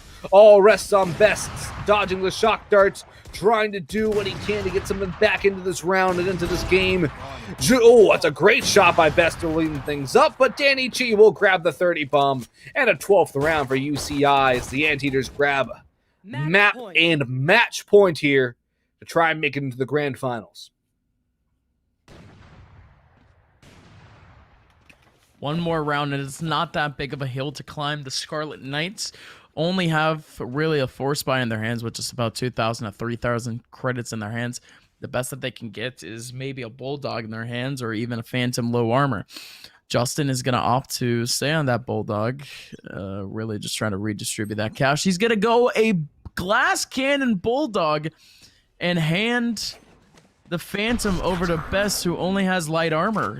That is probably the weirdest usage of eco economy that I've seen in a while, but I guess, Boggs, if it works, it works. It is what it is. The nice thing about Valorant, there's no aim punch. So, Glass Cannon just means you have 50 less health, in that sense. Which does make it a lot nicer. You don't have to worry about getting your crosshair in the sky after getting hit once. So it does make Glass Cannon rifles a little more viable here. But it still is a last-ditch effort for the Scarlet Knights. They don't have a margin for error anymore. They have to pick this one up. They have to win this one out. They have to win 4 in a row to take us to overtime here. Looks like they are going to edge their way towards A. It's a good wall. Shock Dart comes through as well. The spam from Nacho does nothing whatsoever. Hits going through, though. They're on towards the site. Nacho has the Rolling Thunder, though. This could get messy. Jun has eliminated Senti. Justin will trade it back on the Bulldog, though. Good little burst there. Spike has gone down, though. Sylph is going to look for something out towards Heaven. Will get nothing, though. Nacho trades it back. Wrecked has been huge with the side of the Scarlet Knights, but Wrecked is no longer a factor. In comes Lamp, unable to eliminate Nacho. And Danny G comes in for the final frag. 13-8, UC Irvine are in the grand finals here, taking down a former winner in the Scarlet Knights in fantastic fashion, 13-6, 13-8. And Gus, you wondered how UC Irvine would do up against the Scarlet Knights. They did really, really well. They did incredibly well, and we do get a little bit of a replay from that last round. I guess it was a little bit of that retake. And again, Nacho absolutely popped off in that last round. Oh, man. Again, massive stuff. I mean, even to have that intuition to even look over towards main, it was just well timed in a sense off that swing. So, ladies and gentlemen, that is going to be our first semifinal set done and dusted. We are going to be moving on into University of Waterloo Gold, facing off against Ryerson University Shorty Kings. Love that name, by the way. Oh, yeah. We are going to be moving on, of course, in just a little bit. I think that game is lined up for 10 minutes from now, something of the sorts. But for now, ladies and gentlemen, my name is Upmind. You can follow me on Twitter at Upmind_. You can follow Boggs on Twitter at BoggsCS. And of course, like I mentioned before, you can kind of wait, I think like 10 minutes or something of the sort. CF1 also has their own Twitter. You can follow them on Twitter at CF1 Esports. We'll be back in just a couple of moments with that second semifinals. Yeah, yeah. MD, JPB. It's only right, baby. Yeah, why you mad? I got a bag, bro. Name hot in these streets, no Tabasco. But I'm so stubbed, that's a fact, yo. And if you think I'm frontin', you can run it back, yo. Go and run it back. You know that I run it. Everything you wanna do, I already done it. And I got your little boo telling me she love me. I got this one, that one. Damn, it's gonna be a long night. Yeah. You know. I said, damn, it's gonna be a long night. Yeah, let's go. Look. I tell Shorty drop it for a real one. Yeah. Go ahead and pop it, let me feel some. Do it for the boy with a bag now. Movie star money making everybody act out. I don't lie to these women. If I want them, then I tell them. Don't get fly for these women. I was born with these propellers. All my haters cannot beat me, so I call them my capellas.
JPB, it's only right, baby. Yeah, why you mad? I got a bag, bro. Name hot in these streets, no Tabasco. But I'm so stubbed, that's a fact, yo. And if you think I'm frontin', you can run it back, yo. Go on, run it back. You know that I run it. Everything you wanna do, I already done it. And I got your little boo telling me she love me. I got this one, that one. Damn, it's gonna be a long night. Yeah. You know. I said, damn, it's gonna be a long night. Yeah, let's go. Look. I tell shorty drop it for a real one. Yeah. Go ahead and pop it, let me feel some. Do it for the boy with a bag now. Movie star money making everybody act out. I don't lie to these women. If I want them, then I tell them. Don't get fly for these women. I was born with these propellers. All my haters cannot beat me, so I call them acapellas. See, I'm only getting better. You only get jealous. You know that I run it. Everything you wanna do, I already done it. And I got your little boo telling me she love me. I got this one, that one. Damn, it's gonna be a long night. You know, I got this one, that one. Damn, it's gonna be a long night. Yeah. MD, JPB. You already know, baby. Yeah. Yeah, I said I already done it. Everything you wanna do, I already. You know that you know that yeah. I said you know that yeah. Damn, it's gonna be a long night.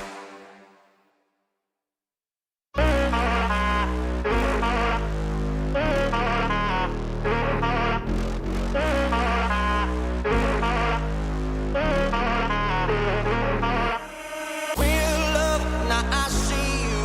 Yeah, you know I do, to make it through the times we had. I see it now, I see it now. Real love, now I break through to show to you that I'm more good than I am bad. I work it out, I work it out. And I'll be somewhere that you need me, and I'll be holding my breath, waiting for you to show.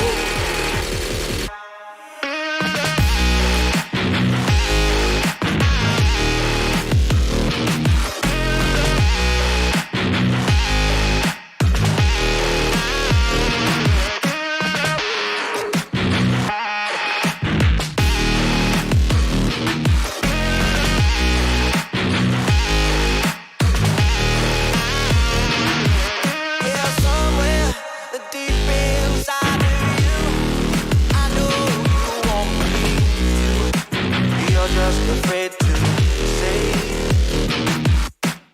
real love, now I see you, and I'll make it through to find the life that we once had.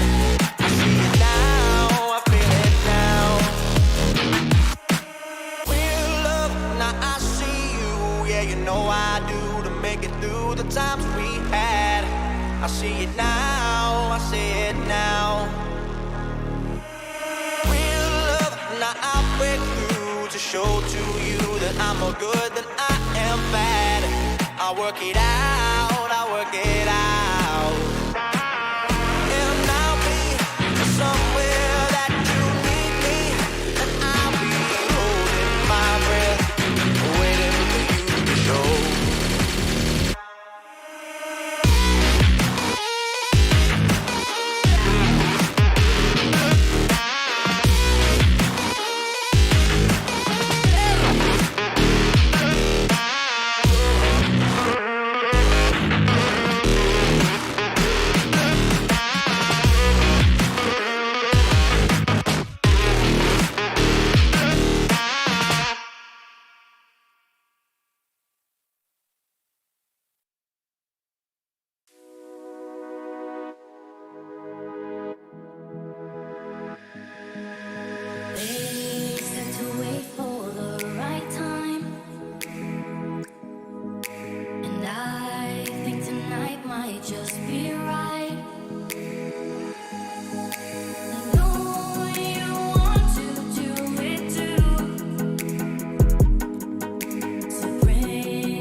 take my advice. You say that you love it and you're okay, but I know better and you're afraid. Have no shame, just let go. Follow me to another land. Try to understand. And I just wanna see the colors and the rainbows, 'cause we just wanna be in this dream forever. Just in this dream forever.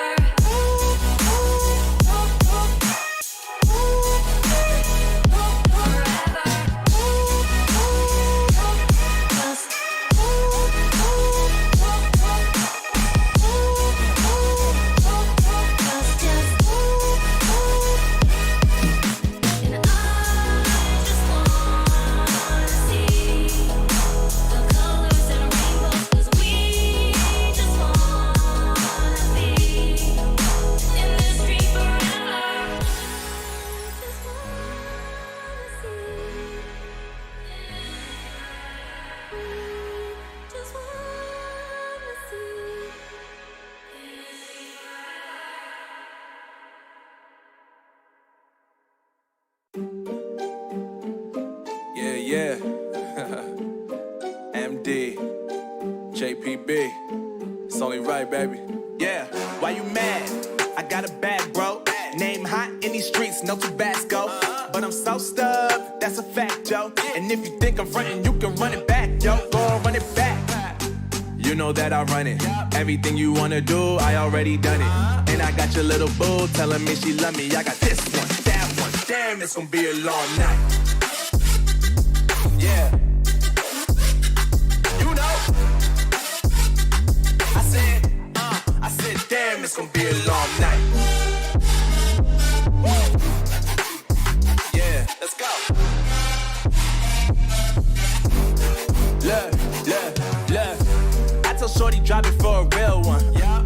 Go ahead and pop it, let me feel some. Do it for the boy with a bag now. Movie star money making everybody act out. I don't lie to these women. If I want them, then I tell them. Don't get fly for these women. I was born with these propellers. All my haters cannot beat me, so I call them acapellas. See, I'm only getting better. You only get jealous. You know that I run it. Everything you wanna do, I already done it. And I got your little boo telling me she love me. I got this one, that one. Damn, it's gonna be a long night. You know, I got this one, that one. Damn, it's gonna be a long night. Yeah. MD, JPB. You already know, baby. Yeah. I said, I already done it. Everything you wanna do, I already. You know that yeah. I said, you know that yeah. Damn, it's gonna be a long night.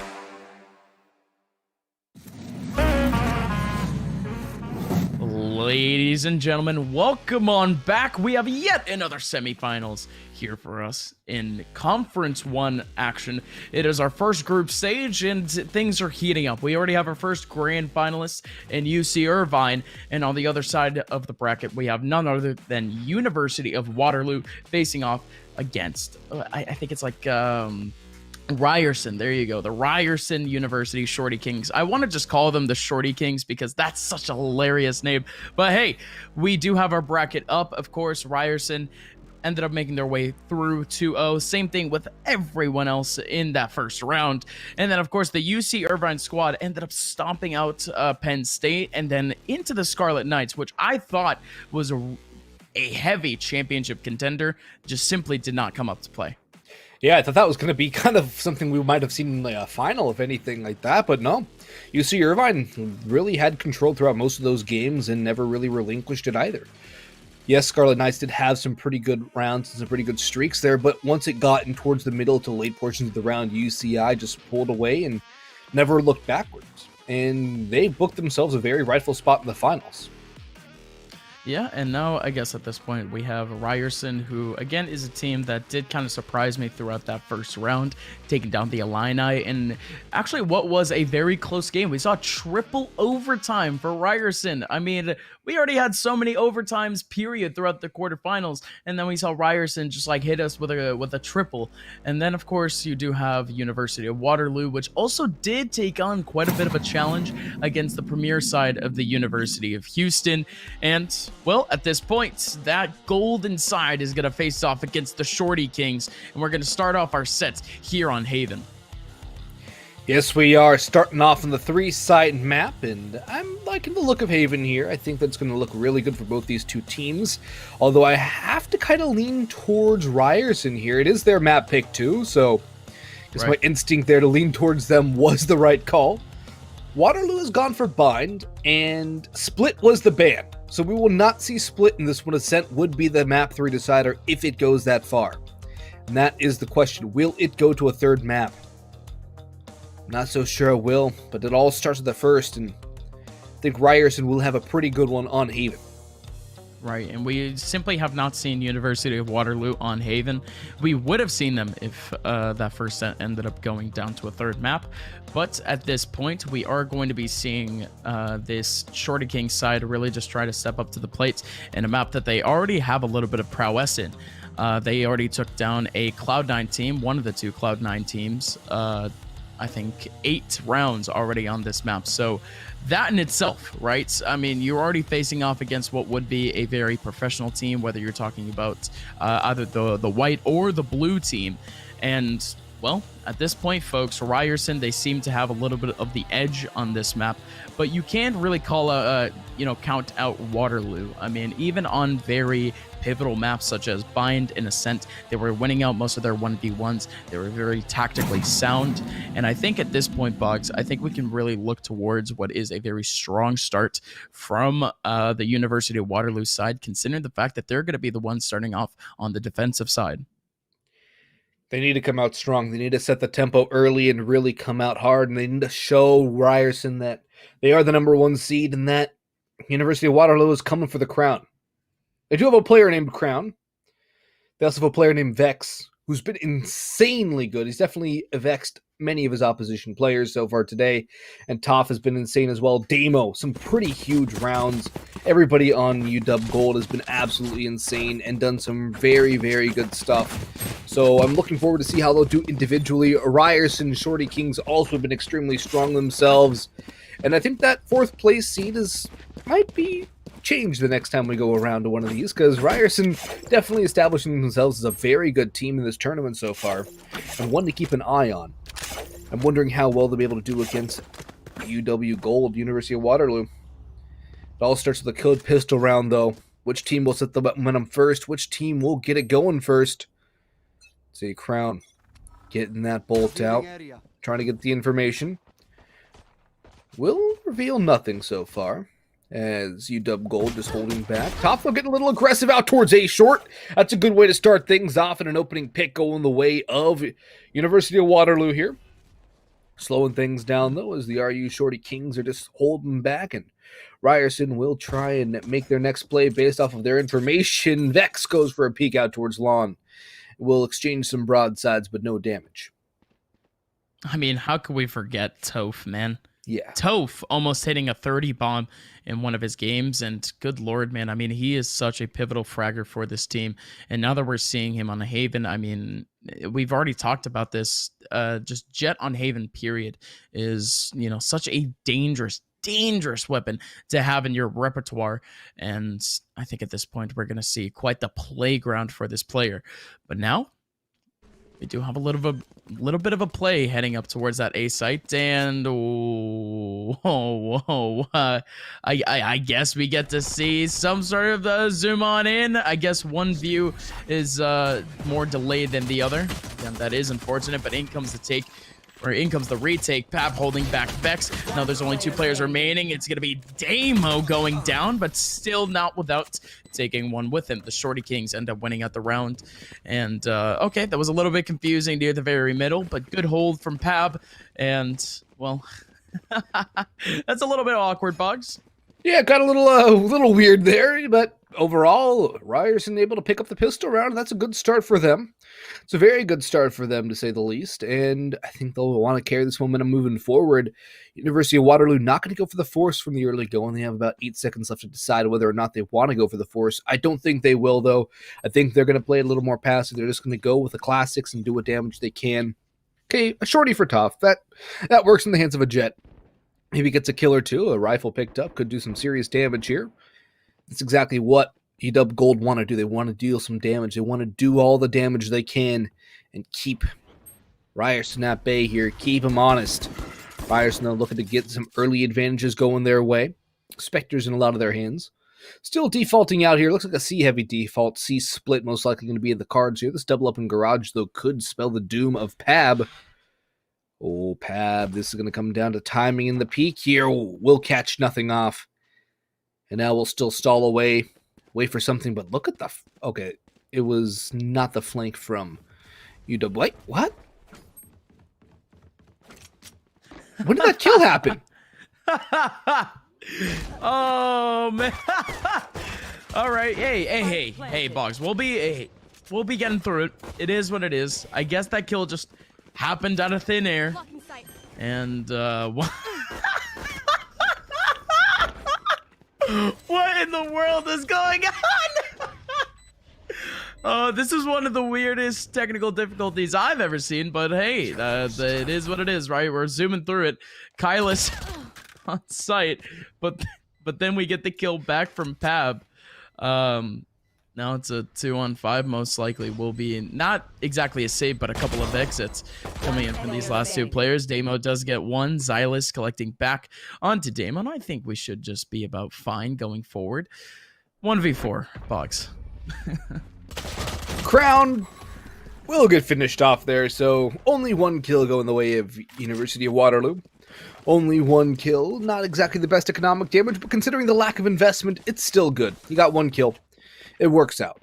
And RU Shorty King's going to go on, not the shorties, but a couple stingers here, a couple specters as well, and a bulldog. Definitely a very light buy here from the attacking squad. It's going to be the bonus round for them. And they have plenty of money in the bank, too, to reinvest should they lose this round. But this definitely is a very good opportunity for University of Waterloo to pick up their first round on the board. But if Ryerson are able to win this round, it's going to be so big for their momentum and for their economy. They'll have SMGs again in the next round. And they'll just be moving forward toward a pretty good attacking side to start things off here against UW Gold. Looks like they are going to be going out towards lawn, trying to get some advantage out towards that area of the map. Garage, perhaps, maybe a B hit. Or even just through garage onto C. We'll find out where the Shorty Kings want to go, but here comes Vex. It looks like it will be a B hit. Vex has to hold it all down. Has 1, goes for a second headshot, and vanishes away. Great dash away, but Pav has traded. Retakes coming on in as the spike has not gone down. In fact, it's just outside. In comes the Chuck Dirt, though. It's going to land very, very nicely here. And Pab cannot escape. Toff is down very low, but it's only down to 2 for Ryerson. Oh, there's 4 alive for University of Waterloo here, trying to put that first round on the board. 1 enemy remaining. Oh, no. Things have gone to the wayside. It's a 3-on-1 now, and you have Damo sitting up towards that mid side alongside his teammate just really in a cross. Crown, the last one remaining. Over towards garage. Really, that only hold towards that C garage side. And he ends up taking down his opponent, Alden. Alden, yet another very pivotal parts of the Ryerson team. But we're simply not going to see him strike just yet. In fact, Pab is the one top fragging of this entire server. 6 kills for him thus far. We do get a little bit of a replay, I think, mostly of that last frag. I mean, you got to think that one was heavily in the favor of Alden, and even then, he was still able to catch up the frag. And we even get that second angle. Again, Crown, you got to be thinking your lucky stars that you got that first hit on, a little bit of aim punch too. But in we go now, folks. A couple of players stacking up towards Longy. This is very, very aggressive from Toph and Rodzi. 1-for-1 trades here as we go to a 4v4 here. Tough getting the trade out onto the RU Shorty Kings. And the A site will be the point of contention here early on from the attacking squad. They continue to work their way onto this site. Vex trying to hold things down. Phantom in hand. As we're going to stall out here as Ryerson's starting to work their way elsewhere across the map and again going out towards lawn. It's something we've seen them do the last few rounds, and, well, it's been successful more times than not, but I want to see a little bit of tactical diversity here. I want to see them mix things up a little bit instead of just falling to the same patterns, because their opposition will capitalize on those patterns once they discover it. And actually, they are going to mix things up. They are going to go towards the C site where Damo's going to try and lock things down. Spots one with the Vandal, drops that Dark cover as well. Ready for a Paranoia. Here it comes, and in that smoke, nothing's going to go through it just yet. Now in goes Jay, and Jay has fallen. Damo locks it down. Pab will trade, though, on to Crown. Damo, though, still locking things down from back sight.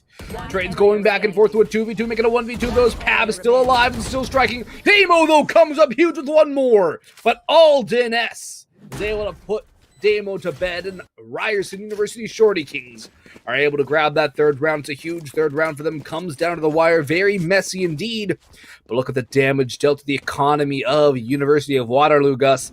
It is not the best look for them right now. A couple stingers, a couple light Kevlars, maybe a rifle, but most likely not, and pistols.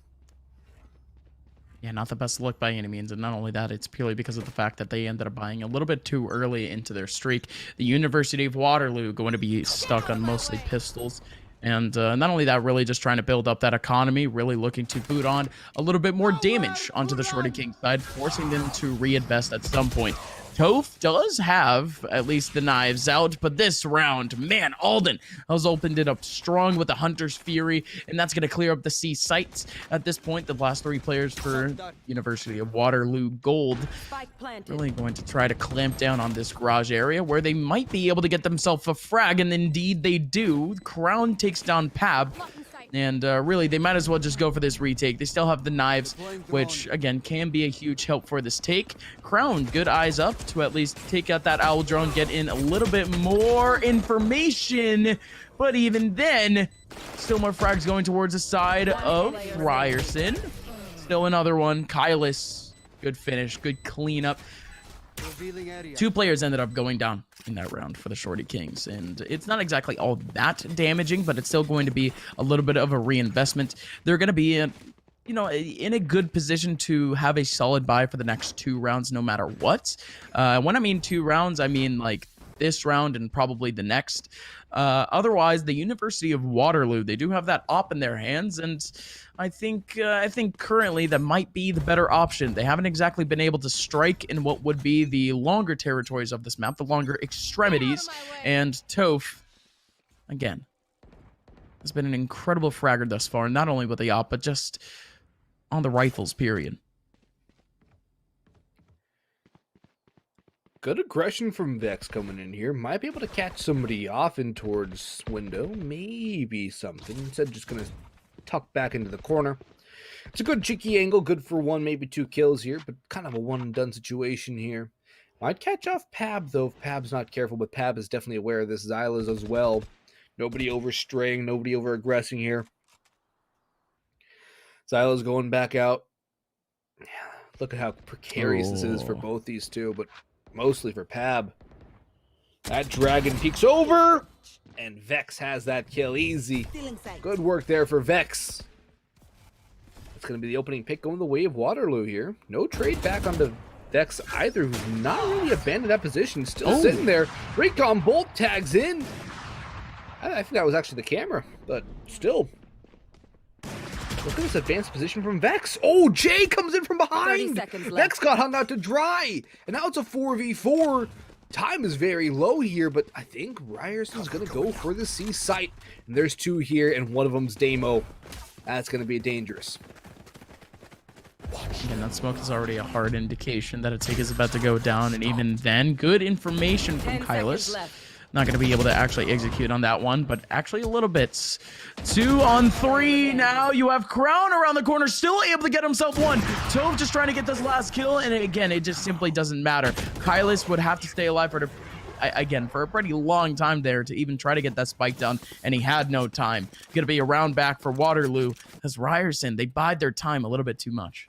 Yeah, they do. They take way too much time. They play it way too passively, and it comes back to bite them. like 2015 Na'Vi trying to execute with about 15 seconds left on the clock. It's not going to work out all the times. No. You lose one player in a bad spot and the whole thing just crashes down. That's exactly what happened right there. So for Ryerson, they are able to get by back into this one. But I think maybe a little bit more urgency would be in order. I think it might be a good idea to go a little bit faster. To try and do a little bit more here. Don't buy so much time that you just hamstring yourself. Here comes UW Gold, though, trying to get back into this game. Pab working in through. Will not do anything just yet. We'll back out of the garage. As we stall out again, Ryerson, slow and steady, trying to win that race, but Tough is anything but slow and steady, Gus. Pushing on through A main and all the way down towards spawn. Great operator pick to start things off for UW Gold. Pab has traded things back onto Crown. But Damo's getting pushed in. The Jets jumped on forward. Jay's going to go down to the grave, but Kylos trades it out. Vex is coming in from behind, however, and Pab has been caught. Spike planted. 3v2 in favor of Waterloo. Teleport ready. Rodzi not going to be baited by it at all. The Sova's tucked back into the cubby on long. Nobody's rotating in through long either, just through spawn, it seems. 2v2. Rod Z looking for something back into this one. Smoke out long by the Jet. Alden drops that shock dart in on sight. Goes for another, but here comes Kylos. Pushing back and forth. Takes out Toph. And now it's a low HP Cypher. And Kylos is going to pull this one all off for the Ryerson University Shorty Kings. 5 now to 2 on the side of University of Waterloo. And Ryerson back in the driver's seat here. They don't take it slow this time, Gus. They go with a little more urgency. And this one goes down to a 2v2 where Kylos reigns supreme.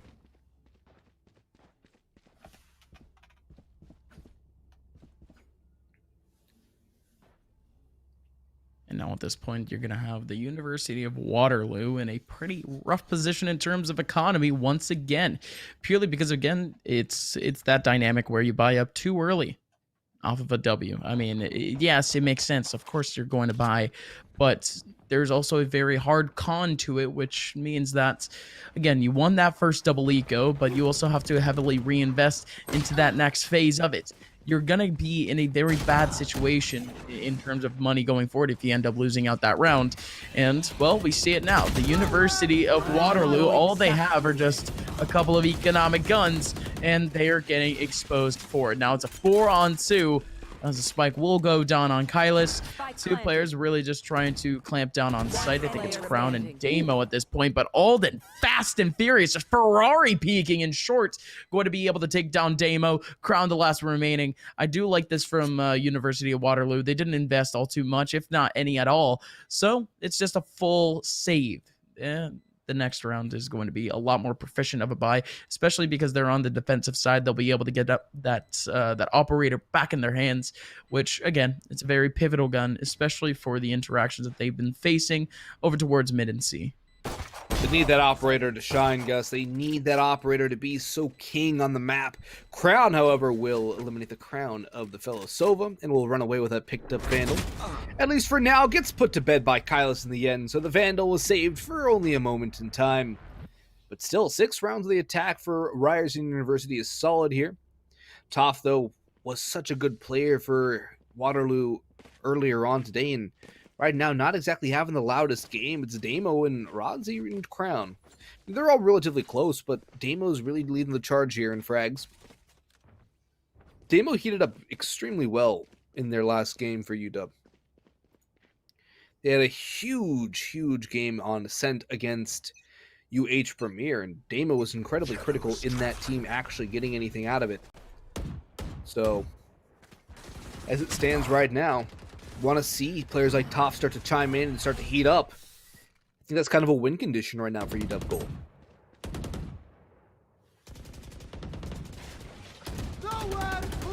love this position from Toph, especially because of the fact that most of these Shorty Kings players are starting to make their way up towards mid. It is a cheesy spot, but Alden once again, 200 Furies for him thus far in this game, and it's been so proficient, so insane. But Pab, he steps up with his own couple of frags, and boy, oh boy, these Shorty Kings side are absolutely stomping at the moment. Good stuff from Rodzi. Does get at least one, but again, it's just consolation. At this point, he's going to be looking for a couple of exits just to make this anywhere near expensive for the Shorty Kings. But I think that economy is no longer an option, or no longer an object in this half. Now the gold side, all they can really do is just focus on winning rounds, focus on managing their own economy. As the Shorty Kings, they're stomping away. They are indeed. Again, too, University of Waterloo came in as the first seed in this game, in this tournament, even in this championship Saturday. They came in with that #1 seed, and they're playing the #4 seed of Ryerson University, who had a pretty good gauntlet there on their own to get here. But that's a good spray there from Kylas. Pretty solid spray there from him. And one thing to note too about the Shorty Kings is that everyone on their team right now is fragging at a pretty high potential.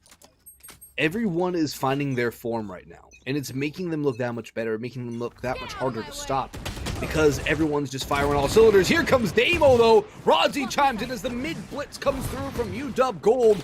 They're charging in towards the window, trying to bring things back, but it's a great audible by the Shorty Kings, as Ryerson are charging their way up the A-long, trying to get that spike down and put up the post plants. Tripwire demolished and destroyed, as the spike will go down. Neural Theft comes through as well. But look at all these positions advanced, so close to the site. Vex with one, Crown with another, Aldeness the last alive, and a 1v5. And I think UW Gold are about to pull off this win here, Gus. It would be a huge win for them too, and that's exactly what's going to happen as Crown finishes the job on the Aldeness. Toph was another victim, but still, thrifty victory coming out from UW Gold, and Waterloo back in the win column after a long hiatus. Yeah, no, beautiful stuff in that round. Overwhelming pressure over towards that A site, which is really something that we've been waiting for from that University of Waterloo side. They've been really stutter-stepping their way through some of these retakes, really just trying to go pick by pick. But to that extent, Ryerson, they're more than expecting this. If you already know what angles you're gonna be going for, if you have the right counter util, you really just create your own lane towards site and really just try to focus on what would be just trying to get that pivotal spike control. Really just have eyes on it, and then you just kind of ride out from there. And that's exactly what Waterloo did in that round. Shorty Kings at this point, well, they did just get counteracted. Can't exactly do much about that, right? But now at this point, Gold, what are they doing? I just got to say that straight up. Gold, they had such a great advantage. They don't need to go cheesy. They don't need to go so aggressive. But they did so in that round, going deep towards long, going deep towards mid. And the Shorty Kings, I mean, they're heavily waiting for that. Yes, you're going to get exposed for it. And it's a rough time here, Bugs, because I do want to give this Gold side a little bit of a reason in this game. But the Shorty Kings, they're just stomping on these sites. I think the aggression was based off of how well it worked out for University of Waterloo in the last round. And I think they wanted to replicate that again. The only problem is aggression isn't necessarily a replicatable way to win. It's not a very consistent way to pick up wins, and they need to find something that's more stable, something more reliant on team play rather than just trying to bully your opponent. Rodzi, though, trying to work his way on site, will get taken down, and Xylas finishes off Crown in the end, too. So Shorty Kings up to an 8-3 scoreline. One more round of the half, and we could be seeing the 9-3 half here. Would be a pretty large difference between these two teams in terms of round differential going to the second half. And a pistol round could put the Shorty Kings on a fast track to a map 1 victory. But University of Waterloo, they have a very strong team. They're a very mentally strong team. They have a good amount of mental fortitude, and I'm expecting them to really come back and hold things down here. We saw what they did against University of Houston. We saw how strong they were in that series. They can show that same strength here, pull something off as well. They're playing a little more passive here. It's a good call from them. It's definitely a necessary call. That aggression, it can work sometimes, but once it gets found out, it's very easy to counter. Yep. Slow and steady here.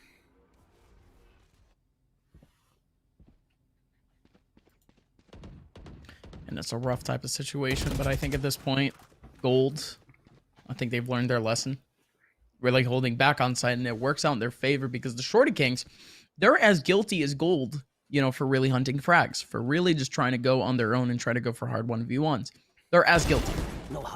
And at this point, if they just keep playing into their hands, they're going to have plays like these from Rodzi. Great off angle. He could just hold out the extremity over towards A, and he can have a fun time. There you go. Now the Shorty Kings are down a player because Jay did end up getting himself a kill back.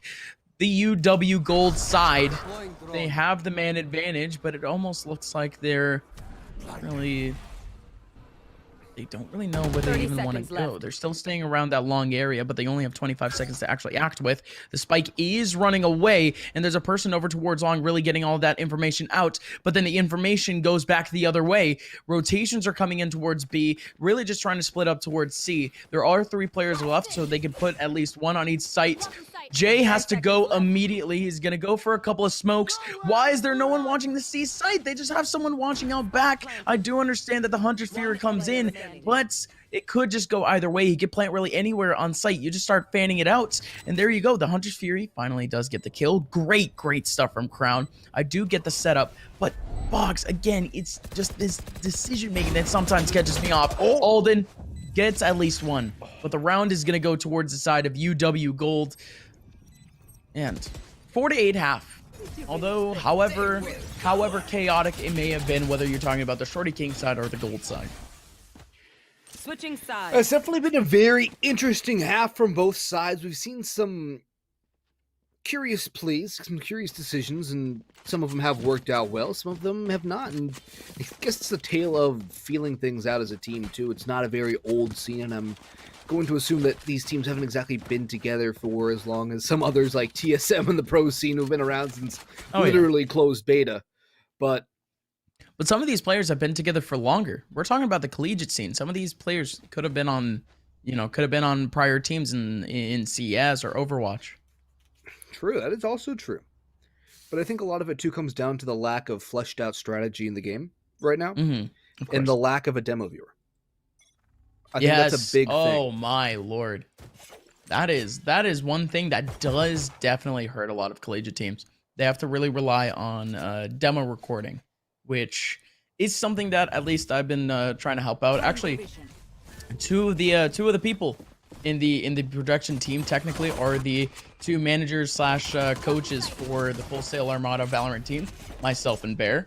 And the demo viewer is probably the most important part of things, where we just don't have it. But here we go, ladies and gentlemen. It's a 4-on-4 currently in the round. The Shorty Kings have made their way over towards that C site. They have full control at the moment, splitting between long and mid. Now at this point, 3v3, Vex and Crown combining. Vex is going nuts, looking for one more, and Vex 4K on the round. Beautiful stuff. And now Waterloo, they have a chance. Yes, they do, and that's the player they needed to show up, too. Vex has been so good throughout the day. And to have Vex popping off like this right now, it's absolutely massive right now. Great use of the overheal, too. Swings around, lands another headshot. Crown with the shock dart, too. Just great stuff from UW Gold. And I told you they had a very good bit of mental fortitude. I told you they were a strong team. And now look at them. They're clawing their way back tooth and nail to try and get back into this one. Try and steal away the map from the Ryerson University Shorty Kings and really consolidate the fact that they are the #1 seed undisputed. I think that's the most important thing, too, is that they are the undisputed Kings here. They want that #1 seed and they want that first place prize. But still, Ryerson University is a very tough cookie to deal with. Rodzi going to try and open things up here out towards A. Long will win that duel against Xylaz. That's going to just spring the push up towards the A site here. UW Gold, more map control here. Smoke's going around. The leader comes through as well. And depending on the buy here from the Shorty Kings, they might just even go for a save. A 4v5 retake, not exactly the most advantageous.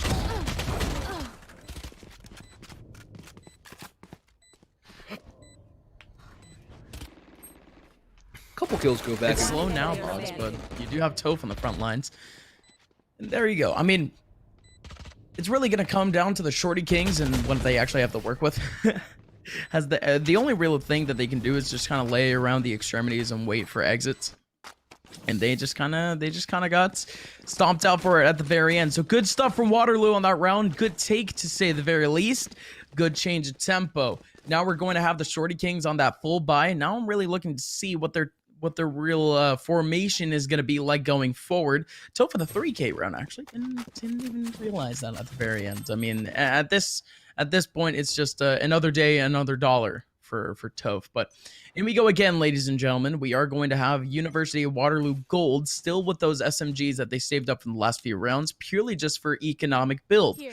But the Shorty Kings, of course, like I mentioned, they do have the rifles in their hands. They have a little bit of util, but it's mainly going to be on University of Waterloo Gold to really try to step up to the plate with some good counter util. In comes the actual take. Vex on the front lines only has a ghost to use up, and that's going to be an easy kill for Pab. But Toph now with the Spectre trying to chase in. It might be a little bit of a pinch on this site. Xylus gets one back, so that's a man advantage back for the Shorty Kings. And that's just unfortunate for Damo. Thought he could get the pinch on the man on C, but it simply did not happen. Toph, last one remaining, picked up the Phantom, gets down Xylus. Toph has done it before. Can he do it again? Both players stuck on site. He has the jump on them, and not only that, but the spike is fully in this smoke. He can run away, dashes away, and now can get the spike plant down. He can have advantage of this map. And with 40 seconds left, finally the spike plant. Let's see it, Toph. 1v2 with one on low HP. Toph in a very good spot here. They're both going to come in from the same angle. The paranoia is out. They're going to go too close. Toph closes down the angle. But Jay is able to trade out onto Kylus. And now Toph, the heroics were almost there, but just shy of it. Ryerson University pick up their first round on the defense here. 9-6 the score line. But UW Gold are still marching their way back, keeping this one close and keeping Ryerson honest, not allowing Ryerson to get comfortable. Fantastic work there from Toph to bring it to a 1v2, but Jay using his teammate well. The bait set up, the bait and switch, the good old bait and switch there. A little pre-fire there from Jay too. It will be that 9th round on the board. Buys up again from both sides, although I think Ryerson's a little worse for wear in terms of economy. And no, oh my. Gus, you're seeing this, right? Oh no. Oh yeah. Oh no. Oh yeah. Sure. I mean, if it works, right? It's because they don't have enough economy to really fully invest. That's the entire thing. So, and I mean, it hurts, right? I mean, it hurts to see a team really just trying to scrap up, but I mean, you have to think of how pivotal this round really is for their team. Good stuff from Jay, though. Does have the knives out, but Toph is up in front, already ready and raring to go. Well, if there's any player that's, well, they really want to maintain, it was going to be at least Jay over towards mid with the knives, but it's simply not going to happen for now. And now it's a little bit of a cleanup for UNW. Yeah, it is. It's time to mop up the rest of the remaining Ryerson players as they're going to go for this retake here. That's the problem with economic damage. Ryerson could have had full rifles here if they had more money in the bank. There they are. Instead, they only had pistols. Alden, that's a great opening kill. But now he's all alone in a 1v3. Damo has felled his teammate. Ooh, Alden! Give this man a sheriff! But no, Crown shuts him down. That got a little too scary, though. That's a bit of a nail biter there. I'm sure University of Waterloo a little scared about that one, but overall, Ryerson, that was a round they expected to lose. They didn't have much in all in terms of a buy. It's going to keep the confidence booming for University of Waterloo Gold.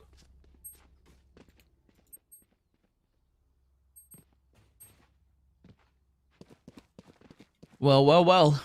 We do move on. 17 kills for Alden.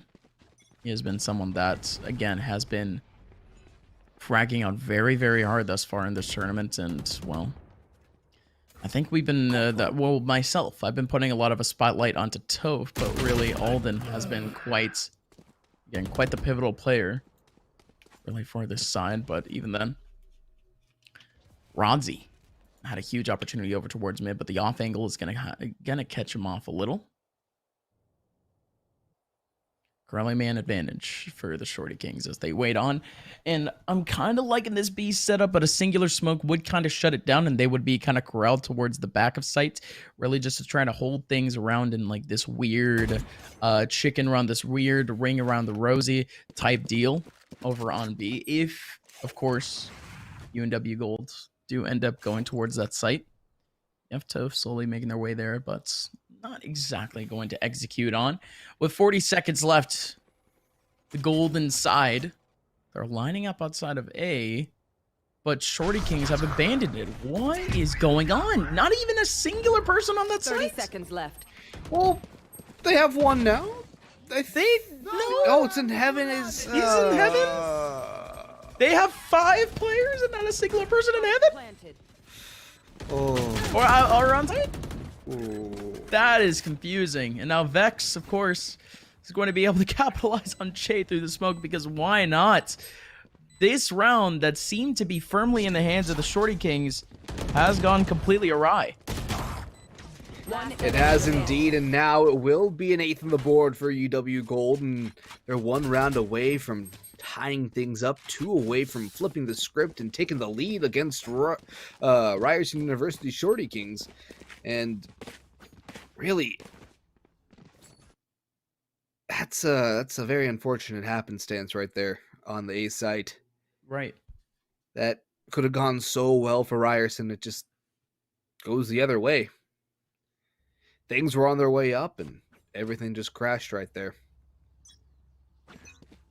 Huge opportunity, though, for University of Waterloo. This is their chance. This is their time to shine. This is their time to tie things up and keep on pushing. They've only surrendered 1 round right now. Their attack has been blistering. Crown's going to get nothing, actually, as Kyle's going to open things up. There's the start there for Ryerson. Vex, though, going to trade things back and stabilize things just a little bit. Try and work way in towards the B site, too, it seems. But no, we're going to stall out a little bit again. I don't think University of Waterloo, though, will buy the time down to about the 15-second mark, though. I think they will continue to push their way on through. A little bit faster. Very fast. Die. Oh, okay. Alden. Revealing area. That's one, but I guess we're having that same desync issue from earlier. But Alden, man. What a shot in mid. Well, the Shorty Kings, on what would be a little bit of an eco for them, have the man advantage at a 4v3, and they're evenly holding up. And look at this cheesy spot over towards long C. If UNW Gold do end up going towards that side, Lord, it will be so much damage. But now the Shorty Kings, they have 2 in the back of A. Again, no way they're going to make that same mistake, right, Boggs? No way, right? No way. Okay, they're going to rotate it. There's dark cover down. Right? Surely they push through. Surely they keep something in control here. Okay, they do. Okay, they are, but they're going to get mowed down here by Damo. 1 and the second for Damo, dropping the Shorty Kings left, right, and center. All that's left now is the 2 on the Shorty Kings. Vex is here as well for UW Gold. And Alden is now no longer with us. Vex doing a great job here. All down now to the Omen. And things are getting rough for the Shorty Kings. I don't even know if they want to contest this. I don't know if they just want to save. I think that might... it's just a sheriff, so go for it. Go for it, Kylus. Just do it. Make your dreams come true, Kylus. Something, right? Come on, buddy. Cool? You got it. You got it. Oh, hey, you got it. You got it. There we go. Nice. Hey, you got one back. Worth it, right? Worth. 1 frag back, but yeah, I mean, we may be joking, but it was a little bit worth it. The economy for I wasn't joking at all. That was definitely worth it. Yeah, no, the gold side, I mean, they are going to be damaged in terms of economy, and now the Shorty Kings, if they do end up winning this round, they find themselves 1 step closer, 1 out of 2 steps closer to actually resetting their opponents and what would be the most pivotal place of, or pivotal spot of the game. So the Shorty Kings now, they put themselves in the driver's seat. They control the tempo of the economy if they end up winning this round.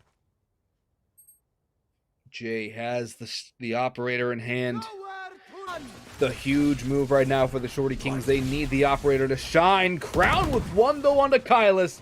It's a great start for UW Gold. Damo's trying to charge on through here. Spike's going down on the C site, already under the control of the University of Waterloo. Shorty Kings trying to get back onto the site. Razio locking things down. Has the kill onto Xylas. The recon bolt's going to reveal his position, but still does more damage. Alden's going to go 1-for-1 here, most likely. Actually, no. Pab will swing onto Vex. That's a huge kill. Brings it to a 3v3. Now the retake on C is actually a possibility. Pab's going to continue to push on through, though, but Toph is going to shut things down. Jay with only 1 kill. Needs at least 1 more. It's the 2v2. Shock dart's ready for the spike here. 1 goes out. Make it a second to go out. The spike is still being defused, though. Alden had to pop off of it. Alden back up through the smoke ground with the kill. Jay with the trade for Damo to finish it all off. 10-9 now in the favor of University of Waterloo Gold. They strike back. They take the lead. And the Shorty Kings still only 1 round in this half, as University of Waterloo Gold have taken full control of their opponent's map pick. Oh my. Oh my. Ryerson. You guys had it. A major league going into this half. But my, oh my. Again, the Shorty Kings, they found themselves at a hard disadvantage. And not only that, Bugs, but they are reset. Also, I had that replay. It was like I was watching like a 2012 like MLG montage. Just like, play that kill again. Fucking like replay it or whatnot. Like yeah, no, it's one of those things, right? Where I think at this point we have to take all of these kills into heavy consideration for, you know, what would be the latter end of these rounds. University of Waterloo Gold, I kind of see them, I kind of see this team as being, you know, highly proficient in what would be just hard choke points. But Shorty Kings, whenever they're on, I mean, boy, these guys can frag. And we're seeing it already a little bit deep into the extremities, which is, again, incredibly unfortunate, because the Shorty Kings, they're going to win these battles all day, every day. You already see a 2-man advantage for the Shorty Kings. And, well, now, Boggs, things could start to get real messy, especially if they want to go over towards C. 30 seconds left. They still can't pull this off, though. They're up against a couple pistols here. It's not the best buy from the Shorty Kings. Waterloo going to try and work their way back into this one. Damo. Oh, spot of the head, just doesn't take the shot. Good trigger discipline there. Was not a likely kill there. So we'll not reveal the position. Time is oh so low, though. Rodzi, though, 2 quick kills. Looking for a third, getting that spike down as Damo chimes in onto Alden. The rotations are coming in, 1 from spawn and 1 from the other spawn. Damo dropping back to watch the flank as Xylas is in towards garage. Neural theft comes through. The location has been revealed. Brown, huge kill on the Xylas, though, to lock things down for University of Waterloo Gold. Pab, the last alive here for the Shorty Kings, trying to bring it back into this one. Pab spraying, Pab looking for something. That dark cover keeping Pab at bay. Going back in, has an idea there's somebody in the cubby, but there's not a lot of ammunition left in that Vandal, my friend. 8, make it 3, and 2, and none. And imminent death here for Pab. Location revealed, paranoia out. Pab, shock darts in onto the position, and Damo to finally put the final nail in that coffin. The Shorty Kings. The Shorty Kings. They had so much potential in that round. They had a 2-man advantage. Of course they did. And then what happened? Wow. Rodzi, man. Rodzi has been someone that we've mainly been waiting for to really start really fragging out. Purely because in that first set, the guy was nuts. It was a perfect complement for this team. And, I mean, honestly, he was mainly playing that second real fragger role behind none other than Toph. 12 kills. Bottom fragging for this team. This has been a totally different look for this University of Waterloo Gold team. But that has really showed how versatile this entire team actually is. That's awesome. That's awesome to see, because now the Shorty Kings, they really have an opportunity to really...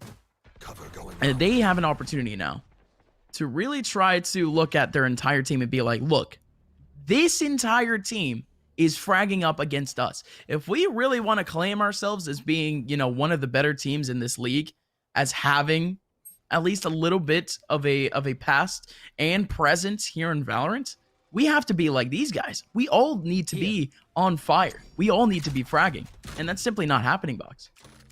No, it's not. UW Gold really chiming in, though, when they need to. It's the Shorty Kings kind of taking a bit of a nap right now. They think they need a cup of coffee or something to wake themselves up.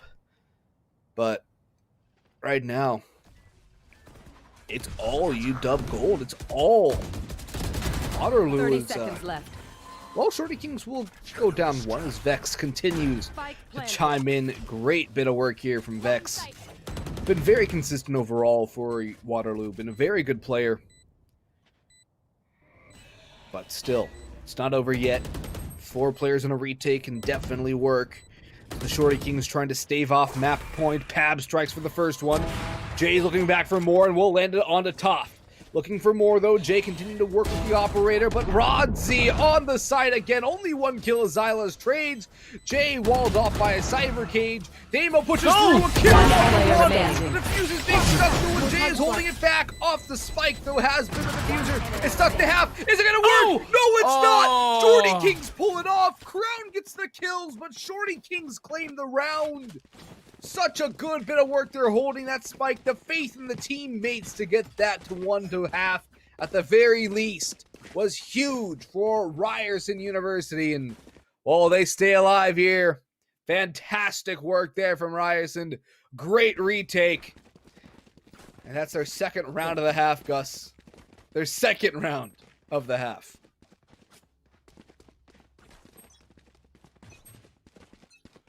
Oh, Boggs. No way at this point. The University of Waterloo Gold getting so tantalizingly close from taking this map. And, oh, okay, Toph, I see you. I see you! Alden almost getting that kill, but Alden instead takes down Damo.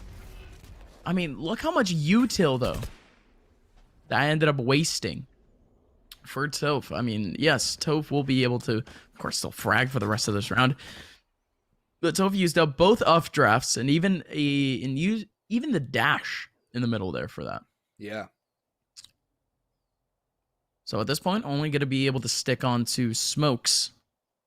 And down to 70 HP too, off of getting hit once. But this B site once again, Shorty Kings, I don't know. I just don't know at this point. Like, this team, it almost seems like they keep gamble stacking 2 sites at a time. And it just, again, it just falls.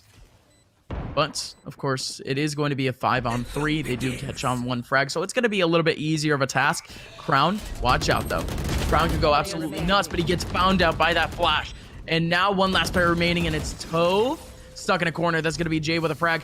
11-11 score lines. The Shorty Kings have made back kind of that advantage that they had before, tying things up. And this is where things could really get dicey for the golden side. I think their economy is a little bit out of sorts. I think it is too. I'd like to see the economy, though, real quick here. Just get an idea of what's going on. There we go. Let's see. Okay, they do have enough for a full buy, and their economy is actually all not too bad, even moving forward. If they lose this round, they should still have a decent amount in the bank going in with a 3rd round loss, too. So it shouldn't be all that bad for University of Waterloo Gold, aside from the fact they'd be giving map point to the Shorty Kings if they lost. Both teams, though, in a very even spot economically where they can buy in the next round. Only a couple more rounds to play, though. 2 more rounds before we face overtime or an eventual champion.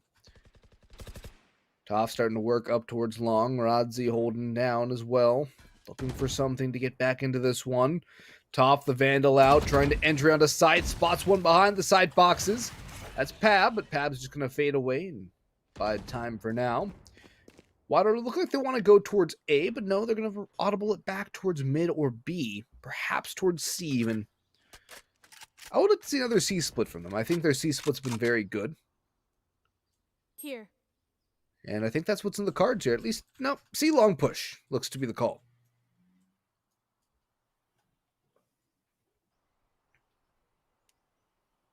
Yeah, 45 seconds left, and I think most of their util might be able to kind of facilitate a little bit of a duo take.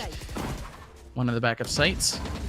might be able to hold things back, but again, it's just a complete abandonment of side for Shorty King. So a 5-on-5 retake. This one was a little bit better though, because they actually did have someone in the back of sight there just purely for the information to try to shut down any util. And now at this point, it's going to be absolute chaos. Vex and Toph, they both combined for 2, and now the last 3 kind of stuck around that back elbow area, trying to make their way through what is such a tight choke point. And University of Waterloo Gold, they have this round in the palm of their hands, and well, at this point they have the right positions for it. Damo, real cheesy, gonna be able to get one, can transfer the spray. Vex around the corner trying to find another one. Pab has 2, but doesn't have enough HP to really work around with. Toph gets the last one. University of Waterloo Gold, one round away from winning the map. This is the map pick of the Shorty Kings, too. This would be a huge victory for Waterloo. It would steal away their map pick, would put them 1 map away from the grand finals here today. Be up against UCI. Thing is, too, the next map would be Bind. It's a map UW Gold had a very good map on earlier today. I think Bind would be much more their comfort zone rather than Haven. And UW Gold would be looking to get there very soon here, trying to pick up this win without going to overtime. But Ryerson University trying to not relinquish anything, trying to get it back to overtime here. I see some aggression out towards C Long. Damo holding it down. Peek comes through. Damo lets some shots rip, but nothing's going to connect just yet. You mentioned Ryerson going for some gambles. They're going to do it again right now. They're going to leave the B side completely abandoned, Gus. They have one towards short A, one passive A long, one was aggressive C long, but now they're both back towards C, and there's another in garage. And well, That's a little bit weird.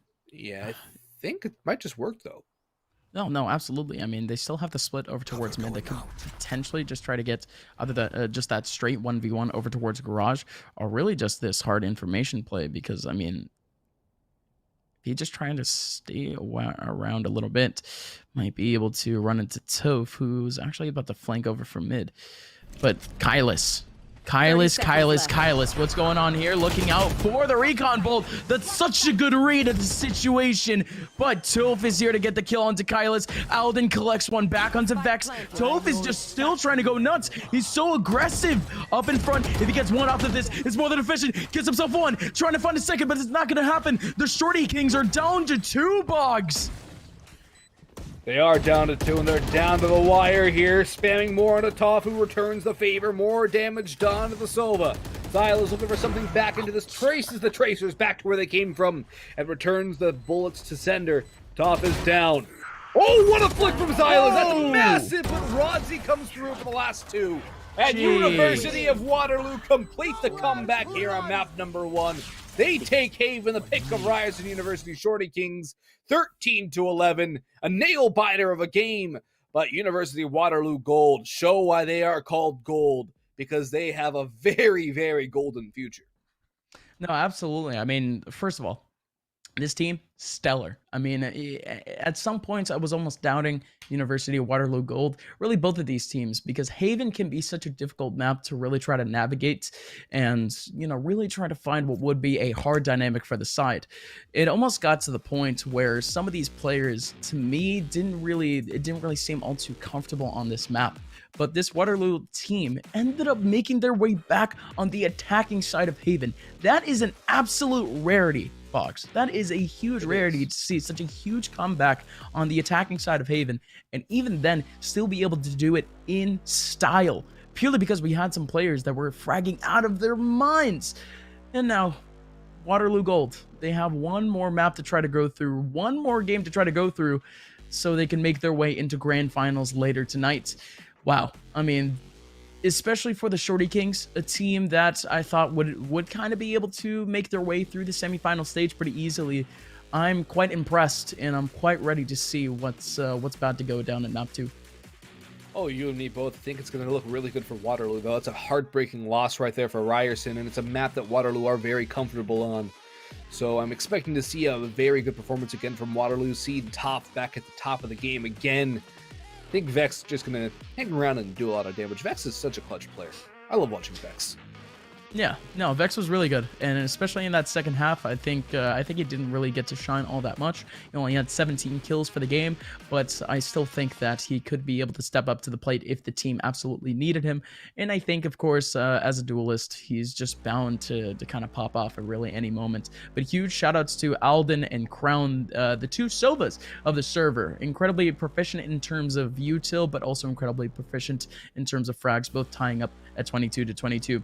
Boggs, we're done here for now. We do have map number 2. Do you know which one that is, by the way? I can't read. Yeah, we're going to Bind. See, Bind is going to be fun for these two. I'm actually I'm even more excited. Ladies and gentlemen, Bind is coming up next for map number 2. You guys don't want to miss it. My name is Upmine, joined here by Boggs. We'll be right back.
Oh, there you go. Ladies and gentlemen, we're backing at it. My name is Upmine, joined here by Boggs, and we have game number 2 coming up real fast and furious. It is going to be the University of Waterloo facing off against Ryerson once again.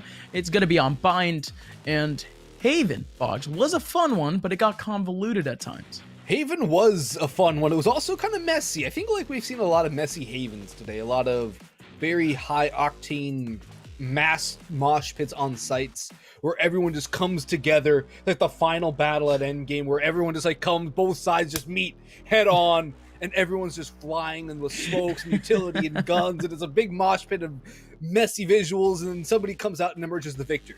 I think we've seen a lot of that, and I guess it kind of leads itself to Haven, where you're kind of gamble stacking, going for rotations and retakes for the most part anyways, if you're not getting any early picks. So It's definitely understandable. We're going to an Old Faithful map, a map that everyone knows, everyone, I guess, has a love-hate relationship with. We're going to Bind, a good old teleporter map. Only 2 sites, so we don't have to think about a C site this time.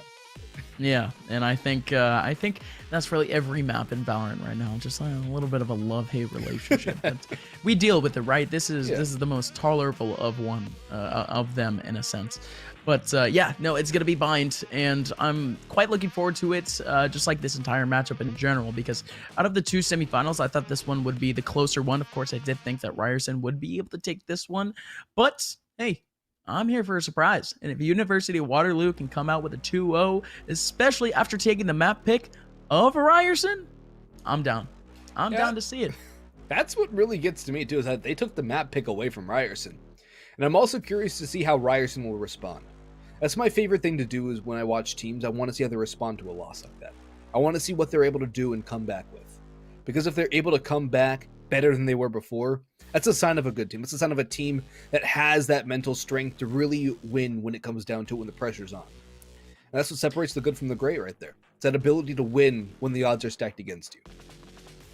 Yeah, I mean, I think at this point, I'm just excited to kind of see what Ryerson even has for this map, because it's a team where I kind of see just like a group of just like straight fraggers really just trying to do their best on a map, and sometimes it just gets to the point where they just kind of collide in terms of dynamics. So who knows? Maybe they could put a little bit more focus on, you know, the overall just like wide takes that Bind really facilitates. One thing that will be really good too is that we can see more defaults, and Ryerson are sick at defaults. They're great at just winning out 1v1s. They're sick at getting just a crap ton of information, and I really think that this map will kind of facilitate that way more. We're gonna be seeing split attention over towards long, mid, a short, bathroom. You can have players literally over throughout the entire map, and I think that's where all of these players will be the most comfortable with.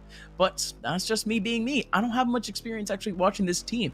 If there's anything that I could really provide this team, it's just saying, maybe take your time, go a little bit slower, really wait for your opponents to try to get a little bit more aggressive in a sense, because that's what Waterloo was more leaning towards at the very end of that last game. They might get antsy. Who knows, ladies and gentlemen. Map number 2 coming up in just a little bit. Boggs, do you have any predictions? I think it's pretty hard to predict, but if you have any, like, anything to try to slip in, you could do so.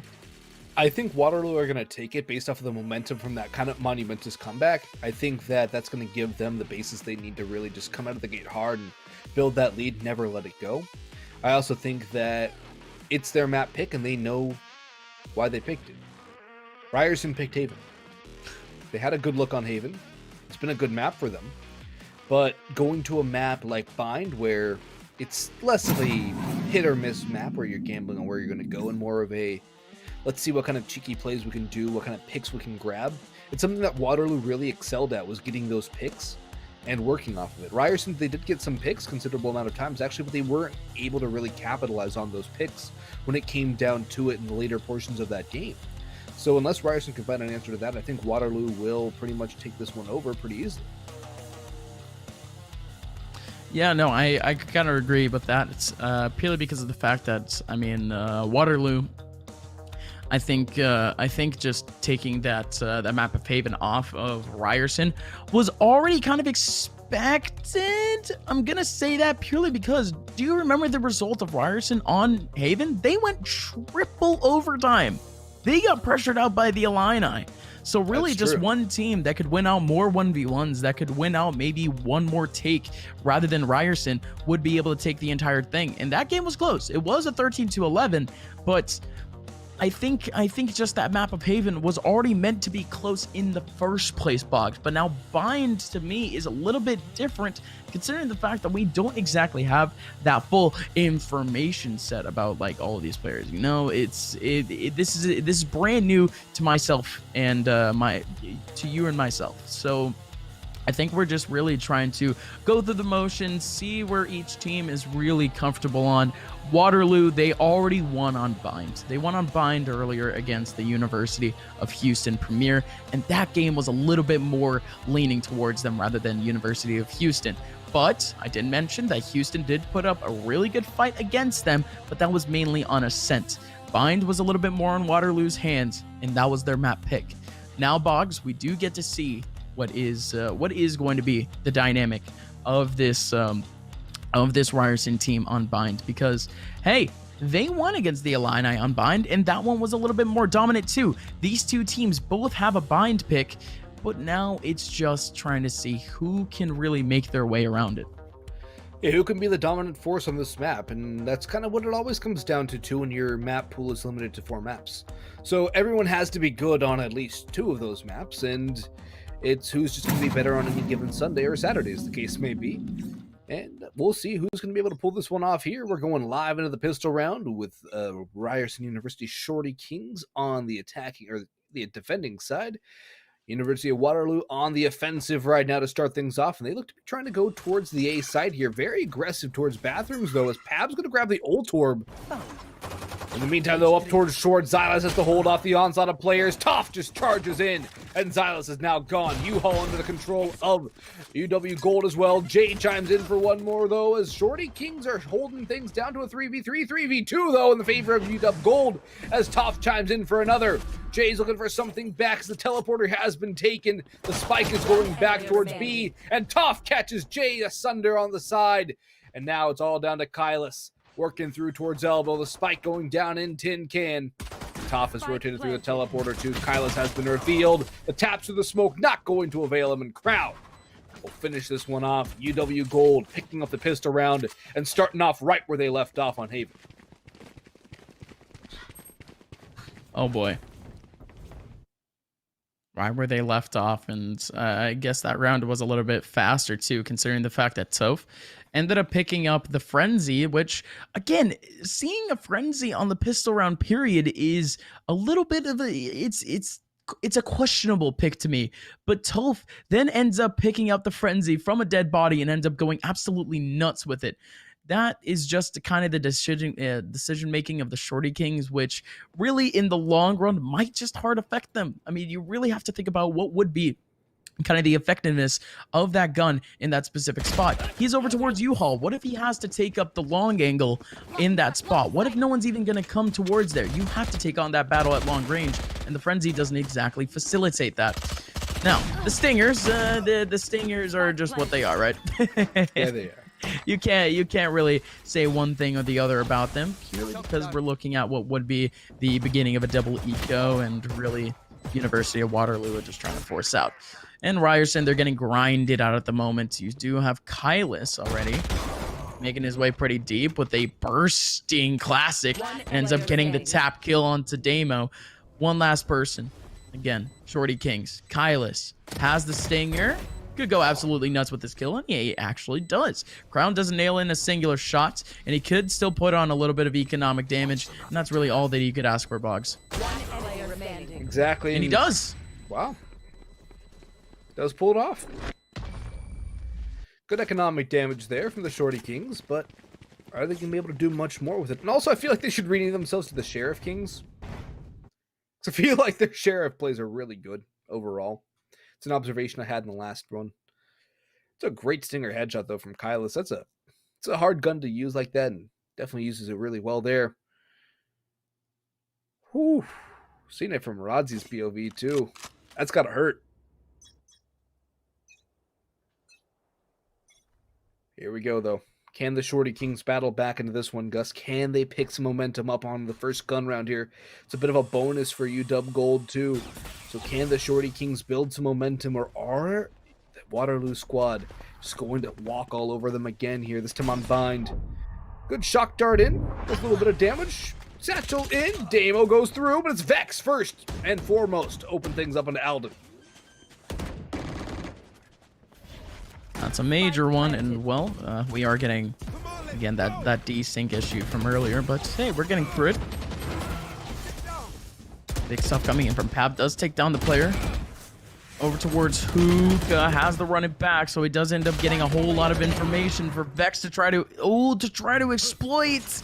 Pab, no. Last person remaining in a 1v2. And University of Waterloo, they've won out the first real challenge of this game. Now they just have a red carpet box. Yep, that's the bonus round in their favor. That's a huge victory. And now we look at the money of Ryerson University. It is in shambles, Gus. Not full shambles, but it's still pretty sad. Sheriff's on it's 3. It's not too great.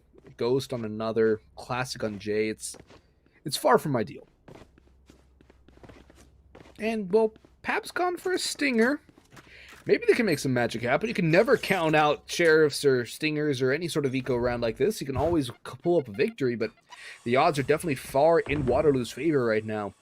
Some aggression down towards short A. It's definitely being watched for too. Crown with the first. Zyla's trying to do some damage here. Elsewhere out. It's Pab to actually eliminate Tough.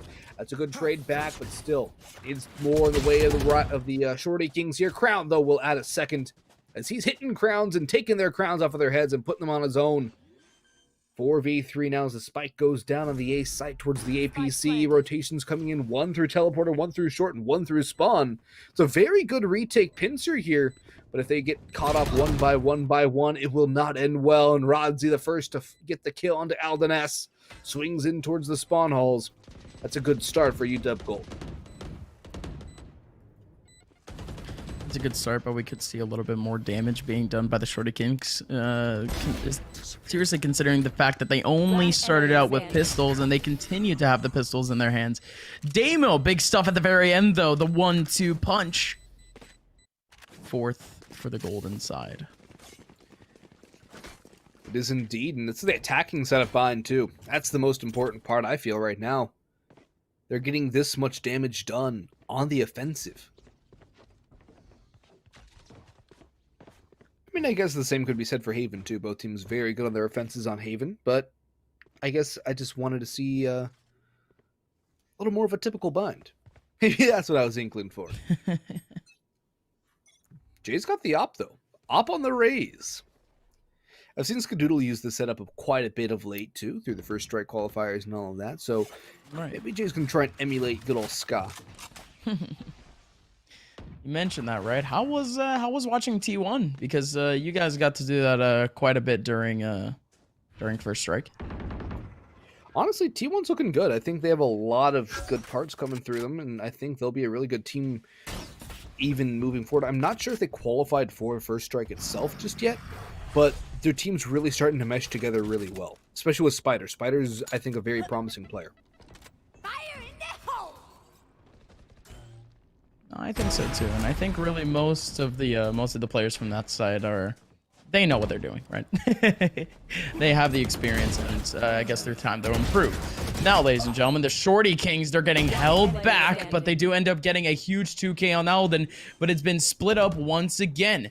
1v2 sitting up on Xylus. He's smoked out, but this could be massive. He hears a whole lot of sound going over towards Long. And slowly clearing out. He did not clear out Tin Can, but I don't think that's the big issue. He knows that Long is going to be the big problem. And baby Silas 1v2! The Shorty Kings, they have life! As Silas read that situation perfectly, he heard the reload, and then he ended up striking down onto the last. Man, what a play. What a play indeed, Gus. Xylus.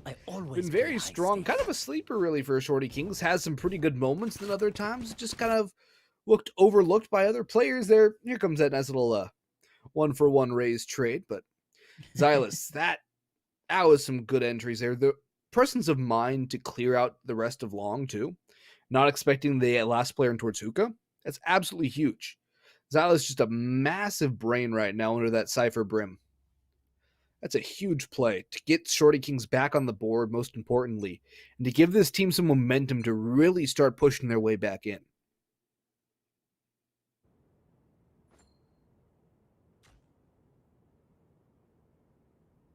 Now back to the setup. It's a 3-2 split going between A and B, and at this point, University of Waterloo Gold going for a little bit of a default. I say a little bit because there is a focus over towards A, but they do have eyes over towards the B extremities if anyone from the Shorty Kings would actually opt to do so. I do like this change of tempo for the Shorty Kings, considering the fact that, you know, before they were a little bit aggressive, a little bit antsy. Now they're just holding on the site, really just waiting for first contact. And that could work their favor too. I think it probably will. It's a good change. And given their composition, I think it's probably the right idea. J2 with the operator can just sit back and watch and wait for players to walk right into his crosshair. Jay holding down the corner. Oh! It's over. Oh! Toph? Nice from Toph, man. Ooh. Well, that's the Toph that we've been waiting for, but Pab is still nuts too. 30 seconds He's getting left. hit up by that Hunter's Fury. He somehow escapes, but Alden still gets a kill with Vex. If there's anyone with more efficiency with the Hunter's Fury than Alden, I'll be shook. Because that guy, I swear, he's had at least one kill every time he's used up that ulti. University of Waterloo Gold, they just get exploited over towards that A site. No, the Shorty Kings, they're able to kind of strike down now that the golden side have nothing but rifles to work with. Well, they have rifles, but their economy isn't exactly going to facilitate more than that going forward. It's starting to look good for Ryerson right now. They're starting to find some form. They're starting to find some momentum. Most importantly, their players starting to fire on all cylinders here. Got Kylus and Xylus. I kind of feel like they're like twinning on those names right there. But overall, it's been a very good look for them right now. It's going to be an onslaught towards the B side, though, from UW Gold, as Waterloo's going to try and charge on in. Jay's holding now towards Hookah. That's a great duel one. This time it's not going to be tough to shut him down. Tough's going to try and do the better, though. The paint show will probably fly in here pretty quickly. There it goes in towards Hookah, as the spike's still making its way up towards the B site. Slow and steady, though. Alden S still in sight, too, inside that tin can. Neilman's over towards elbow. Alden dealt with, though. Rodzi with the first kill for UW Gold. Jay going back and forth. Goes to the showstopper, sends it through, but it's not going to connect onto anything. Inside the site. It's now being taken over by University of Waterloo Gold. The spike, though, rotating all the way back towards a wide-open A site. Crown's also capped off Kylus. That's huge right there for UW Gold. 3v4 in the favor of the aforementioned Gold squad. But Xylus, massive frag on the top to bring it to a 3v3, and Jay holding down the flank. A great flick onto Rodzi to a 3v2 in the favor of the Shorty Kings. Vex has to try and worm his way in towards U-Haul. Pab's going to rotate in from behind. Can he blindside? Will he catch the Sova off guard? Yes! Pav will indeed catch Crown off guard. It's all down to Vex. One for Vex. Can Vex do more? Stuck inside the triple box. This is Pav, next victim. Time very low. Jay needs this kill, but no! Vex chimes in with all three kills. The 1v3 from triple box. And the 5th round on the board for UW Gold. Looked so good for the Shorty Kings. And it all came crashing down in the hands of Vex. Oh, this is going to be a great one to see. What a kill onto Xylas right there. This next kill is great. Doesn't dodge that flashbang, just holds down mouse 1. Then here's that updraft, knows and sees the legs. And Vex, such a good presence of mind there in that 1v3. Brilliant work there.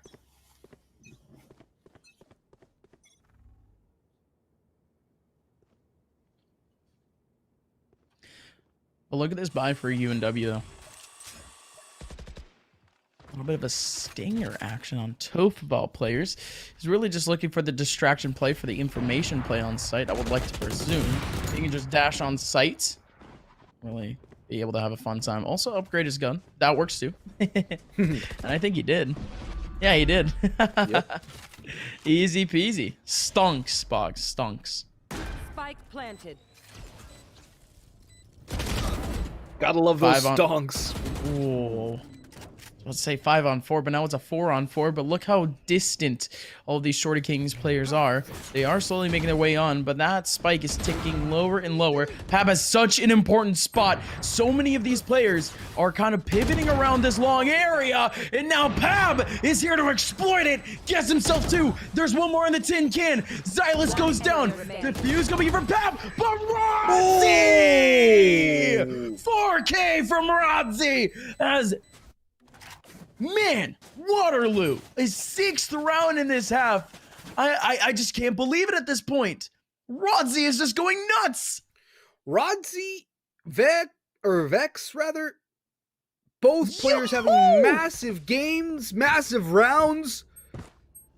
It's UW in the clutch that's bringing them forward right now. It's UW in these massive individual scenarios that's winning rounds. This is huge individual performances from these players on University of Waterloo. They're all stepping up when called upon.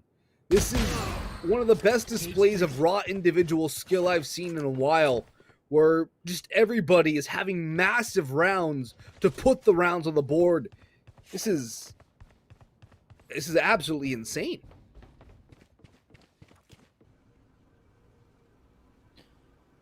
Oh, man. Oh, man. So, University of Waterloo, what's up next? They have gone down early. It might go down once again, but Jay tries to get the flank, but Rodzi is still waiting for it again. Again, Box. They just can't catch a break, and now Pab, he has a sheriff, and he's going for the run it back. Trying to get this last frag, and he will. Okay, so it is efficient. At least able to get one of them. Spike planted. It's a good recon dart. Oh, that's going to yield a kill, too. That's huge utility used from the Sova of Aldeness. You hyped him up for those Hunter's Furies, but I think the recon bolts might be something to add on to, too. But Pab on a Terra third kill. Dole down to one Sova. The Hunter's Furies coming from ground. It's a tag, does a kill onto Pab, and a second onto Aldeness. The push is coming through, and Kylus is going to finish off the job. Oh, that's a great teleport by Kylus. Gets right inside the diffuse circle, and it will be a round back for Ryerson University. But so much has gone the way of University of Waterloo. Even there, it almost went their way. Crown 2 on that Hunter's Fury. If Kylus isn't pushing up that far, I think that Crown escapes with a win there. Gosh, and again. To that extent, super, super close stuff. The fact that Ryerson was able to win that round. It was a 3-1 at the very end, but that one Hunter's Fury ended up breaking apart that entire thing. You gotta be lucky that Kylus is also kind of on the gear right now. Yeah. Oh, man. What a round from Pab, though, too. What a round from Pab, absolutely. That was pabulous. Pabulous. Here we go again, Boggs. Another round coming up. And it's round number 10. We're getting dangerously close to that half mark. And really, we're just looking for that extra credit from the University of Waterloo. Uh-oh. We still do have the rocket. Gonna get shot out, and it actually does get Alden. Spike planted. Wow, hey, that's a clutch showstopper. Purely because of how deep he ended up going into sight for it. And now, University of Waterloo, they just farm. 1v1 after 1v1, and now Kylus just can't catch a break. He has to head out of there, but Toph is there for the frag. 7-3 scoreline. 2 more rounds left of the round. And, well, those Shorty Kings looking worse for wear. Look at what they're about to buy. I'll give you a hint. Nothing. They have sheriffs, a ghost, bugs. Yes. And Jake can buy an operator. Well, it goes for a phantom. I was kind of joking about the Wait. We were joking. Joking about that. Jay, we understand. Jay, don't listen to me. Don't listen to me. No, stop. Go back. Wait, go sell in this game. God. They could have had the op next round. They could have had the op next round. Oh, Jay, come on. He didn't need to buy the rifle. He could have bought a Stinger and I would have been okay with it. What about a Spectre? He could have bought anything. An Ares. An Ares. Look at this push up towards A, though, Gus. Look at how far removed Jay is, too, with the Phantom. Pretty much a Phantom, as there's no effect Jay can really do to stop the spike plant. Just has to wait. Wait, Jay's a Vandal now.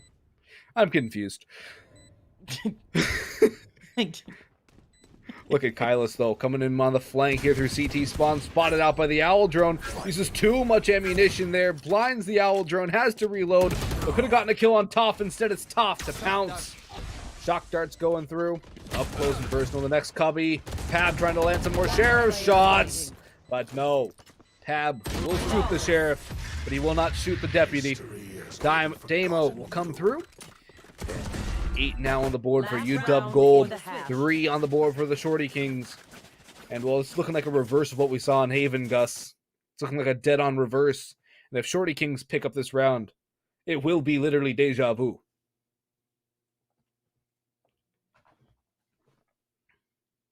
Do get a little bit of a replay, because why not, right? Yeah. So good. See it a second time. Oh, maybe. I love the little rewinds. I know it's not exactly intentional, but those get me every time. Warms my heart. Jay, good start. With the Vandal peeking out over towards bathroom, getting a fat frag onto the operator. What kind of frag was that? A fat frag. It's a big frag. Yeah, it was a big frag. It's a huge frag momentum-wise. But can they build off of it? That's the question. Will they be able to compound off of that early pick? Alden's holding out towards U-Haul. Might get faced by the Cypher of UW Gold. Recon bolt going out. Will not get destroyed and will not reveal the position. Joke's over. Rodzi just chilling out. Oh, here comes a run it back here. It's from Pab going in towards Hookah, trying to get information here. Maybe a kill or two on the exit of it. Spots out one. Looking for more. Spots out both back towards Market. Oh, that's a huge kill from Rodzi onto Alden. Kylus chimes in on the Crown, but look at how much sight control is gained by UW Gold. 4v3 it might be for the Shorty Kings, 30 but this seconds is left. looking very likely for UW round. Oh, the showstopper could stop it all here, though, and it does nothing. It goes between everybody. It does some splash damage, but nothing else. Toph and Pab trading back and forth. And now Rodzi's very low on health. Kylus from the shadows back into the back lines. But Toph has been huge so far today. Might be blind right now and a hot hands in, but the dash away. Toph, let's see what Toph can do here. Trying to lock things down. One onto the bathroom player of Kylus. Toph will try and do more. Up, down, up, down. And the blades! So close from Toph. So close. But Silas to close it out. God, that dip down, I honestly don't know how he dropped to the ground so quickly, especially after getting what would be the second updraft, but that totally threw off his opponent. Yep. Dude, if he had gotten just the right amount of time to reload those knives, that round is over. What a play at the very end. But we are going to be seeing the second half coming in just a little bit. University of Waterloo Gold, well, they're only 5 rounds away from making their way into grand finals, which is being played tonight. UC Irvine is waiting. Will we have number 1 versus number 2 seed, Gus? It's looking likely. UW Gold holding on to a lead here. 1-0 in the best of 3 as well. They are the number 1 seed. UC Irvine, the number 2 seed. But right now, UW Gold has to go on the defense as Ryerson University on the attack right now. Trying to take over this A side. Look at the top position, though, all the way in towards Market. That's a huge bit of information there. As now, Shorty King starting to work their way out. Vex up close and personal. Get spotted and spammed. Pab with the first kill. Ryerson trying to bring it back here. Alden and Jay all getting kills. One with the paint shell. And it's all coming crashing down upon the shores as UW Gold look to be losing this pistol round here. Fantastic response here from Ryerson. Toph will try and do some damage here, but it looks like it will only be damage and not a kill. Still, the push is coming on through. Toph right in towards U-Haul and right to the waiting arms of Xylas. Crown up in heavens, the last alive for UW Gold, and nothing doing. Flawless pistol round victory goes the way of the Ryerson Shorty Kings. That's a good start for them to bring things back here. And the deja vu continues, Gus.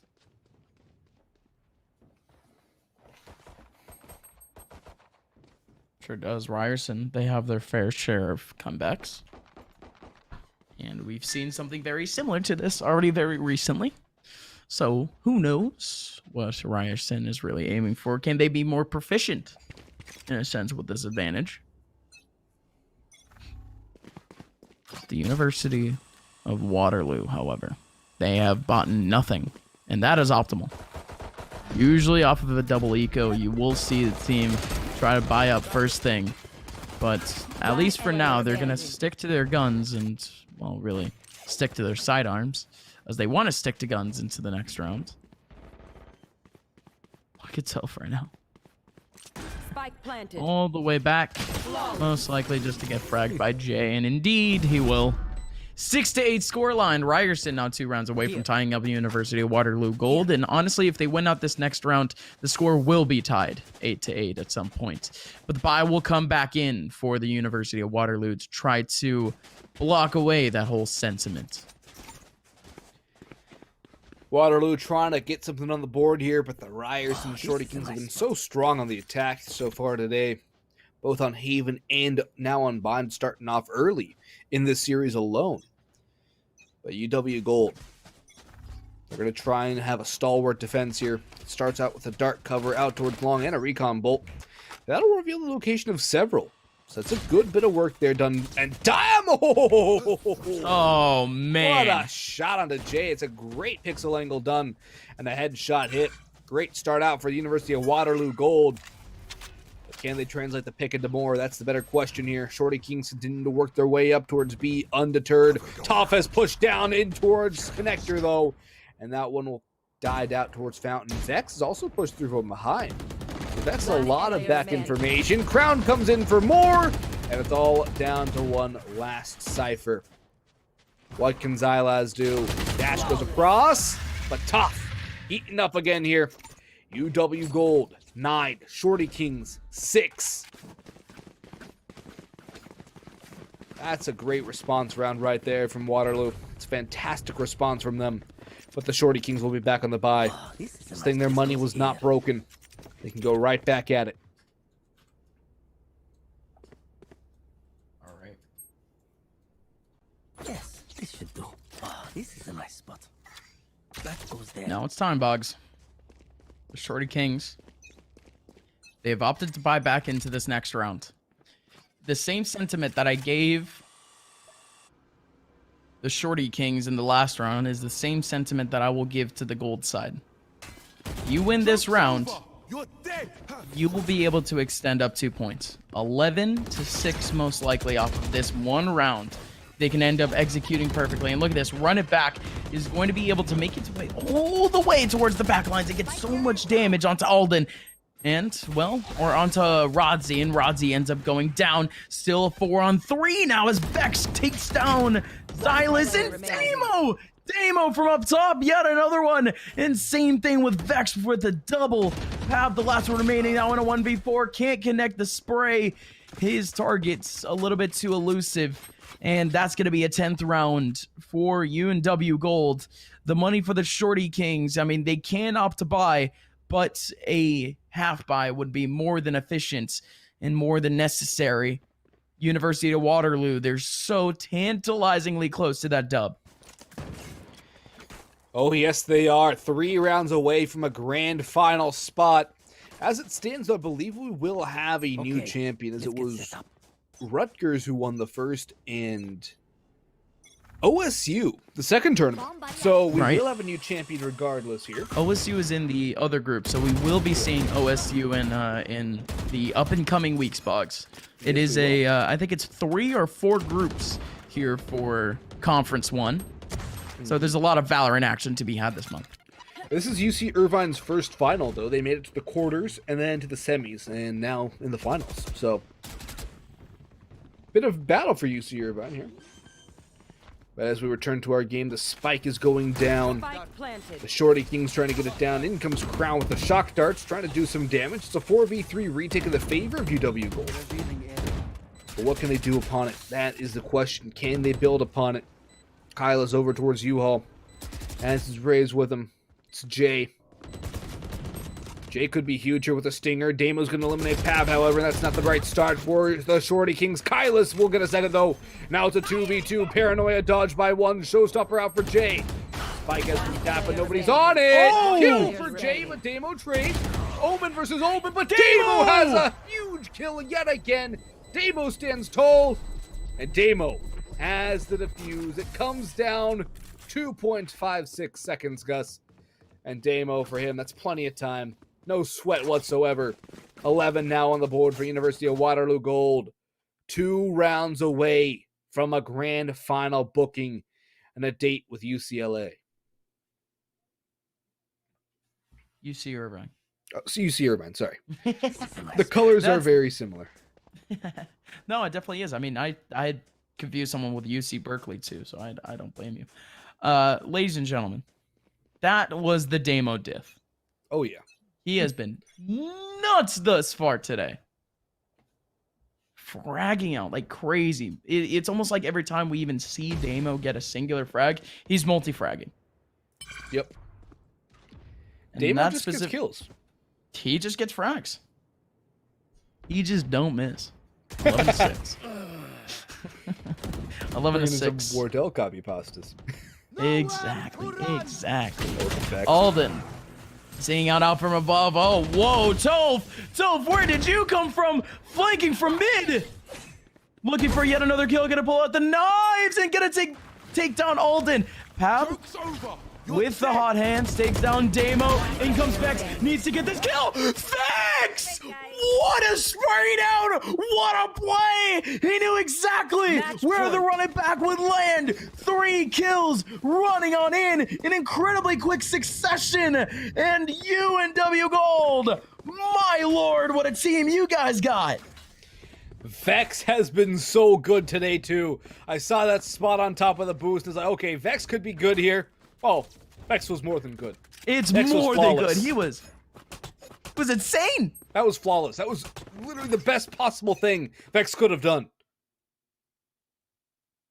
Lord, man. Yeah. Just dropping on down. Boom. Boom. You hate to see it all. You hate to see it all. Vex now over towards bathrooms, and not only that, but University of Waterloo Gold. They've read this situation perfectly. 3 players over towards B off this take. Alden, he's not going to live up to my standard that I left for him earlier with the Hunter's Fury. And this round has already gone towards University of Waterloo Gold. Only 2 players are trying to frag down. Toph goes for the wide swing. 1 more player remaining in his crown in a 1v5, and he's already reduced it to a 1v3. What? The synchronized teleport, but he's gonna bail out of the teleport? Oh no! And it's been spotted too. Kylus, this is rough for you, buddy. Not much else Kylus can do here. No real escape coming through. Paranoia comes in, and it will be Rodzi to finish the job as University Waterloo Gold take down the Ryerson University Shorty Kings and move on into the grand finals here, championship Saturday at CF1. Wow. Every single game thus far tonight, Boggs, has been a 2-0, and I don't think we've really seen a game that deserved a third map. Why? Purely because of games like this.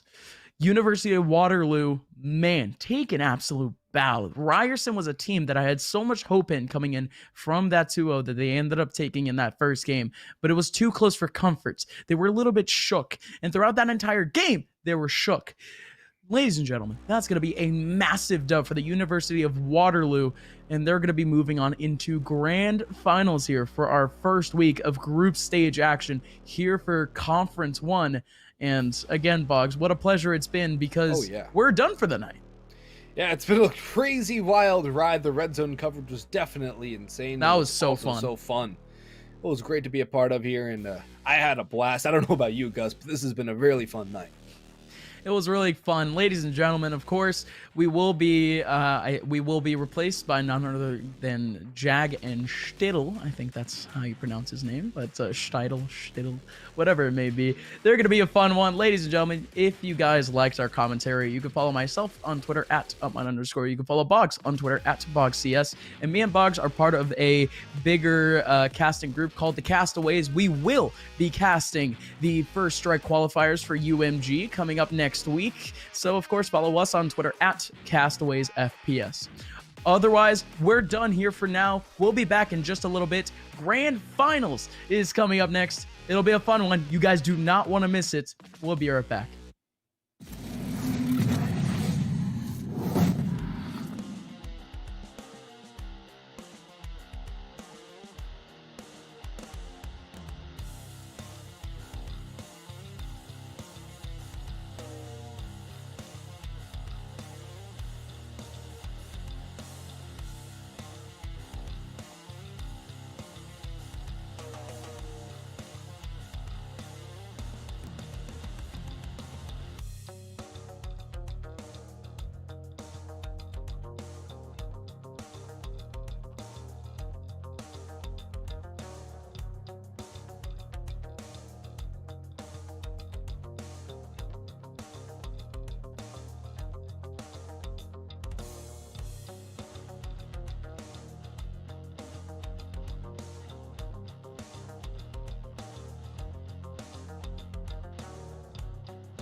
Yeah. MD. JPB. It's only right, baby. Yeah, why you mad? I got a bag, bro. Name hot in these streets, no Tabasco. But I'm so stubbed, that's a fact, yo. And if you think I'm frontin', you can run it back, yo. Go and run it back. You know that I run it. Everything you wanna do, I already done it. And I got your little boo telling me she love me. I got this one, that one. Damn, it's gonna be a long night. Yeah. You know. I said, damn, it's gonna be a long night. Yeah, let's go. Look. I tell Shorty drop it for a real one. Yeah. Go ahead and pop it, let me feel some. Do it for the boy with a bag now. Movie star money making everybody act out. I don't lie to these women. If I want them, then I tell them. Don't get fly for these women. I was born with these propellers. All my haters cannot beat me, so I call them acapellas. See, I'm only getting better. You only get jealous. You know that I run it. Everything you wanna do, I already done it. And I got your little boo telling me she love me. I got this one, that one. Damn, it's gonna be a long night.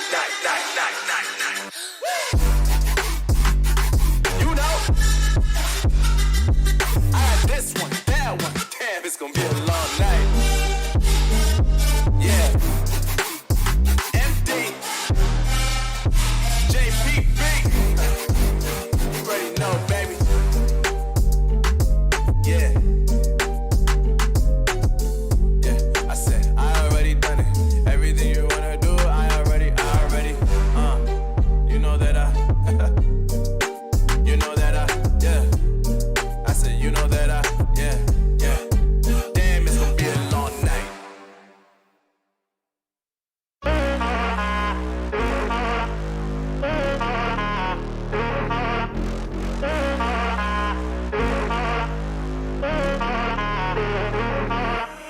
Real love, now I see you. Yeah, you know I do, to make it through the times we had. I see it now, I see it now.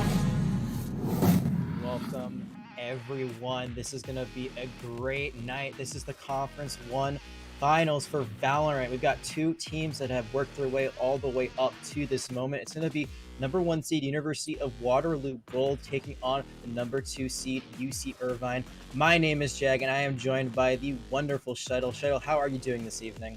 I'm doing absolutely fantastic. It's been a wonderful day for me, and I'm so happy to be closing it out here with some good, hearty, wholesome Valorant, and in a storyline that I couldn't have asked for a better one. I mean, UC Irvine, they have come into this competition. The first tournament that was run, they landed in the quarterfinals, couldn't make it much further, so they came back for a second run, were able to make it to the semifinals, and then now, here in this third go at it, third time's the charm, they're all the way to the finals. But look who comes blowing through the door.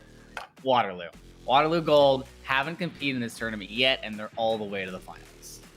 Speaking of this matchup, let's take a quick look at that bracket so we can see exactly how we got here. And this is where we arrived from. Right, you saw UW Gold in that last match on stream take down the Shorty Kings, and it was a slightly back and forth match. Meanwhile, UC Irvine got their way as well, getting that 2-0 victory. So both these teams have not dropped a map, at least in the last 2 matches. Both these teams are the top 2 seeds, as we talked about there. So there should be a lot of great things coming out of this matchup. And here's another thing, about the fact of Waterloo Gold coming in to try and take down the seasoned vets of the tournament. They've already done it once. The Shorty Knights, they've been to the semifinals in every single one of these tournaments, and lo and behold, here we are. They get to their semifinal match up against Waterloo Gold, and Waterloo Gold's able to snatch victory from their hands, and they're looking to repeat that here against Irvine. Yeah, absolutely. As you said, UC Irvine, third time the charm. Well, for Waterloo, they don't care about how many times that the other team has been here. This is their first time, and they only need that one shot to make it all the way to the end. Maybe snatch up that grand final title. And just if you haven't seen any of the tournament, just some little fun facts to throw in here. There's no sky, there's no icebox in this pool, so not going to see either of those things. unfortunate, Icebox, a very interesting map, a lot of high ground, but we will be seeing for that first map, it's already been chosen. We've already seen the bans. UCI won the coin toss. They banned Split. Waterloo, they chose Bind. Yeah, Waterloo going to be choosing Bind, and I'm not too surprised at that. They just recently had a really good showing on Bind, and I'm not really too worried. But if you haven't decided yet, I'm throwing my chips into the Waterloo basket, if you will. Not throwing it down the well. There's probably some water pun there, but I'm not clever enough to think of it. I don't know. I don't know where I'm standing right now. I think that UC Irvine, they have that great story, and it'd be great to see them complete that run and got all the way to the end. So don't have a clear favorite yet, but I'm sure after this first map, we'll see where these teams stand. We're just waiting to get back into that in the swing of things. And like you said, Vine was the last map that Waterloo played when they were winning their semifinal. They did pretty well on that. I think the final map score was something like 13-6, so they did a really good job. Yeah, you could tell that they have a bit of a handle on that snowball. They're able to build up that economy, keep a handle on it, and they don't. I'm not saying they don't take risks, because there's definitely a lot of risks in their gameplay, but when it comes to that economy, they're very, very calculated in how much they want to actually commit to each round as everything progresses. And in a game like Valorant, that's an extremely important peace of mind to kind of keep there. Absolutely, and we already know also that UC Irvine did pick defense. They're going to start off as the defenders, and when you think of Valorant maps, generally they are defensive sided. You want to be defending first because it gives you a good advantage going into the slide swap. So you can build up a lead, even a 7-5 could help. 8-4 is really what you want to see as you get into round 13, but right now we're going to see if that is the difference maker down the line. I'm sure University of Waterloo, they don't care if they're going to be on the attack first. They still think that they have this in the bag. Most likely. And about the whole 8-4 thing, I completely agree. It's never fun to go into a pistol round knowing this is the most important thing for the next 3 or 4 rounds. You want to be able to go into those pistol rounds going, if it doesn't work in our favor, if we don't happen to make those shots, it's not going to be too much of an issue. We'll still be able to have a round or two to kind of stabilize and bring everything back online. You want to give yourself a little bit of wiggle room there. Yeah, when you lose that pistol round, regardless if it's at the beginning or after the swap, you basically lose the next round automatically. Sometimes even the round after that, because you have to build up that economy. So you got to save, can't use anything on the round immediately after. And if you've been bullied 2 rounds in a row, the other team, they're going to have a lot more toys to be working with at that 3rd round. So yeah, it's really hard. I've seen teams though, they lose that first round, they still go for really aggressive pushes that the other team isn't expecting, whether they're on the attacking or defensive side, and they just kind of catch them off guard with that aggressiveness. So even though they might not have the guns to work with, they still are able to get that 2nd round. Yeah, I mean, one fault that a lot of teams that do kind of start to get these 3, 4, maybe even 5 round marathons going, you can get complacent, and that can be a huge downfall in your play if you're going. They always send one person fast, so this round we'll just go for the 1v1. We know Jag can out aim Steidel and Bass, but then what happens when? I don't know about that. You'd be surprised. And then I bring 2 or 3 of my friends with me. We put in an aggressive bath push and put 4 people through, just for the heck of it. We can get that free kill, rotate around, and catch a couple of you unsuspecting if you get too complacent. You have to continue to respect your opponent. This is the grand finals. Neither team coming into this is just, they happened to win a couple of rounds because somebody was having a bad day. That's not the storyline. If these teams have been dominating through this competition, and if you don't give them the respect that they deserve, they're going to take advantage of it. And this is the 2 top teams going at it. So, like we said before, University of Waterloo, they're going to start out on the attack. UC Irvine on the defense. And already it looks like these attackers, they're going to be pushing towards B. Very aggressive. I'm going to be popping up there on B long. Beautiful flashbang, gonna start things off, but only able to find a little bit of damage. We'll have a lot of information, however, for Irvine, as they're gonna lose their first member to Waterloo.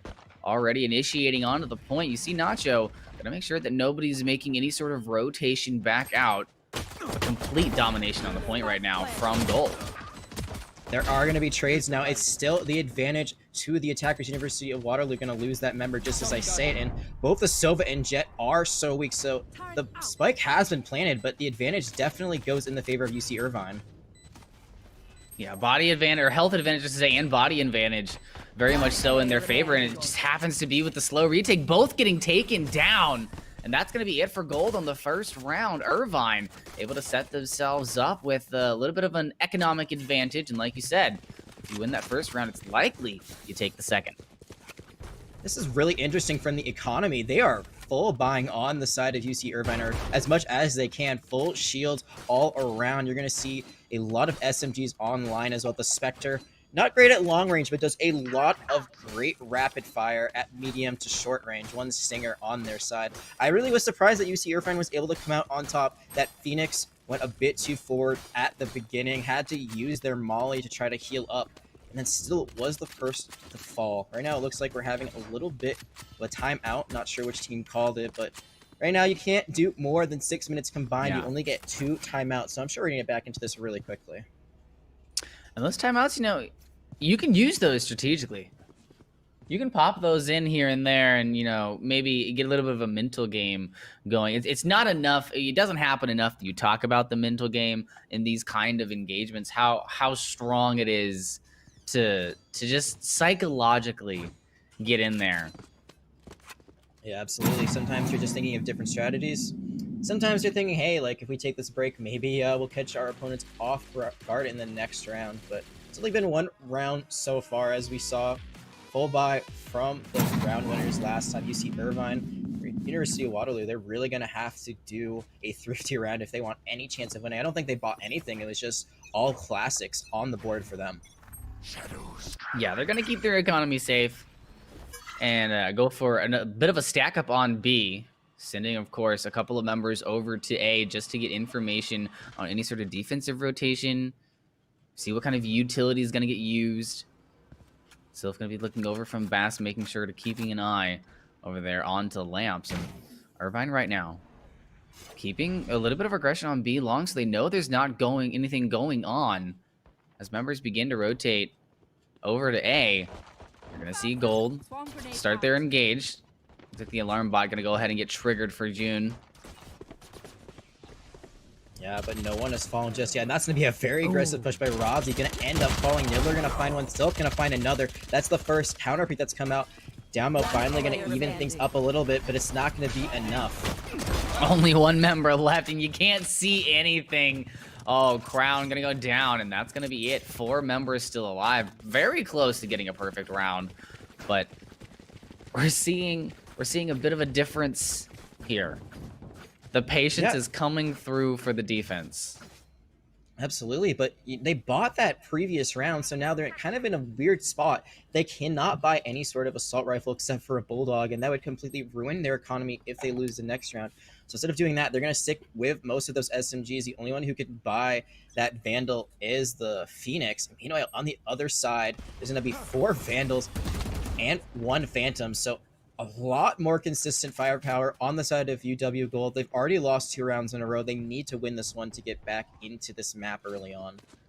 And this is where just outplaying strategically your opponent, using the abilities of the heroes that you have, really comes into play. You may not be able to outgun them, but if you can just outplay them, you'll be able to put yourself back into good standing. Yeah, you're going to see the Jet on the side of UW Gold take a bit of damage, but not going to fall just yet. And right now, it looks like there's going to be a rotation from the defenders, or from the attackers. Yeah. Looks like they are going to do a push through showers instead of going through A main. You know, they try to get a little bit of a bait there, but Irvine knows exactly where they are off of that smoke coming out from Damo. Radzi will be able to pick up the opening kill as they enter onto the point. Nobody, however, keeping tabs on Danichi. Oh! Almost baits out his own teammate to make sure that he can get the kill, but Nibbler walks away safely as they pick up that first pick. And now with the bomb down, they have to retake. Nibbler was able to pick up the Vandal, so now no more Spectre for them, so they do have equal firepower, but they are down one person on the point. They're not really able to get anything on the spike yet. They do know that there's one in the corner on A short. Just gonna go for the defuse, and that's gonna be Rodzi cleaning it up, and EW Gold, they had the money to spend, and they spent it wisely. Not only that, but they were able to pick up a couple of Vandals there at the end, so they'll be walking away with money to boot. They've got their first point on the board, and they've started to kind of wiggle the knife into the chink of Irvine's armor. We'll see how they're set up for this next attack. I'd like to see them continue to attack A for a little bit, get Irvine kind of comfortable with that happening, and then use pressure on B to do one of those long reversals and then still plant A. I'd love to see something like that come out of one of these games. Doesn't look like they're going to be doing that just yet. Most of the attackers' attention is towards B side. There is the Cypher still playing A. Might be looking for someone on the rotation. Right now, neither team making a move just yet. Yeah, you've got sight lines pretty much shut down for B long, so if they're going to make any sort of entry onto that point, it's going to have to be from Hookah, but using the teleporter, a easy first kill. Nobody expecting the defenders to become that aggressive on the outside of Bats. But Irvine going to take advantage of the kills as they're looking in. Only 2 members left of Gold, but they need to be careful. Aggression already costing them 1 member. Zenichi finding this is Crown, and he's putting himself onto the top of the scoreboard, the top of the leaderboard, if you will.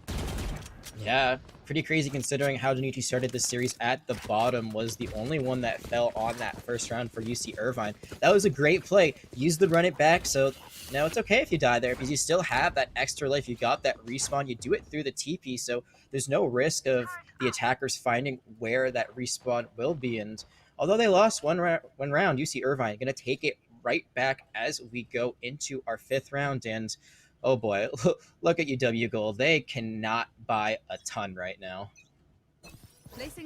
And this is where that economy becomes to start to get crucial. I mean, you have to bite the proverbial bullet for a round or two if you're running with a low bank account.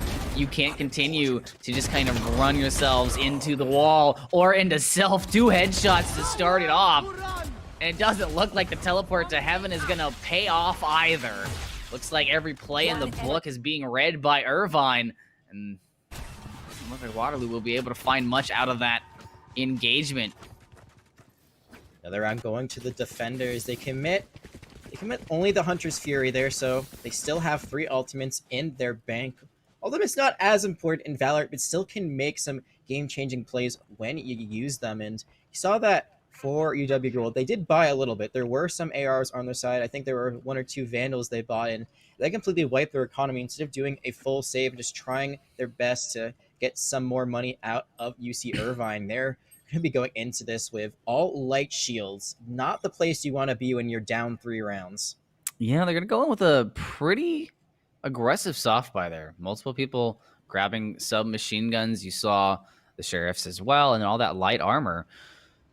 Questionable. They're going to have to come out of this with picks and hopefully a plant. They need that extra money in order to get themselves back into this first half.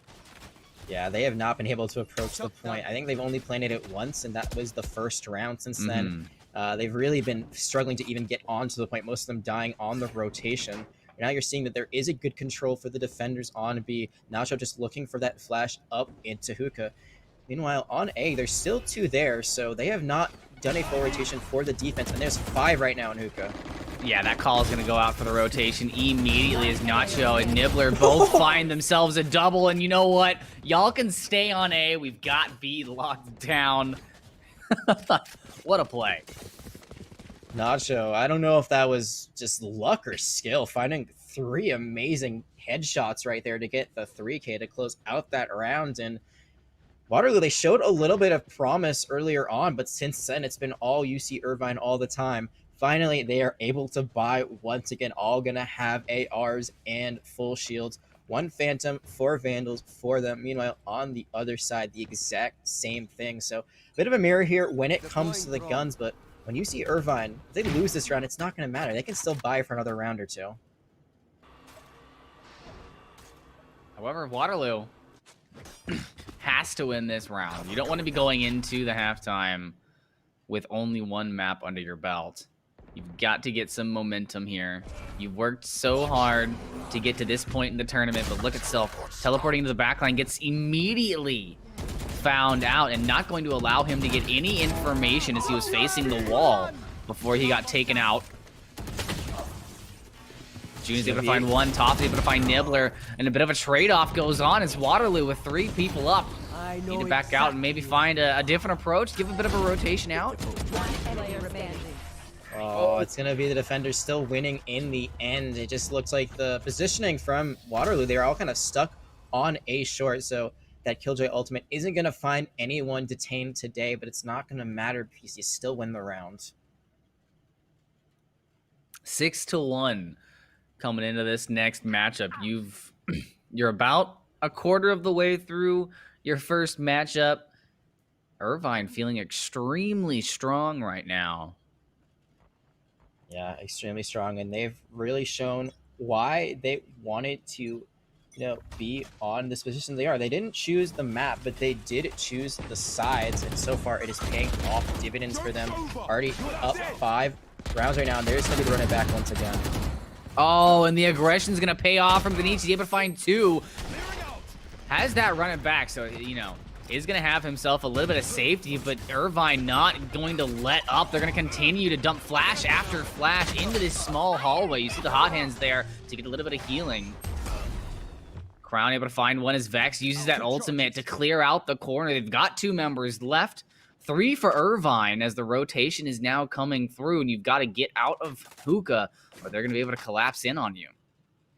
See, there is one on the defense on the rotation that Omen is trying to go all the way behind and maybe get into hookah, but another great play by the Killjoy, gonna find that kill. Only has 5 health left, but it's now a 3v1 for the defenders.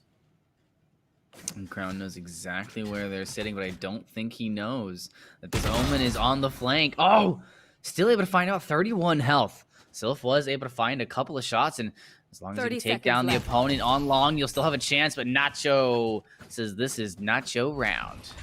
Well, I was thinking that exact same pun. Oh, that's great. Something like that. Maybe not the exact wording, but... Great minds think alike. Absolutely. And right now, UC Irvine are working like a hive mind as they have just won round after round. Once again, we are going to see that there is a buy on the table for UW Gold, but even when they've been able to get the full shield and all of the assault rifles they've needed, it just has not worked out in their favor. Point A, not working. Point B, also not working. I think right now, instead of trying to full take a point, you just wait for a pick and then play default. You wait for the advantage to come in on your side, and then you finally do something with it. Information can be such a tool in a game like Valorant, and I feel like Waterloo kind of approaching these points with a little bit of too much expedition, not really taking the time to pull out and draw out utility and information from Irvine, figure out their positioning. How many people do they have on point? What kind of smokes do they still have at their advantage? Are they going to be able to be aggressive with these flashbangs? And you see it happening right here, holding Nacho at bay on long. Just waiting for him to use that utility. Yeah, and they did a lot of damage on long. Nacho is going to end up falling. There is going to be the split push from hookah, but immediately as I say that, more trades going to come out, and it is actually in the attacker's favor for the first time, but the flash from Nachi's going to hit himself as well. And that was so close to being perfect. Sylph has to rotate back over to A. You see Waterloo doing a fantastic job baiting out the utility, getting themselves information, then putting themselves into a situation that they can win a 2v1, and beautiful job highlighting. I just want to highlight they peaked at the same time. It's my favorite thing to see. Yeah, regardless of who got what, they were going to win that fight. Yeah, if one of them dies, it's fine because the other one's going to be right there for the kill, and this was the best push we've seen so far from Waterloo. They're able to take both of those angles on B, and then just a quick teleport onto A. They were able to get back and finally plant the bomb, so that's a round going in their favor. It's now 7-2 as we enter round 10, and we're going to see the AWP come out for the first time this year. It's going to be the Phoenix on the side of UC Irvine handling that. And there's been a pretty consistent poke battle here on B long. So not too surprised to see the op come out for Zenichi there on long. Bit of a information gathering ult, if you will. Not necessarily looking for big frags there, but just wants to make sure that they don't see anybody hanging out in this back courtyard. As Irvine sets up their defense, they're getting a little bit timid. You see the rotation back to mid from the Sova, so they can support on A just in case that's where Waterloo's going to be going. But Waterloo's still posturing for B. You saw that This Is Gold did take some damage from that ultimate. Almost was found out by two of them, was only hit by one of the strikes of Hunter's Theory. Now that rotation onto A seems to be in fruition for the attackers. Rozzy just playing on these boxes, waiting for something else to happen. But right now, UW Gold, they're down one person and they have not committed just yet. See the turret, give a lot of information out to Irvine. They know exactly where the push is coming in. See that trap coming out from the Killjoy. June looking and being attentive to the smoke. Is able to get the flick, and a beautiful flick at that on the top to open things up. Sylph coming out of their smoke to find a kill. And Waterloo only with one member left in bats. Not able to sneak it out. Can we just talk about how I think it's the funniest thing ever when you die right by teleporting and your body just goes flying through it. I mean, how scary must that be if you're like playing in Hook and you're like, what just happened? And it's literally just a dead body, so you're waiting there forever and nothing ends up happening. Imagine if you're saving and just one of your buddies just body comes flying through into the teleporter. Yeah, flops on in once again. EW Gold, they're gonna to play a little bit more thrifty. Weren't able to do a full buy after winning that last round.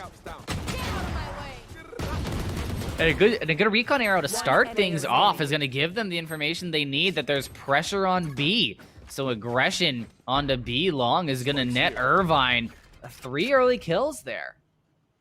Vex did find 2 great headshots though, so that pistol does do a lot of damage. Now they're going to have a Phantom of their own, and it might be a battle between Nacho and Vex right now. That spike is out in the open, and Nacho with the perfect jiggle peek at the right time, right place, right moment. You see Irvine. This is the last round before the swap, and if they win this one, they will only need 3 rounds on the attack to secure this map. And you can start to see that confidence building in UC Irvine just based on the amount of dry peaks that we're seeing out of their team, not using any utility to kind of secure the better half. You see from Vex, no satchel, no bot. Well, the bot's not online, but nothing used to help them create that kill. Just pure game sense and mechanical ability. Yeah, but is that enough sometimes in Valorant? There, they were able to help the economy a bit, but that op shot onto Toph. Whew! You've gone B a lot. You think maybe we rush into A. We'll catch them off guard. Well, not gonna happen today.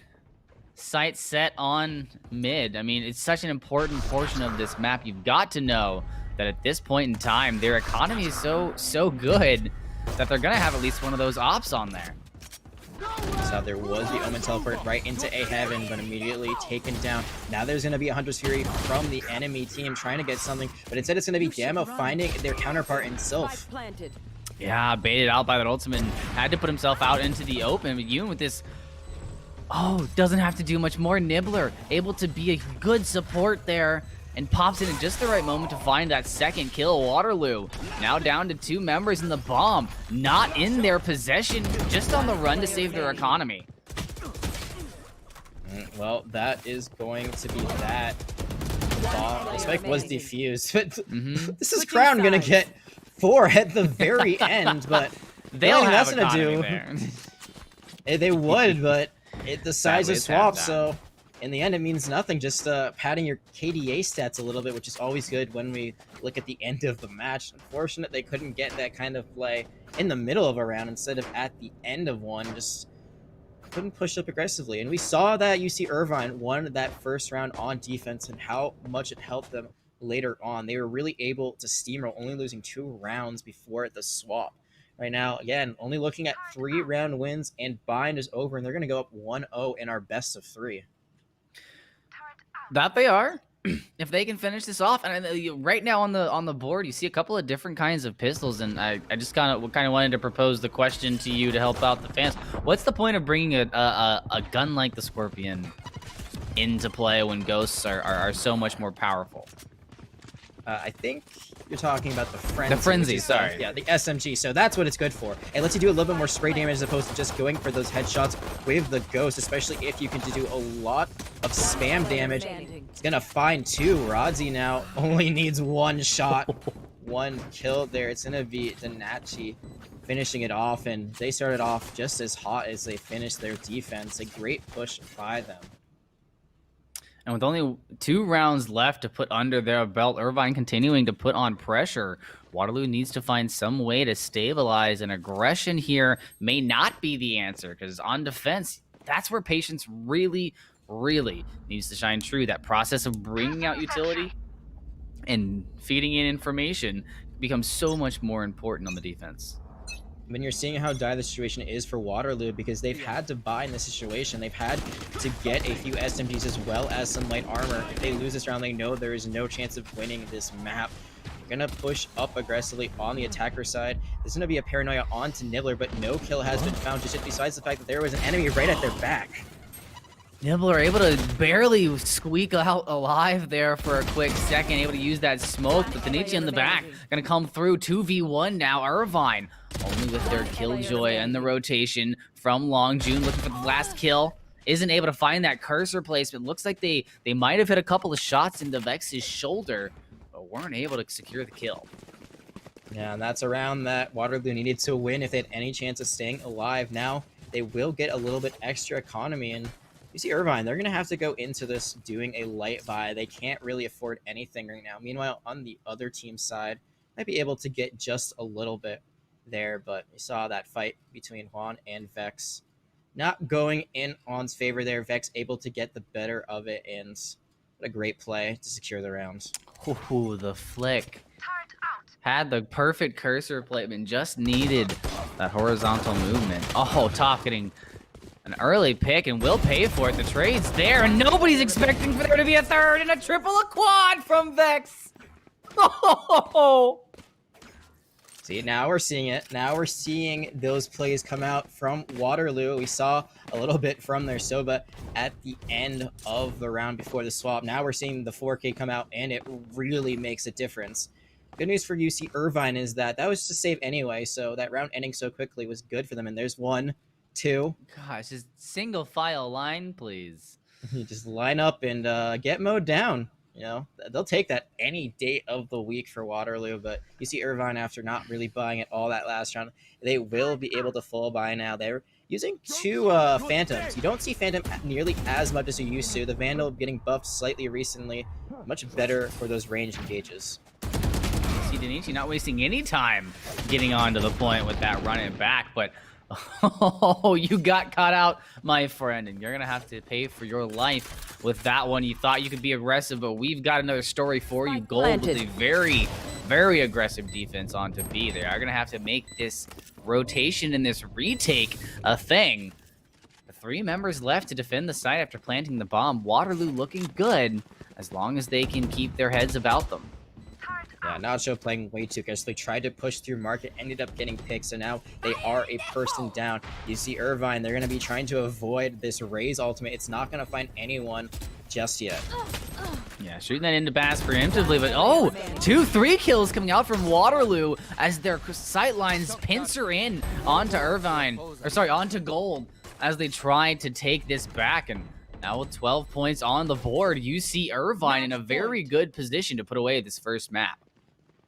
Yeah, all they need is 1 more round, so they can still give up a few and come back and win that last one. But I'm sure they want to put it away now. They want to end this map as early as possible, keep that momentum going, because even if you lose a map, if you end it well, it really can help you going into the next map on the series. Now you're going to see this economy not looking so great for UW Gold. Yeah. They're going to have to come up with a lot of stingers. Yep, they could use a bit of a stimulus package right now to keep themselves alive. I mean, have to execute this defense impeccably. Well, let's see if they can execute impeccably or if they will end up falling and dropping the map. You're going to see that that recon ball is going to locate the two that we're pushing onto B long. Now, you're seeing a bit of a disengage. They're going to push through market instead on the side of the attackers. They might find one of Waterloo on that rotation. Yeah, I don't think they know that that Cypher's there. Rodzi is able to take that first pick, but now he knows he's in trouble. There's enough time past. He knows that Irvine is making this full rotation. You can see the call go out, but a little bit of a distraction still going off on B. They've left their Phoenix, Irvine that is, they've left their Phoenix over there to let them know when Waterloo decides to leave the point. Maybe they can get a pick, an exit frag as that's happening. And you see that rotation coming into play now.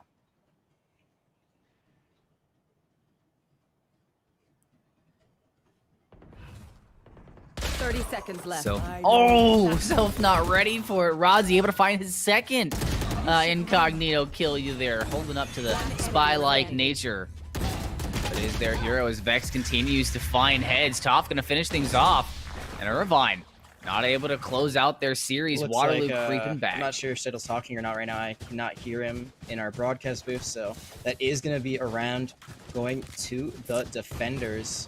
EW Gold going to pick up another map. Staying alive just for a little bit. They won that Thrifty. They weren't able to fall by that round, so a great job for them on this defense.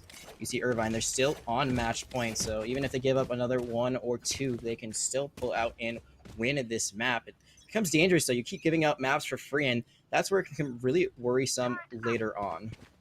Yeah, you might think that, oh, it's a 12-5. They can't turn it around here.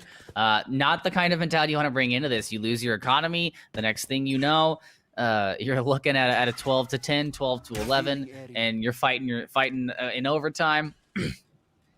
Like I said, you have to make sure you're respecting your opponents. And Waterloo seeming like they're kind of starting to understand the situation here a little bit better.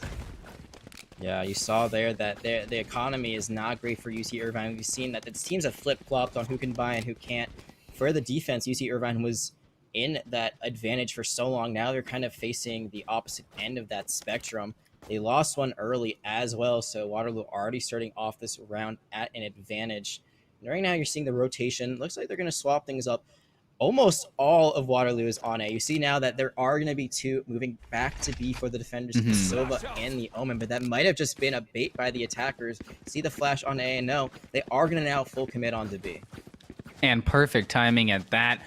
Members of Waterloo already making the rotation back to A, but didn't make the full rotation, so they will still be able to have their Omen there for a bit of denial, but the smoke comes out late. Everybody's already out of hookah. And Irvine's on point with 4. Waterloo now trying to get back for a retake, is able to get themselves that first kill onto Crown. Ultimate coming through to make a little bit of space as Nibbler knows they're all stuck into this little itty-bitty corridor, is able to get a little bit, but not too much.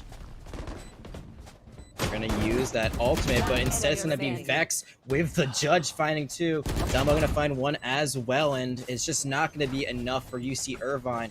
1 point away, but still not able to find it on round 18. This series is going to continue on binds. I really would have liked to have seen Irvine play a little bit more patiently there. Allow for Waterloo to push into them. You're defending the plant now. There's no reason to go out on that aggressive stance. The plant is your ally. You now have another player on the field, and that's that bomb timer. Yeah, absolutely. You got to know your rank condition. You got to know what will win you that fight. When you don't have the advantage on weapons, usually playing back and just taking angles is the way to do that. Instead, they tried to push up with very aggressive play. You saw that they used the brimstone, not the brimstone. They used the breach ultimate and then immediately tried to run in on it and just weren't able to get the value they wanted. Another round goes to Waterloo, and now they're starting to pick up the pace. They're only 6 rounds behind. And just taking it back to that mental game, Waterloo right now, they're feeling extremely strong. They're on the defense. Things have been working in their favor. They've been able to turn it all around. But Irvine going to be taking that first pick as Waterloo continuing to apply pressure. Yeah, you lose the Phoenix once again on the side of UC Irvine. You bought this round too, so the question is how can you even break onto these points? It seems like they had a good strategy, and Waterloo, they've kind of figured out what to do, how to counter it. It's a question of the Cypher versus the Killjoy. Both of those characters very good at controlling points with their utility. Tripwires versus the turret versus the alarm bot. So there's a lot that's going to be considered. Oh, a great shock dart. This is currently going to have to back up with only 5 health to spare. Yeah, that turret becomes a little bit less useful on the attack, especially if a team like Waterloo, where they're not really rotating through attack respawn that often. We've only really seen it happen once with Rodzi and Sylph. Gonna find that first kill. Rodzi gonna answer back fairly easily, so the trade happens. Nacho will plant with very little health left. Barely avoids getting hit by that ultimate. But they've got the information that they've needed. Nobody's planting default. They have to be planting hookah because I can't see anything. And they've got the information from heaven to know that Nacho is in that corner. Yeah, there's going to be a radar arrow, but it's not going to find anything just getting thrown into that corner. You're seeing that both of UC Irvine's players are playing in U-Haul, waiting for that spike to be, attacked. You could go for just a little bit of a defuse just to see if they'll move, and that's exactly what you do. A great grenade by the Killjoy, but going to be traded out. Not only going to be traded out, but is he going to be able to clutch things? His smoke right there knows exactly where to put the pistol. And he's going to be able to get the defuse as well. We thought what a save. We thought this matchup was going to be over for Bind, and Waterloo, they're showing us why they were that #1 seed coming out of the group stage, why they've been so dominant in playoffs. They are bringing this back from the dead. I think it was 12-3 at one point, and just getting closer and closer, inch by inch. Waterloo clawing their way back into Bind. And now we're getting into a situation where that economy coin's been completely flipped. I mean, every single member of Waterloo going to be comfortably buying themselves an AR and some heavy shields. It looks like Toph might not be going for the shields this round. Yeah, there we go. Going to go ahead and snag up those shields. And Irvine with an extremely mixed buy, but a light buy at best. Yeah, and so far they have not been able to put much pressure on Waterloo when they do go for that light buy. It seems like we're going to have another pause as we're stuck at 12 seconds on that countdown. Still match point. It's been match point for quite a while. And I'm just wondering, what does UC Irvine have to do differently? It seems like they had a great edge. They only needed to win 3 rounds on this attack, and so far only been able to secure 2 of them. I feel like it comes back to that theme of trading utility for information. You saw them do an extremely good job of that on the defense, of making sure that Waterloo was putting out smokes first, that they weren't just kind of throwing utility into the mix. It was all kind of meticulously and patiently put through, but now they go onto the attack. They only need 3 rounds. They're being extremely aggressive about it with these quick point takes, and I just think they need to slow it down. Take the time, figure out how many people are on point, maybe try a double rotation. Go to B, go back to A, go back to B. Keep it interesting, but the biggest thing is don't lose your head. Stop rushing. Take a deep breath and close it out. Let's see if they can do any of those things as we get into round 20. There's going to be that center arrow. It's going to find the location of 2 or 3, so good scouting by Waterloo Sova. They already have a good idea of where this push might come from.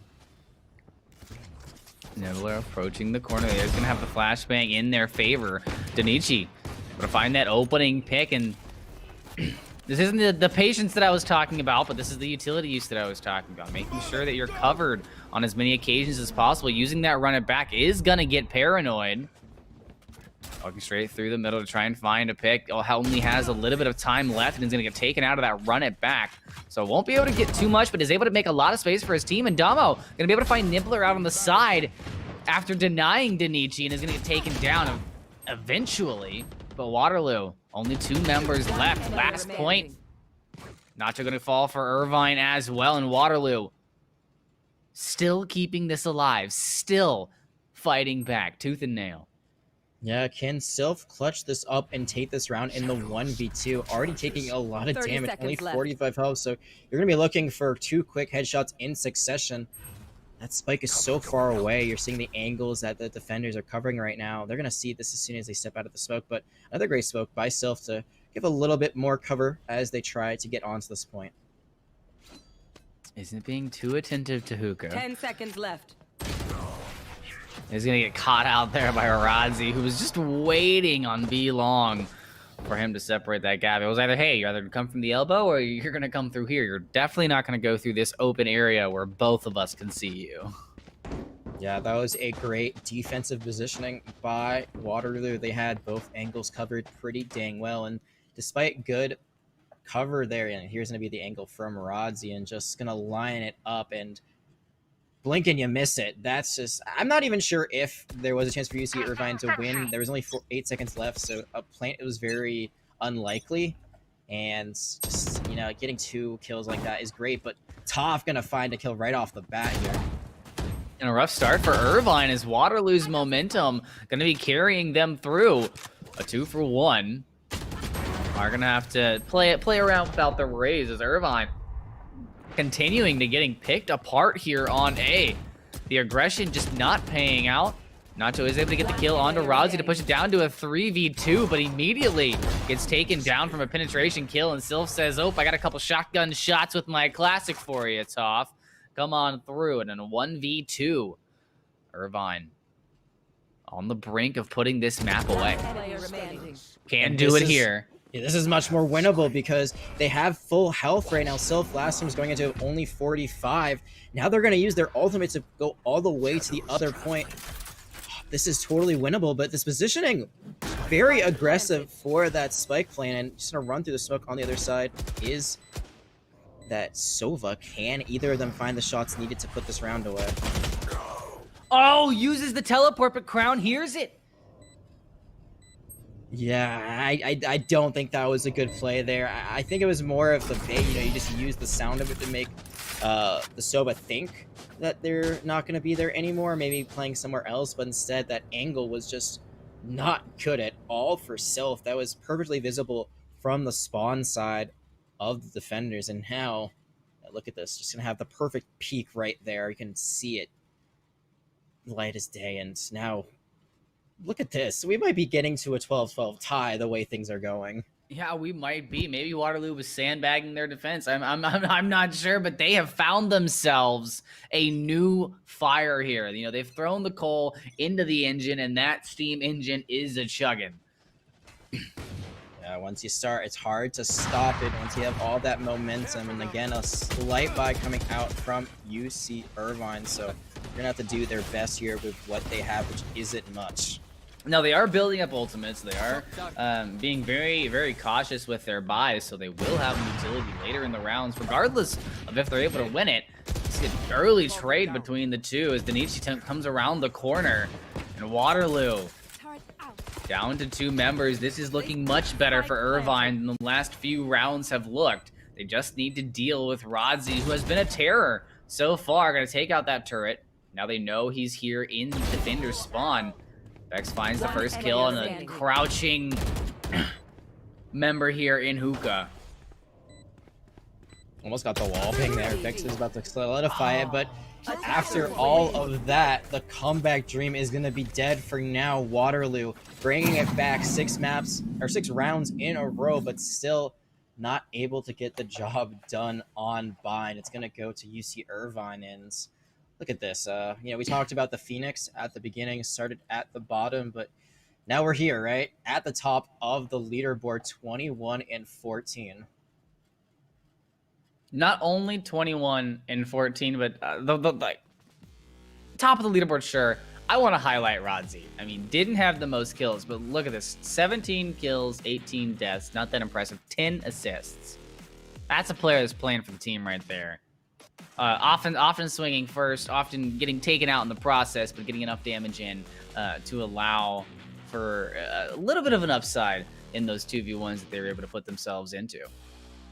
Absolutely, and that's part of the big reason why they were able to bring it back. I mean, 13-9, that's not a bad way to lose. A lot better than 13-3, so able to bring it back near the end. The question is, can Waterloo capitalize on that momentum they picked up despite the loss? We're going to find out on Mat 2, but before we get there, we're going to take a quick 5-minute break.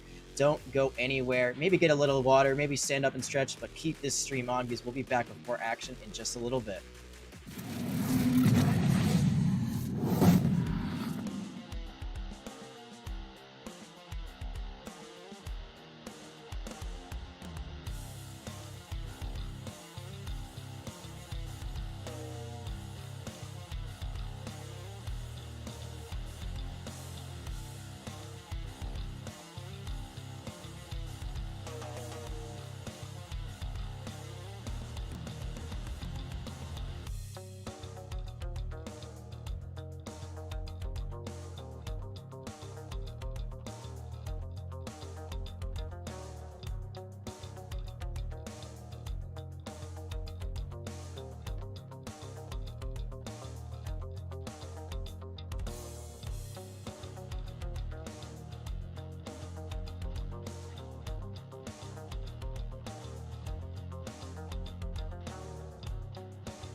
Welcome back, everyone. Thank you for joining us. This is the Conference 1 Valorant Finals, and so far, UC Irvine, they might be the lower seed by only 1 spot, but they are up in this series by that same number. They took Bind 13-9, and what was more competitive than we expected. They jumped out to a great league, and then Waterloo caught up a good amount by the end. Still wasn't enough to get over that hump, though.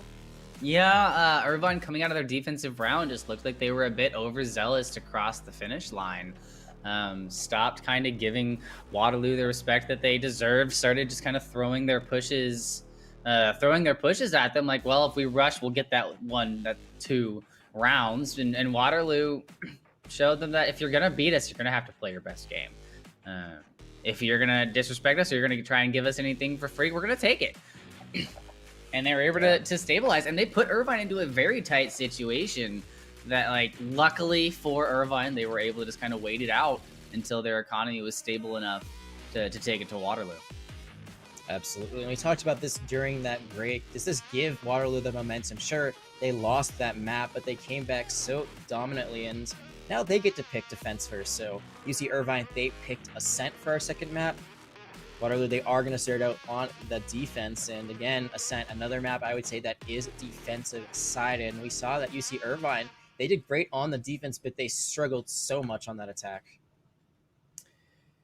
Attacking was definitely not their strong suit. I touched on it briefly, but Valorant is a game of information where so much of whether you win or lose a point is taken into the factors of how many people are on point, what utility do they have to use when we initiate, what will the positions be for the retake. Those are the 3 big questions you have to ask yourself when you're coming into these points, and it takes time to answer them. You can't just send out a single recon arrow or a single smoke and go, okay, well, I think this might be enough. We didn't get a lot of a reaction.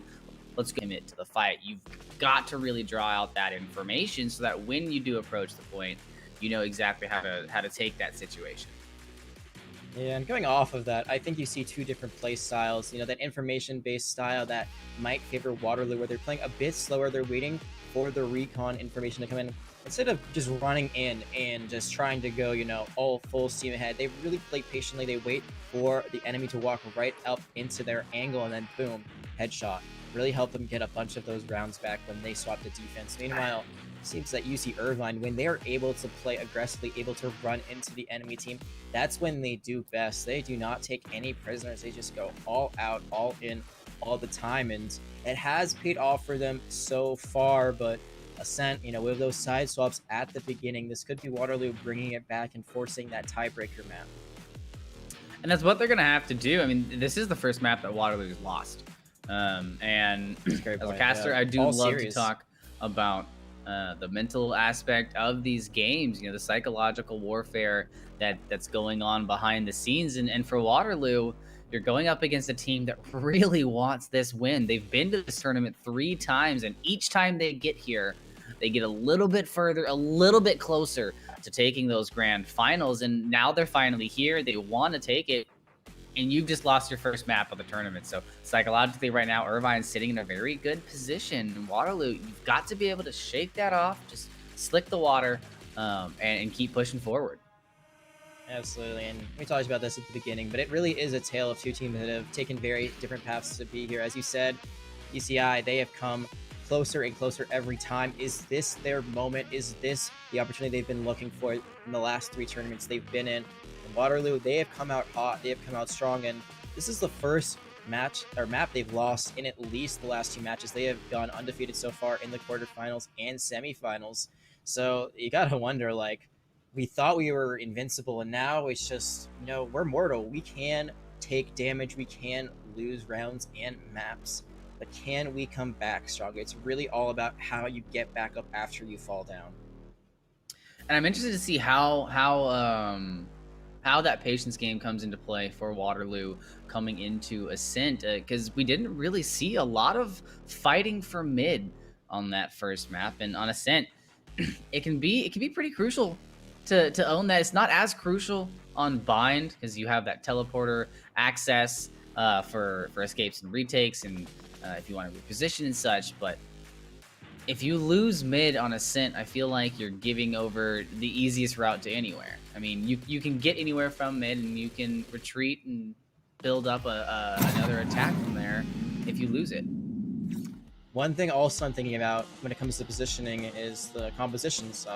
Compositions were a bit different on either side, and one of the main things that I wanted to touch about was that Killjoy versus the Cypher, both of them getting nerfed in the last update. So Cypher, if you die, your tripwires are deactivated and exposed on the map. Killjoy, you have to be in range of your turret and other abilities to use them, and that might have just been the perspective that we saw from the cast, but a lot of time it was working. We're already onto this map. So far, it's Waterloo. They're starting out on this defense. They are down on, but now they're going to even it up. And Waterloo may be on the defense, and that's a good thing for them. That's where they were able to get a lot of their points on the last map, so hopefully going to be able to put themselves up ahead earlier in this match. Kills coming through, however, heavily in favor of Waterloo. Yeah, Vex found 2. Now they know exactly where the enemies are. Vex only has 8 health and a dream, but it's not going to matter because Rod's going to be one to finish off that kill. And we didn't see how that round began to unfold, but when we got there, it looked like UC Irvine, they were playing that aggressive style. They had pushed in, they had gotten a pick, they had taken over the objective area, but still, their holding position, not so great. Most of them playing the back of the point in Boathouse, and if you're trying to go for the retake, that is your first place you're going to look. Indeed. And I just want to highlight again that play right there from Vex, using his utility to put himself into the fray and allow somebody else on his kill to come in for a double, or somebody on his team, I'm sorry, to come in for that double. Irvine gonna have to be a little bit more attentive to the retake if they're gonna be able to take Ascent. But right now, it looks like they're looking towards A instead. That is where a few players on the enemy team are laying in wait. They're gonna find a trap, so that's one. But Damo gonna find 2 on the other side. That's a big opener. I mean, pushing onto any point on Ascent is a task on its own, but doing so with a 3-man team against 5, you're pretty much never going to be at an advantage. And now Damo finding himself a third. I think right now he's calling out to his team, back off, guys. Let me go for the ace. Let me go for the ace. Come on. And Vex is like, yeah, but I've got a KD to worry about. Yeah, Vex gonna trade one for the cause, though, isn't a fall immediately, and it's not gonna matter because Waterloo, they're gonna win their 2nd round in a row. And so far, the teams that have started out on defense have had great starts. It's only 2-0 right now, so UC Irvine didn't buy at all there. We're gonna save for this round, and see again what happens when you buy on that 2nd round. It doesn't really work out in your favor for that 3rd round. Instead of committing, you're going to see that Waterloo Gold, they're going to just stick with what they had for the most part. One enemy remaining. For that next round after. And we're going to see a bit of a replay right here as just looking over the top. You saw that how that final few seconds played out, and now very aggressive play that's going to work out the top. Extremely aggressive play. You're going to see that turret come into effect a little bit at the very end as Vex locking down this entryway onto A long is going to hear that gadget go out, so going to stay clear just a little bit. Needs to grab his teammate's weapon there, make sure that he can stay in the fight as Rodsy's going to open things up on himself, and it's going to flood through for Waterloo. Just like that, UC Irvine, they only have one person left, and it is the Jet on their lonesome. This was a thrifty round for the side of Waterloo. They bought a lot less, but they were able to find great pick after pick despite the fact that they were at a bit of a disadvantage. Now it's only Jet left alive. We've seen Danachi make a few plays here and there, but can they get the 1v4? Is able to get at least the first one, but not going to get out unscathed. Only 12 health left, so if anybody from Waterloo coughs or sneezes in that direction, she might go ahead and fall. Not going to be a difficult task there for Crown to take that fight. Yep, there's that cough or sneeze. Just a little bit of spray is going to put Waterloo up now by a lot, totally shattering UC Irvine's economy. And I guess we're getting their question answered right now. Would Waterloo have momentum going into the next map? And so far, so good for them. They are up 3-0. This is what I wanted to see from Waterloo last map. They're allowing for Irvine to make the mistakes. They're giving them just enough wiggle room for them to make the mistakes, and then when they get a little bit timid or when they get a little bit aggressive, they throw in the wild card. There is going to be the Hunter's Fury coming out early. The trap going to be triggered, but going to be destroyed before anything comes out of it. They're actually going to use their ult, so the knives are out. Not going to buy a weapon instead, and it seems like the attackers, they have found a way onto this fight, but Beck's going to be finding one before being traded out. And with Waterloo now down to 3 members, Irvine with the upper hand on this attack. Might be able to finally put their first point on the board. Danichi continuing to slay with the knives. Someone might need to call Daniel Craig, because the knives are definitely out. Sylph able to find a kill as Toph equalizes out, and it's just up to Danichi now. And with no weapon left, just that Guardian, not going to be able to close out the point. Toph now into a 1v1. Irvine, they've got a full health member, but whittled down as they throw out that turret. Toph going to be able to keep this down, going for the defuse. Are they going to be able to make it? They just, oh, this corner. No. Toph is going to get taken out there at the very end. So close for Waterloo to continue their undefeated streak there. Yeah, they got a good start to Ascent, and it's not the worst round to lose. They still can buy, and see what happens for Toph. Sells a lot of money, so I'm sure they're going to full buy as well. You saw the aggression from UC Irvine that they have done so well finally paying off. They're able to just take the site despite having weaker weapons, finding a lot of kills via Danichi and that Jet ultimate. So who needs a gun when you've got those knives you can just fling around at people's heads? Now UC Irvine, they're going to buy an op. We saw this a little bit on Bind. They only ran it a round or two, but when they ran it, they were able to find a lot of value. Just the sound of an op is enough to put a little bit of terror and caution into your opponent. So yeah, I mean, Danichi now lined up completely, just waiting for this smoke to go away. Hoping he can find a couple of members out. Sylph, patience here from Irvine on this attack. Yeah, they're playing this a lot differently than they have so far. They know that they now finally have the equal footing when it comes to weapons. So right now they're doing a bit of a split push. Some mid, some on A, one on B. And the one who's nearest to B is closest to the bomb. No one actually has the spike right now. They left it right outside of B. So very interesting play. They might be looking for that default pick, but they're not going to find it just yet. Yeah, making sure that nobody goes down with the bomb that gets cut out in a tricky situation. They're going to make a lot of noise over on A, and Vex getting taken down first here by June. Sylph going to activate this Cypher Trap, trying to get seconds left. a bit of a bait out, seeing if anybody can find him on his way. Bomb making its way over to A now, and even though B a relatively clear site, Irvine is going to go ahead and take the highly contested A. They use the Killjoy ultimate. It's not going to find anything, but Damo is 2 headshots, 3 headshots for Damo, and suddenly it is a 4v2. It looks so good for UC Irvine once again, but that lead has been squandered. They're actually going to find one with the op, but it's not going to be enough. Toph going to take out their counterpart with that Vandal, and now there is only one left. It wasn't the counterpart, it was someone else, but that Jet going to fall anyway, and Damo going to end it with 4 on that round. That Omen on Heaven making such a difference maker there. And 4-1 right now. If you're Irvine, I feel like you gotta splash some water on your face right now, because Waterloo's starting to run away with it. Yeah, it's a complete flip of the last map. You saw similar scoreline, but the exact opposite names under them.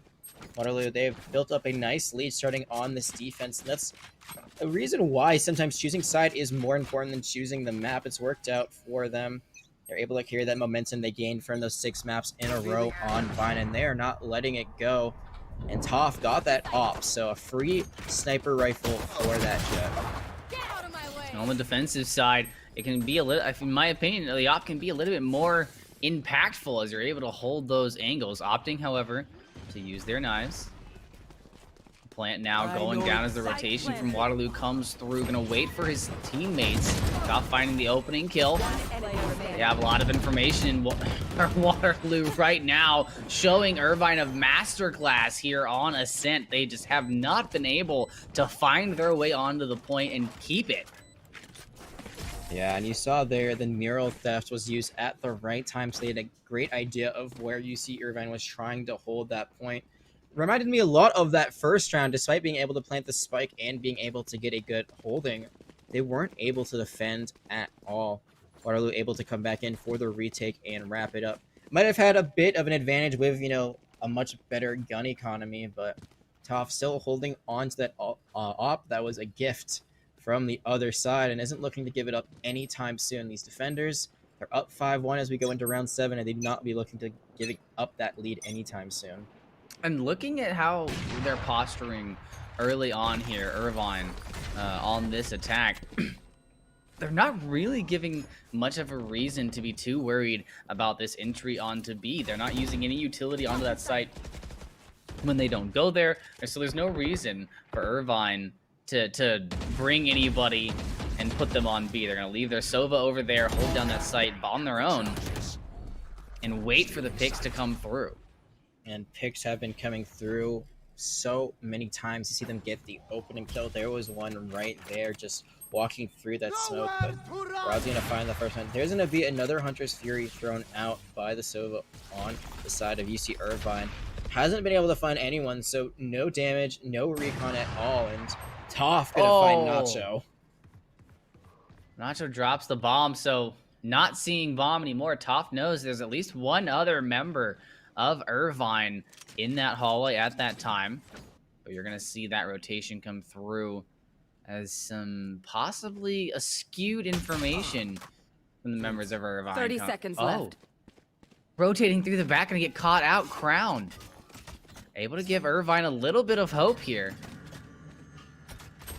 Yeah, where is the spike? That's the important question. It's with their Killjoy, and all of a sudden, look at this flip. Demo, though, going to be playing the back of the point. Going to find two, and all of a sudden, that lead they'd built up has dwindled to nothing, to a disadvantage. And I don't know if there's going to be any chance to plant at this. There is just going to be looking for the kill, and not going to find the... Is it a help a little bit of economy, but just not enough time to plant the spike.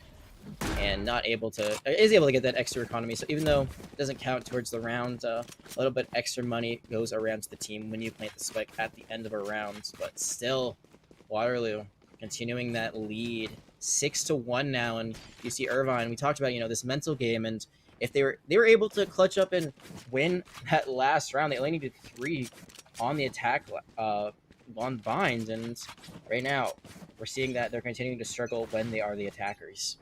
I feel like this is that moment where someone needs to hop into voice chat and be like, $7,000.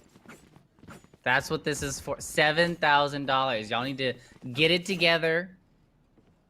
Y'all did amazing this first map. Come on, guys. So just a little bit of a hype chat for Irvine, but hype might be a little bit more than what they need right now. They need a pep talk, a little bit of cold water splashed on their face. They're already down 2, and the knives and Danichi's follow-up is going to be enough to even the score up a little bit. Now a 3v1, but this is Crown going to just win that battle immediately. Nibbler going to find another one, so the spike is going to be planted once again, but with this disadvantage, will UC Irvine be able to win while the defenders try to retake? Waterloo already having retook multiple points. Zamu going to open it up for an easy one, but Sylph not going to make it. Well, still going to make it just about as hard as it was going to be. Vex able to come through and swings at the same time, and there's just no way I can stress to all of you out there how important it is to peek with your friends.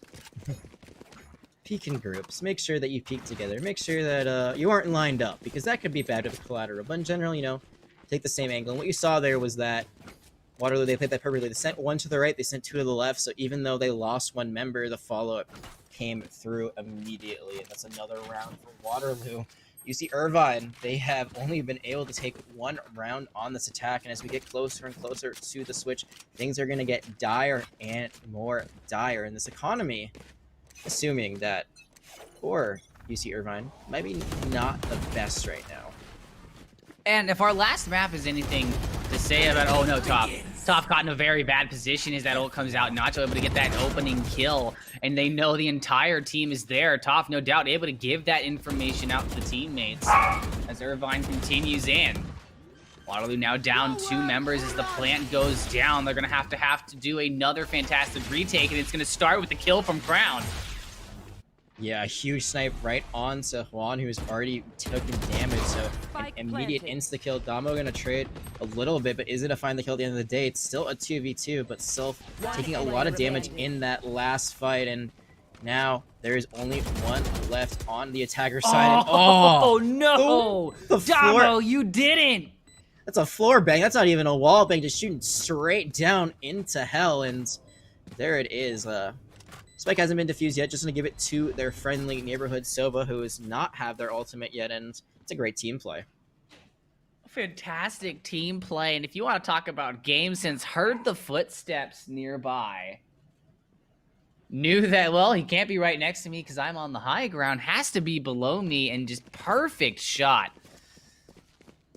I'm just thinking of the I have the high ground meme right now. Yeah. Very relevant in that scenario, because right now, Waterloo not only have the high ground on that point, but have it so far on this map. This lead continues to grow, and besides the Nietzsche, who has to do a bit of a smaller buy, you're going to see that UC Irvine, they're going to force, because they know how dire the situation is. They need to start winning rounds. They need to start winning them quickly. Yeah, this is where a uphill climb becomes a mountain to summit. If you allow them to get past here, and Vex getting brought out of their hiding spot. Not going to be punished for it. It looks like they had some cover from their team. Make sure that they could get through that unscathed. A lot of utility used on A as they rotate into mid from Waterloo. Or from Irvine, sorry. Comes into play. Waterloo 8-1.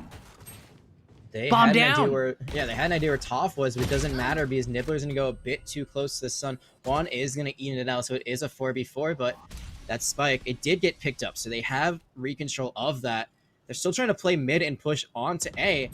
Like you said earlier, they just have not been able to push on to B at all. They have not really tried to do it, and again, more trades coming out. It's still anyone's game.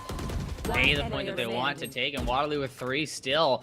It's once again up to one final member.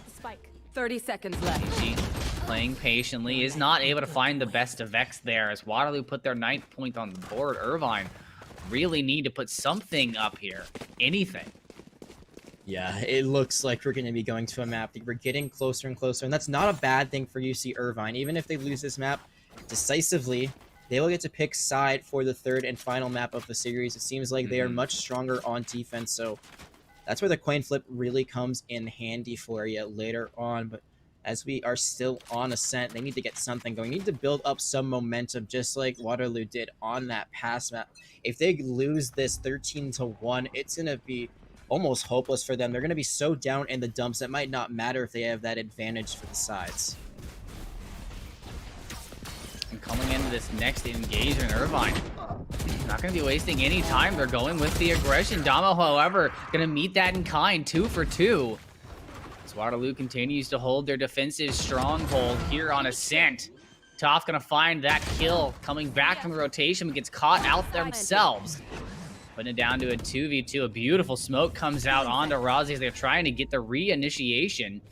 Vex using those eyes to make sure that no long sight lines or easy kills.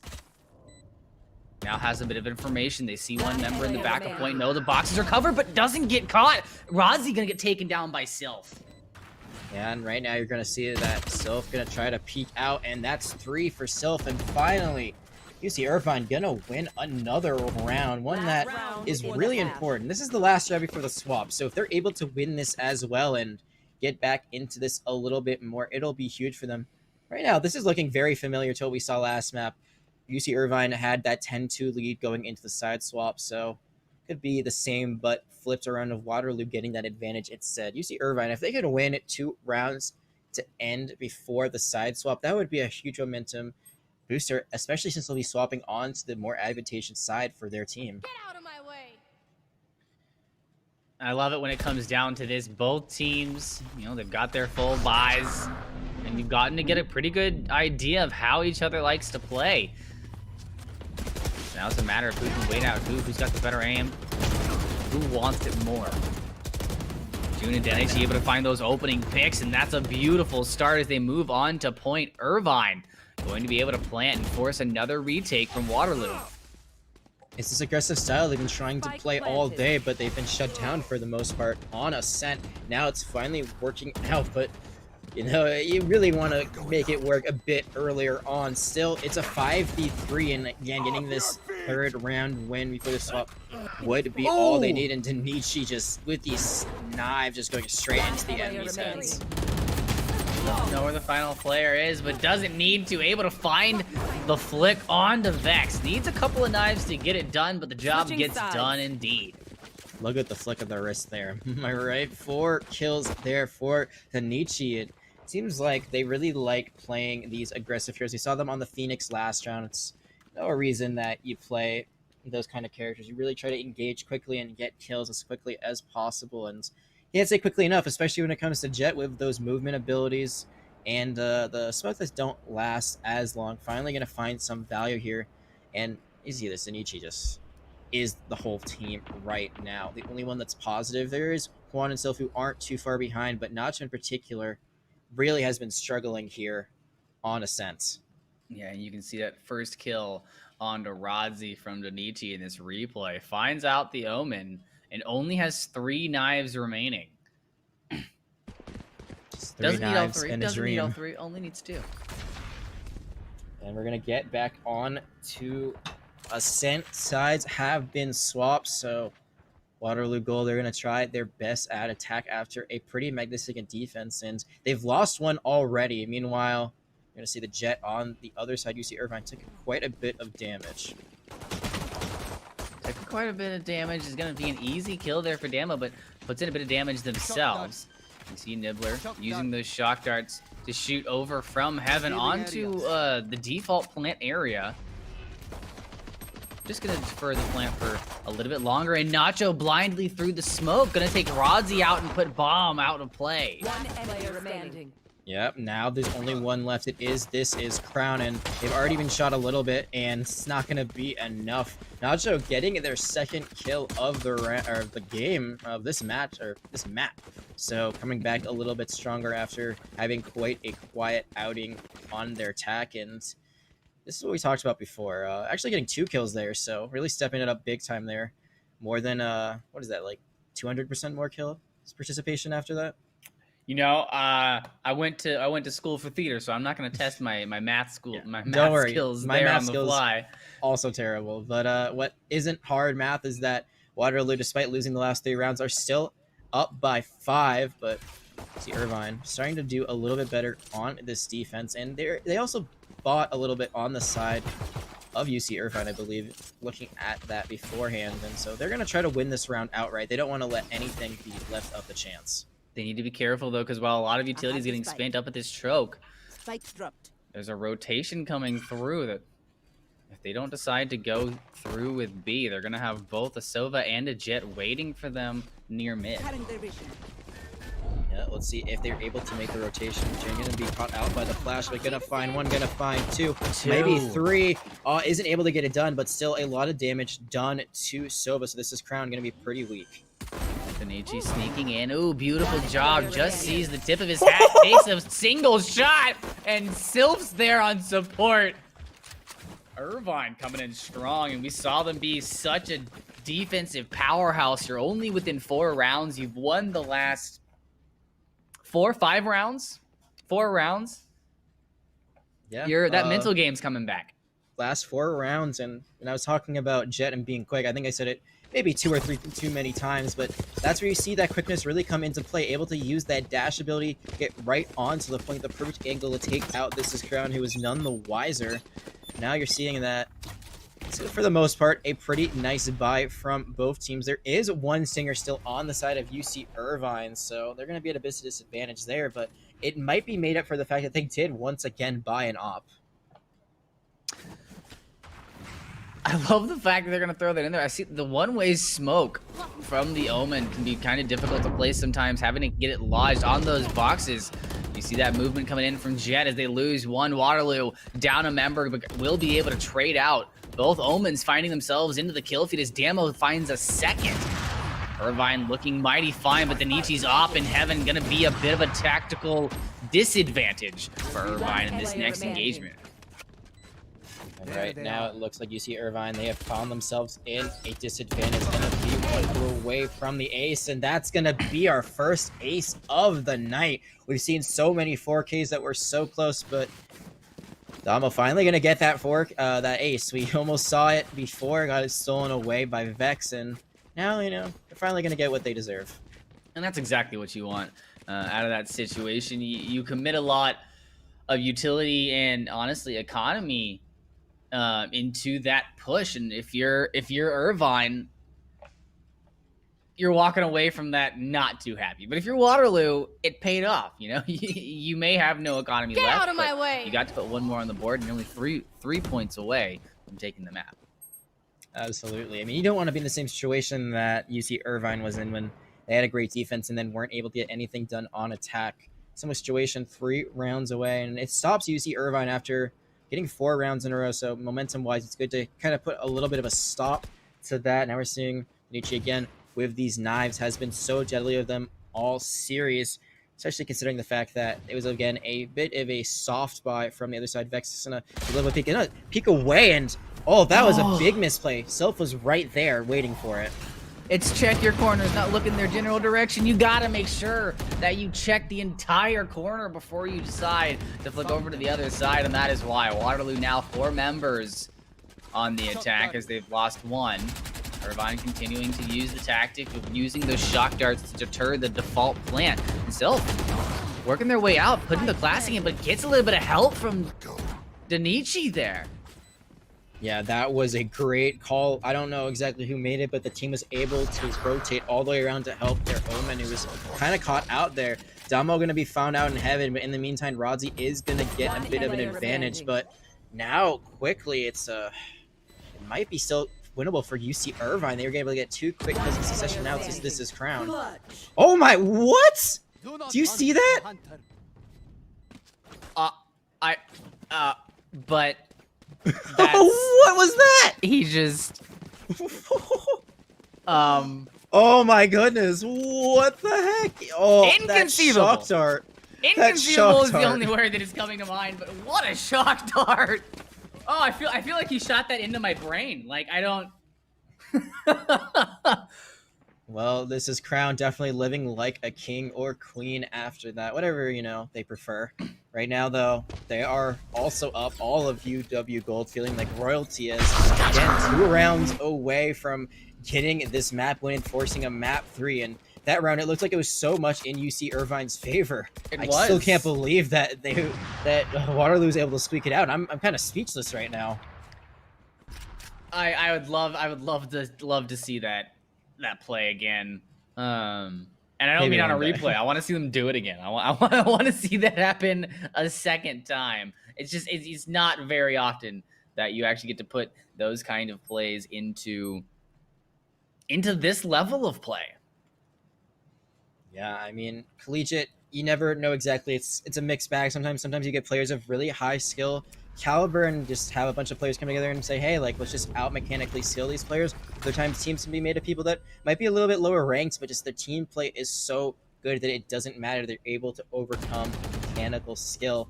Right now, though, UC Irvine not able to overcome Waterloo in the slightest, and there's going to be a little bit of traded fire. The Omen on the side of Waterloo are going to take a bit of damage, but no one falling just yet. Oh, Nachos got the size that he needs. Able to find the headshot onto Rodzi. Giving the flashbang to use as well, because he's a little bit suspicious that somebody else might be here, but it doesn't look like he thinks there's anybody in that immediate cubby. Here's the rotation top, finding them, catching them out. Irvine. 10 seconds left. Gonna even things out 2 now for Waterloo. They're gonna be able to plant on B. If they can even the scales here before the retake's in progress. Irvine just needs to be patient. Peek together. Yeah, I mean, you're seeing that UC Irvine, they've got a lot better health pools right now than the opposing side, but it's going to be Vex on the flank. They're not going to be looking behind at all. Can Vex get those shots? But no, it's going to be Nibbler finishing that round off. And again, just take the alt orb. Just take the defuse, get a little bit more alt percentage online. You got to love team play like that. Absolutely fantastic. And just to throw it out there, I love the fact that none of these teams are willing to give an inch. I mean, Irvine even though they've been pushed to the limits and they had a great showing in the first match, obviously being outplayed here at the moment. They are having to fight their way back into being in contention for Ascent, and they have not at any moment decided to compromise. We haven't seen a single one of these rounds thrown away for either team. Yeah, they are not giving up. Maybe down, but not out, not defeated at all yet. And they still have the series lead, so no matter what, they will go on to live another day, or maybe they have the comeback of the center and are able to clutch out it here on Ascent. They have, at one point it was 9-1, so right now 6-11 is a great way to be, and so is Danichi once again getting these op shots. And utilizing that op on the on the defensive side of things, absolutely crucial. I mean, Waterloo now forced to attack with 4. You can't take those swing shots. You can't take those 2v1 engagements as much as you might want to. And you're seeing right now that Toph has those knives out. We've seen Danichi use them very well, but haven't seen much from the other Jet counterpart. You're going to see a very long sonar arrow come in, and it was able to find one before it comes out. And right now you're seeing Waterloo, they're playing so patiently that already half their time gone, and now one's in a peek. The Jet gonna try to peek over the top, and whoa, what a shot! What a shot indeed to kick it off. And Sylph gonna keep that cursor in perfect place. And you see it just hovering above the head 30 of seconds the left. Waterloo members as they try to put this in. 30 seconds left. Not a lot of time to formulate and execute an attack plan. Oh, especially not with only 2 members online. But Waterloo will be making this rotation, so plant pretty much inevitable. I gotta ask, was 10 that seconds left. epic shot from the Jet worth it? Because they were immediately traded out. Waterloo started this round off at a disadvantage. They are once again in the same spot. Now it is double that they were before. It's 4v2. The defenders do have the advantage, and Damo only has 53 health and a dream, but that dream has already gotten 1 headshot. Yeah, you didn't mention that he also has the Sheriff. Shock darts are going to be going out, looking for another clean headshot. Isn't able to find it, put down to 8, but able to crouch themselves into the corner and is able to stabilize, push themselves into the 1v. No way! Demo gets the third! No way! Oh my god. Match point. 53 health when they planted that spike. 4 headshots. 1, 2, 3, 4. 8 health for the last 2. Oh, Or the last 3, sorry. Damo. Just look at... Talk about domination. I hate that, but I love it at the same time. And now they're only 1 round away from extending this series. That was the 12th round going to Waterloo. So now they win this. 13-6 is going to be the final map score. And look at this again. Oh, 8 this health, was... crouches out, able to find that body shot onto Nibbler. Beautiful headshot. That was the Headshots, I fadeaway should right say. there. You Yeah. saw that, right? That was The ridiculous. buzzer beater fadeaway. Needs to be careful of that high ground. Looks like June is able to find an opening kill onto Waterloo, and although Waterloo's been able to win out these rounds, Irvine consistently putting them down to a 4-man disadvantage early.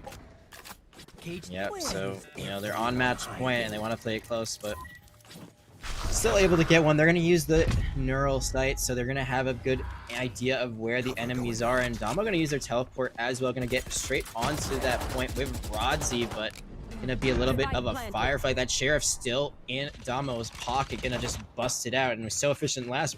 Why even buy an assault rifle? Oh, and June gonna get another pick here as Irvine looks to stabilize. They've got bodies on point, 2-1. Oh no, Irvine gonna lose Sif. Sylph there to Damo. They're gonna move up to the high ground. You see the Killjoy ultimate coming out onto the point to allow Irvine to get themselves a little bit of space and a little bit of time. Gonna go straight for the defuse. He's gonna have to back out. Is not able to avoid Crown's ult.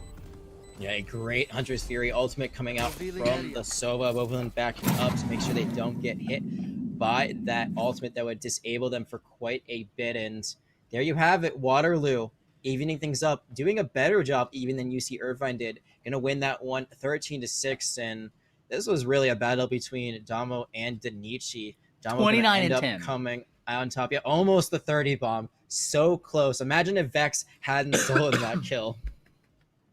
I mean, yeah. I mean, he's sitting. That's exactly what's happening right now in that voice chat. Like, dude, I was one away.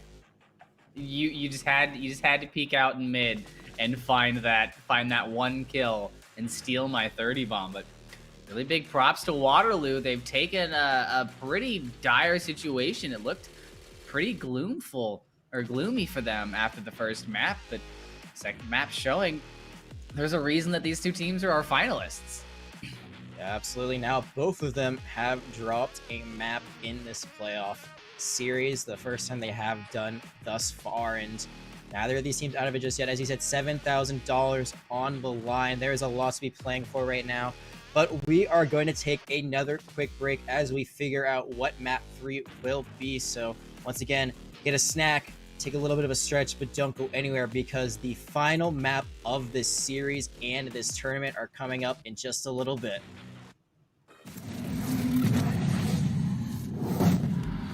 Holy crap, that was crazy. Well,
and welcome back, everyone. It's going to be a great way to close out this series. We're going to go to that final map, our first tiebreaker so far of this tournament, at least in the quarterfinals and semifinals to the finals. So this is how close it is between these top two seeds that are competing.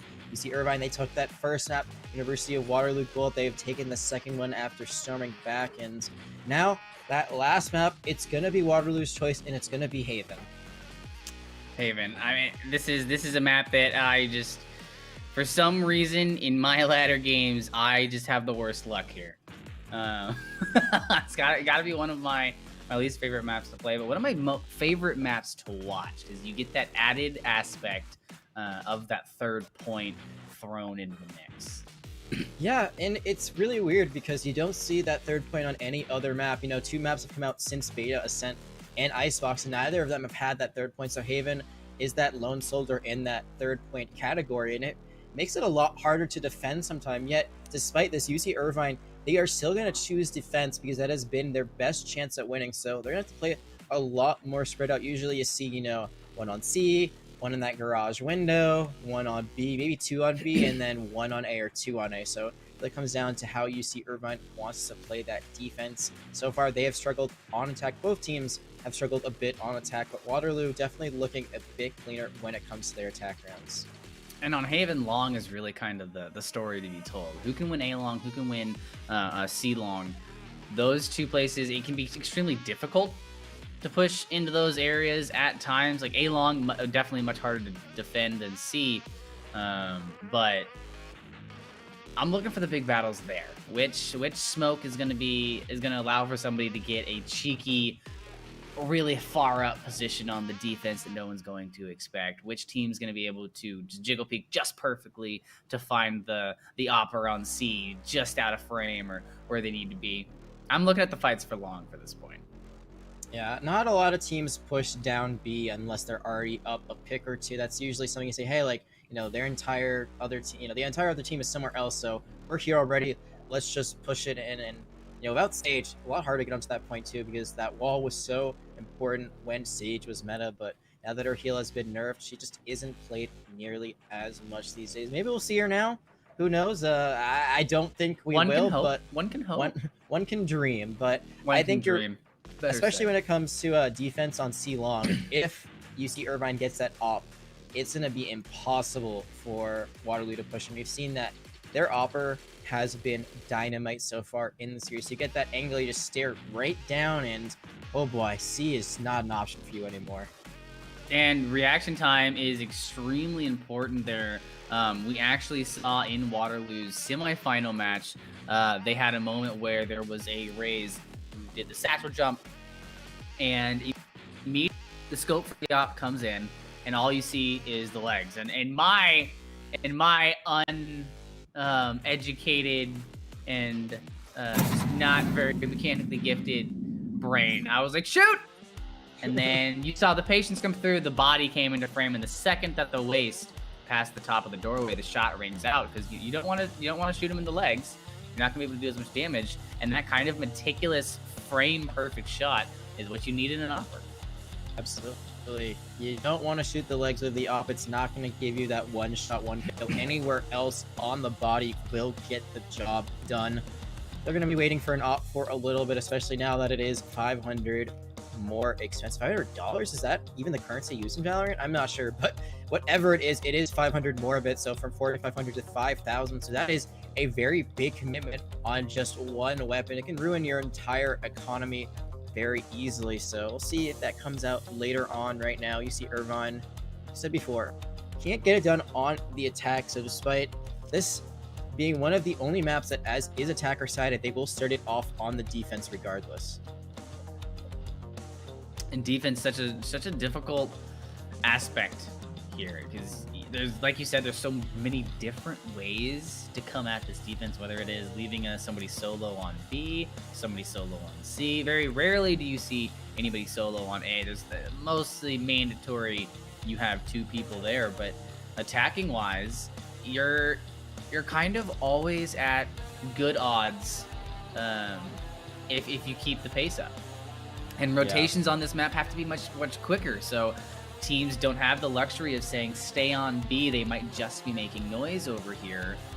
You've really got to respond to these pushes extremely quickly. So favoring the attackers a little bit, in my opinion.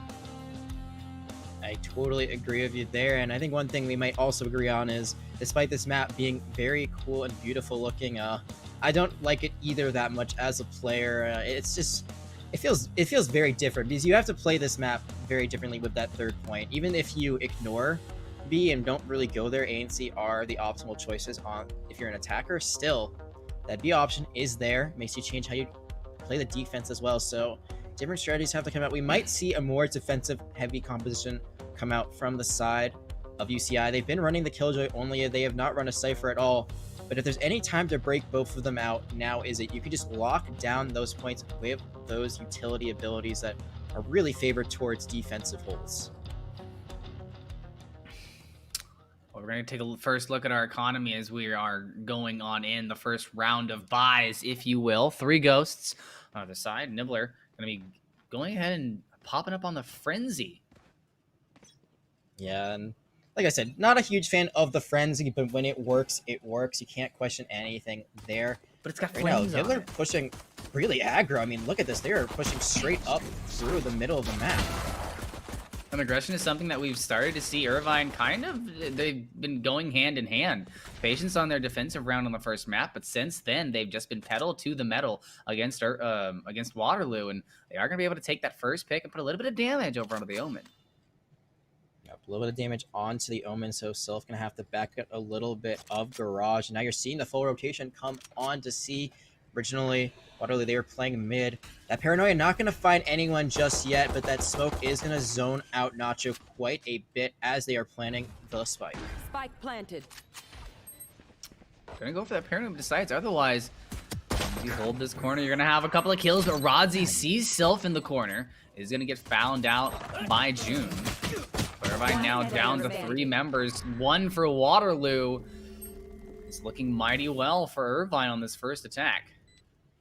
It is indeed a 3v1 advantage, and you saw that they did swap off the Killjoy to the Cypher, so it is just going to be that Cypher alone going to fall last, and that's 3 for Vex to start off their attacking round. So even though they are on the attack first, Waterloo, for the first time tonight in the series, is going to win the first round as an attacking side.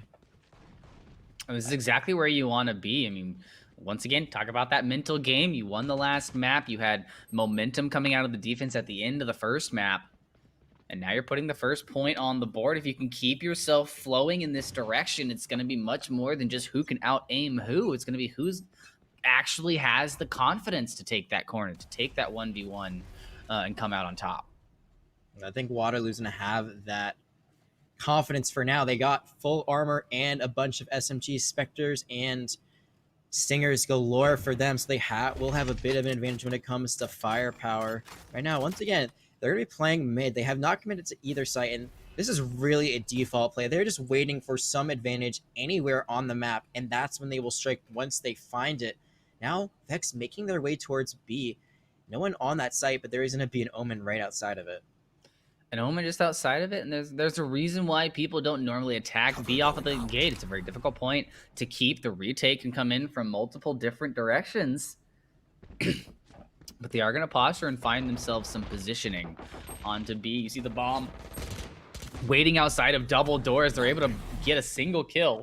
But it doesn't look like they're going to be able to stabilize. Irvine now down to 2 on this defensive hold. Waterloo will be able to make their plant, and they're going to have the information on Irvine, but I don't think they saw the teleport. Yeah, I'm not sure if they did, and they are smoked out completely. You see that Omen Sylph still is not great in the health department, so not going to be able to push in as much as they'd want to. Nacho going to go for the flash, and they found it, but it was too late on the top. And if Rodzi hadn't cleaned up Sif, it wouldn't have been too much of an issue. Vex was already on that rotation, going all the way through defender's spawn to make sure that they can take Sylph out of the fight.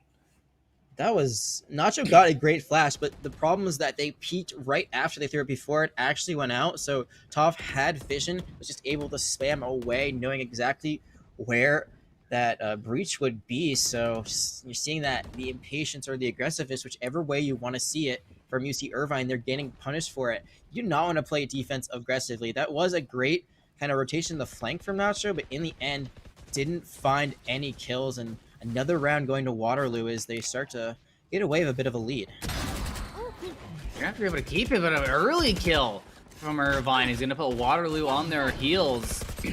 They're gonna continue the aggression. They want to try and catch that killer out, but they're not able to do so. Beautiful trap from June takes Toph out, and they're able to completely decimate this attack. Only 2 members left from Waterloo, as Irvine still yet to lose 1.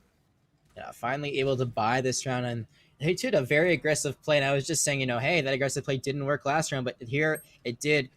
Waterloo not expecting that Jet to be up and in their business like that. It's going to be a flash. It's barely going to miss. This is Crown, and right now it's not looking so great for Waterloo. They might just try to stay alive and safe, even though they did not buy ARs this round. You see the Spectre from This Is Crown, so they're only working with 2 SMGs, the Stinger for Damo. It would be a miracle if they somehow pull this round off. Just patience right now from Irvine. There's no reason to go hunting. Waterloo's still going to have a decent economy coming out of this final engagement, but you see Nacho now seeing a breath of life on to point B, gonna use that flashbang, but that Omen smoke will make it okay. Damo is able to find the kill onto Danichi, and we've seen Damo play or pull off some amazing plays before. Nacho gets 1, finds 2, and that's gonna be it for you, Waterloo. You're gonna have to bring it back next round, but Irvine gonna put 1 on the board. And this is a much better start for them after losing 2 rounds. They are going to pick up that 3rd round so far. I don't think team has won until the 4th round after losing. So that lead for Waterloo's been cut in half very quickly. And now you can start building a bit of momentum. You're able to keep most of the weapons from last round as only 1 person fell on your side. And one thing I want to point out is they swapped Anichi over to the Soba, not on, you know, a more aggressive hero that you might see like the Phoenix or the Jet. Instead, Nibbler going to be on the Jet this time, so you see Irvine, they've swapped things up, and that's going to be something to look out for in the future. Because Nichi, the top fragger on UC Irvine's team last round, right now at 0-3. And Waterloo, this time it's going to be them finding that opening pick onto Irvine, being a little bit overzealous on B, trying to get an early kill with the wall bang, but going to get killed themselves. Now, much harder to defend 3 points with only 4 people. You're going to see This Is Crown use that drone, but isn't going to find anything just yet. And right now, because they have the advantage, you can see Waterloo, they're just going to play pretty passively. They're going to wait for the right time to strike, and that might be it. They're going to split push A, some going short, some going long, and right now there is a lonely Cypher on point, but I think they have a pretty good idea that there's someone coming up to meet them. Yeah, you see that rotation already coming through from Irvine to try and get some sort of defensive posture on the point. Nacho finds 2 out the gate, knows there's a couple of more down long, isn't able to come out with the kill, but Irvine continuing to get at least a 1-for-1. It's just Damo with 2 left. He's got that Vandal, and we've seen what he can do with the Sheriff. 30 seconds left.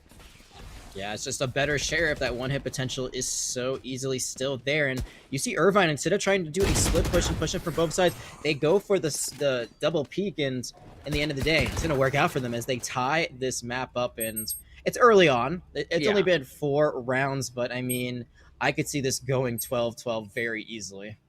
Yeah, taking it to the fences is something that I've come to expect from these 2 teams very early on. I mean, once Waterloo kind of put themselves back into the fight on that second map, it was quite apparent that these 2 teams are going to be duking it out in a bit of a barn burner. But Irvine coming into this next map, looks like Nibbler probably not going to be going with the Frenzy, but maybe saving for the op. Has the ultimate online, only going to be able to find 1 kill with it before Damo takes them out. 2 now for Waterloo. We're going to use that Cypher ultimate to get the information, know exactly where to push. Through C long they go. Onto the point in explosive fashion, Nacho able to find 1 and put it down to a 3v3 as he loses his life and stabilizes in a trade. Danichi able to find 2. Waterloo now down to their final member on point. Peaks and only 15 health. No one to interrogate. It's all right. He's got a team. He's got friends. June gonna come by with the headshot, and Irvine gonna put it to a 3-2. Yeah, I was really worried that the rotation wouldn't get there in time, but in the end of the day, you did see that June able to back up their very weak friend on the point, and Waterloo started that fight off really well. The fact that they were not able to buy that round, that was a very light buy. There was a very aggressive play from Nibbler that now has enabled them to buy the op, as you so wisely pointed out. They were saving that round. That's why they just used their ultimate instead of buying a gun. They did buy the frenzy, but that's not a lot. Now we're gonna see if Nibbler can't use that op to their advantage. And right now you're seeing the op A short. This is not something you usually expect from it. You usually expect either A heaven or just C, like looking all the way down long. So right now, you see Irvine doing something that's a little bit less traditional than usual, but if they can find the value, I'm not the one to question it. Sometimes it's the funky plays that really come out and give you the edge. And you see, as far as how much of your body you have to commit, it's very, very little right here from Nibbler. And if anybody from Waterloo does come into frame, it's going to be a shoulder or head shot, so you're going to be out completely. It lights out if you take that point, but very slow play from Waterloo. Yeah, they are backing off of A. It looks like right now they are all over the place, and there's going to be the breach ult going to be thrown in by Nacho. It's not going to find anything just yet, and now the teleport with the bomb going to come out, and there they are. Nibbler able to find one as well as cancel that teleport. Yeah, both of these Jets putting up game-changing factors with a single kill. See Vex getting taken out by Nibbler at close range with this op, and who needs to be stationary when you've got a shot like Nibbler?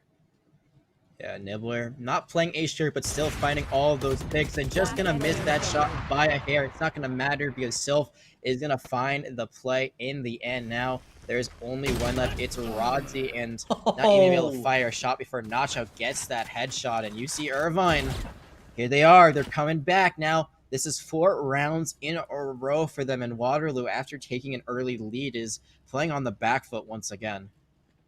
Starting to gain momentum and put a little bit of distance between them and Waterloo. But now we're starting to see these ultimates come online and come into play in full fruition. We're going to have a teleport online for Irvine, as well as the Cypher ultimate to bring in all of that information to let you know where the enemy team is. Let's see how this plays out. And you gotta think, you know, Irvine, they finally have a lead. They also have a much better economy. Waterloo, they're gonna have to go for a light buy. Once again, we've seen them do a lot of damage even when that comes out. So I'm gonna avoid the paranoia just barely and gonna back out. So now you're seeing that there's gonna be a full rotation on to C. Nibbler now taking position in the back. Going to completely cut off more than a third of the point with that sight line and threat from the op. Danichi's hopping in and is able to get Damo out of the fight before Top responds. Top switching weapons, I think, in the middle of that. So going to be another defuse for Irvine with Crown. Can they be cheeky with these shock darts? I've seen this before. I saw it before, and that is one, but it's not going to be enough. Got one, but still wasn't able to finish off the other two. Oh boy, imagine if those 2 shock darts had gotten all 3 kills somehow. I mean, we would be losing our minds right now. If he didn't say worth it before shooting both of those, I feel like that is slightly missed opportunity, but that might be the meme inside. It's the memes they made along the way, and right now you see Irvine, they are not playing for memes, they are playing for those dreams, for that $4,000 grand prize out of the $7,000 that's going to be awarded at the end of this tournament. Runners up get $2,000, so still a pretty nice chunk of change to come home with, but at the end of the day, it's not just about the money, it's about the title. You see Irvine bring that lead a little bit more, and here's going to be a very early Hunter's Fury coming out from Waterloo. Not only that, but an aggressive push out from Nibbler is going to give them a single kill and allow for Nibbler to show up somewhere else on the map, wherever they choose. I mean, they were able to sneak in, snag that kill, steal it away, and hop right back out. Yeah, a great play in aggression, but it wasn't too aggressive to the fact, you know, they were able to get out with their life for the first time. And Danichi has the Odin. Oh boy, I hate these kind of guns. I hate the LMGs in Valorant. It feels pretty cheesy, but when you're trying to win this championship title, you're gonna do anything you can. Nibbler still on this op, and besides that early pick that came out from Nibbler, we have not seen any other action come out from either side. Yeah, very tentative play right now as both sides trying to wait each other out as far as utility goes. And as much as Waterloo wants to play this slow, at some point you're gonna have to press go.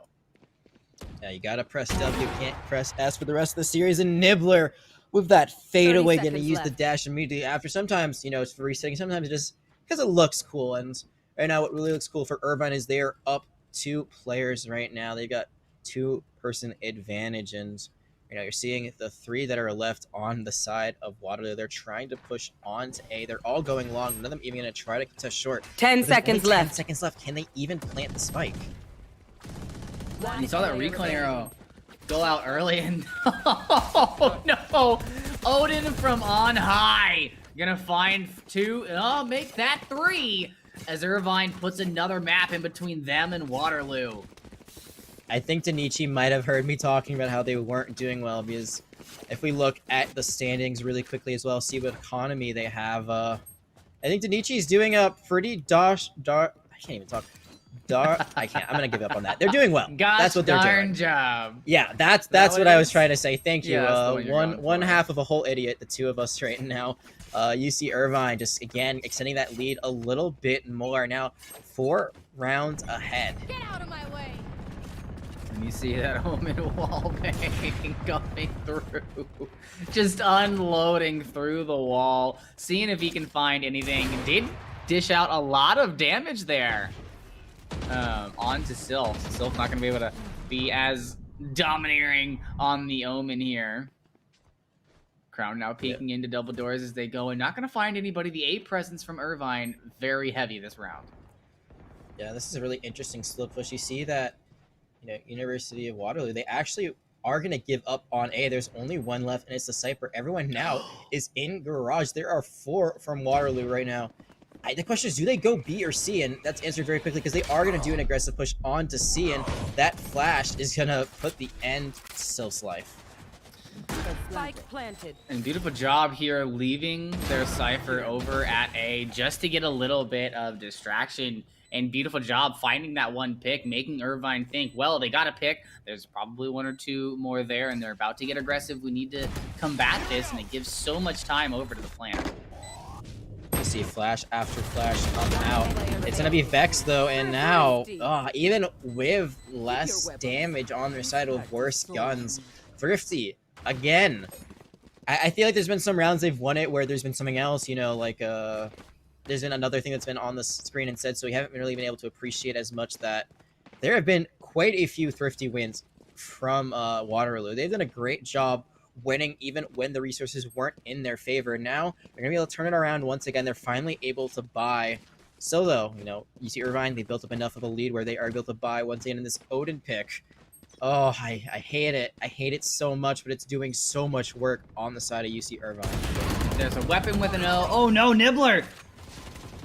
I don't know how Nibbler was able to escape from that engagement, but now the entire team of Waterloo is going to collapse on them. They are able to find 1 kill before getting taken out and force Toph out in the open for Nacho to take out. There will be a bit of a stabilization in Waterloo now, putting themselves into prime territory to put this into a 2-map differential.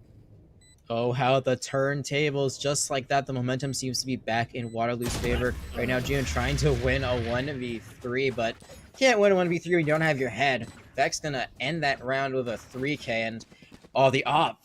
The op was so close to being picked up. I'm not sure if there was a plan on the side of Waterloo to grab it. I'm not sure if they have a player they feel confident with on the op, but they just leave it there, and now you're seeing that economy. They're still able to do mostly a full buy. It's only going to be June who can't buy the full armor, but that's going to ruin UC Irvine's economy. They've now lost 2 rounds in a row after winning, what was I think 6 in a row after 1 point. So this is just a battle of who can stay ahead longer and who can keep up the action. Now Nibbler going to be very aggro once again on this mid area, but not going to find the angle they're looking for just yet. So far, the best description for Irvine is hills and valleys. I mean, you saw that first map, they were doing really well, and they got a little bit of confidence behind them, and that's when Waterloo began to chip away at that lead. Waterloo not able to take that first map, but able to build up enough momentum to put Irvine into a valley for the second map, and now Irvine in a similar situation where they had good amount of maps behind their back, but getting a little bit overzealous and using a couple of cheesy strats may have led to a bit of a dip. Now their economy in a bit of danger as this push onto A goes through. You see the Sonic arrow on Danichi. Gonna be a big flash from Nacho's gonna find 3 in it, and there's gonna be 2 kills. The Hunter's Fury gonna come out again, but it looks like this is gonna sway to UC Irvine. They are up 2 right now. It's a 4v2, and Toph is gonna walk right into Danichi.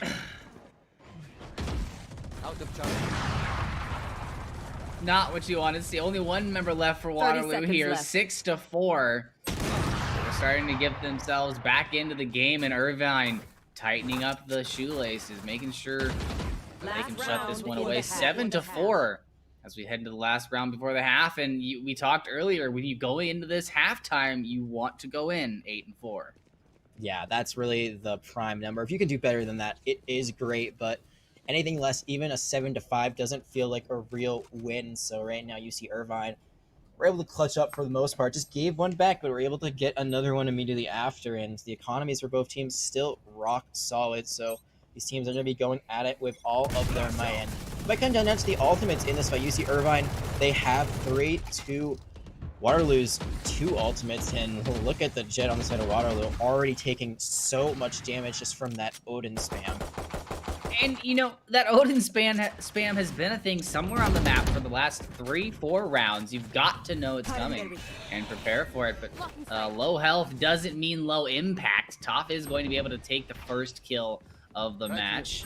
Waterloo going to lose 1 as Irvine stabilizes and rotates over to the point. You see the bomb going down from Damo, sorry. And positioning onto the point. Very spread out. Danichi able to find Damo out as he rotates away from planting the bomb. Beck's gonna get one as well. Waterloo down to 1 member. Irvine in a very comfortable situation as the information's out. They know where Toph is, and it's just a matter of time. Doesn't look like the plant either was actually successful. Yeah, it was the Breach ultimate that canceled it, then followed up by that Hunter's Fury. So great combo play from UC Irvine. They're not going to push this because they have the spike. They don't need to play aggro here. Eventually, your top has to make a move. There's no reason to save here, so they're going to go all in at some point. You see right now the players on the side of UC Irvine, they're taking 2 different angles, but neither of them are watching the right one right now. Sneaky, sneaky Toph. Not a lot of health, so no wiggle 10 room at seconds all. left. Check that back corner, and that's the downfall. No, able to get the first one. Dashes past. And Nibbler with the quick reaction to keep Irvine up in this engagement. Switching sides. I think it was that dash that was kind of the mistake. I think they expected that there'd be another enemy right there from UC Irvine, but the Jet was actually kind of at a disadvantage at an angle that they wouldn't have been able to hit Toph. Instead, Nibbler got a gift. Wrap it up with a bow, why don't you? Because ran right into Nibbler's waiting arms, and that's going to be that sweet spot for UC Irvine as the side swap. UC Irvine, they only need 5 rounds on this attack, but with how much they struggle to get 2 less on the 1 map they've won so far, I don't think Waterloo is out of this just yet. Definitely not out of this. We've seen Waterloo's defensive capabilities pretty shine on Ascent earlier. And they've got a composition that's going to allow them to be a bit more aggressive on these long pushes. Irvine immediately having a member fall. It's got to feel good for Waterloo. You know, you get the first kill, the pistol round on the switch. You may be down 4 rounds, but you're still putting in damage and being a consistent threat. I mean, this is not the best position if you are Waterloo, but it's not a bad one. You won more offensive rounds than you did last time when you started out on the attack. You're swapping to the defense, and you have that advantage. So we'll see if it works out in their favor. As you said, you see Irvine already down a person. It seems like they're kind of perplexed about what to do next. Most of them are mid. There's only 1 right now on the flank to A, and they're about to run into a Cypher trap. Yeah, they want to push in to these double doors. They have no idea what's waiting. But waiting might be the wrong word, because aggressively pushing out the Nietzsche, going to be able to find Toph. You've got to be able to play patiently on the defense. The timer is your 6th man. Beck's going to take June out of the fight, as well as Waterloo with 4 people on this defense, still standing strong. Irvine forced to push into B. That's what they're going to go ahead and plant with sightlines out on to C. A couple more kills trickling in, and a 3v2, a much different conversation than a 4v3. Yeah, and Beck's just got a kill, yet they're looking not at all from that A side. And now it's just Self. There's 3 on the other side, and the Frenzy might be the best gun in this scenario, but they're just spamming through right now, and they're going to get 1 kill, but it's not going to be enough. 2 left standing for Waterloo, and they are going to take that first round once again after the swap. So 2 pistol rounds going Waterloo's way here on Haven. An unfortunate series of events there to lose out Nibbler very early on in that pistol round. And as we've said, you lose the pistol round, it puts yourself in a little bit of jeopardy for the second play, and especially when you're having to push the envelope, be the attacking side of things, you're going to have to force the engagements. Defense is going to be able to pick how they want to fight you. Once again, Waterloo, after winning that pistol round, they're going to buy, so they really want to secure the second round. Mixed results they've had so far, especially when it comes to the round after that, but you're playing for today, not for tomorrow. You see already a very aggressive push for UC Irvine. They didn't buy this round, but they will have the numbers as they push onto this A point. With all that utility, they're going to hope that that found Rodzy out, but it didn't. So Irvine will lose the first member in a little bit of a cluster. Irvine down to 1 member. Waterloo continuing to shine through on their defense. Crown once again finishing out a round with that shock dart. Yeah, and 2 very quick rounds going to Waterloo. So now that lead has been cut into half. What was once an 8-4 is now an 8-6 in Waterloo. They're inching their way back into this matchup. They're getting closer and closer to that tie. You see Irvine have not been able to figure it out on offense, and this is something that we've seen all series. They just don't know how to play it. They don't know how to get onto sites. They don't know how to save them once they plant the spike. But now they will have that advantage because of the buy that came out from Waterloo. So this should be a round that goes to their favor. They lose this and go 8-7. Oh, they are going to be in a whole world of hurt in the next few rounds. And you're seeing that aggression from Irvine come out again, where although they might play patiently on the defense, they really don't want to give you any time to sit in your boots when they're on the attack. A lot of pressure and utility over to double doors to try and get Waterloo to continue to think that C and B are their focus. You're seeing most of them are rotating to A now. There is still that Cypher tripwire on short. It got 1 last time. Now there are 2 there, so maybe it's going to be a little bit of a bait. They get the tripwire activated, and then the Cypher rotates, and then pow, 2 people shooting at you. Pretty hard to win that fight. Still not a full engage just yet. They're still playing this very patiently, and that drone out. They're going to know at least that there's 1B. Yeah, they know there's 1B, but they're not going to be able to do anything about it. Still able to find the first kill. Trade does come through for Waterloo. Bomb planted on A as the rotation begins. There's those shock darts that have been so deadly. Not going to find anything just yet. The Paranoia also going to miss. Nibbler, though, going to be in prime position to get 1, but right now this is going back and forth. And now you see Irvine once again going to be down a person, have that disadvantage. Also going to be zoned out by that jet smoke. So right now, if you're Denichi, you just got to play as patient as possible.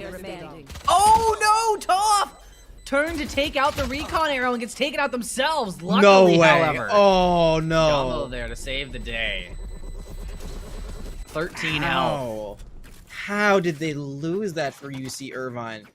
I just think that Denichi got a little bit I don't know what the play is there. Do you wait? Do you push through? And you don't just stand in the smoke, though, because that gets you at such a disadvantage. Sometimes you can catch the opponent off guard and just kind of come running out. And instead, try to take that angle, and it did not work out for them in the end. I said this was so dire for UC Irvine. If they lose, and you're seeing exactly why their economy is in the toilet once again. And Waterloo now only 1 round away from getting that tie and then possibly the lead if they continue on. And I know Toph is... Get out of my way! I don't know if Toph's going to stay with the judge, but if they do, that'd be quite something. I do believe they did. You see the ultimate coming out immediately from Nibbler. And be able to check their corners. We saw a little bit of sloppy corner checking earlier, and it's going to happen again. Nobody going to be looking at all for Damo. 3 kills do come through, and that's going to be pretty big. Damo once again proving to us that he's going to be able to get multiple kills in a round, no issue.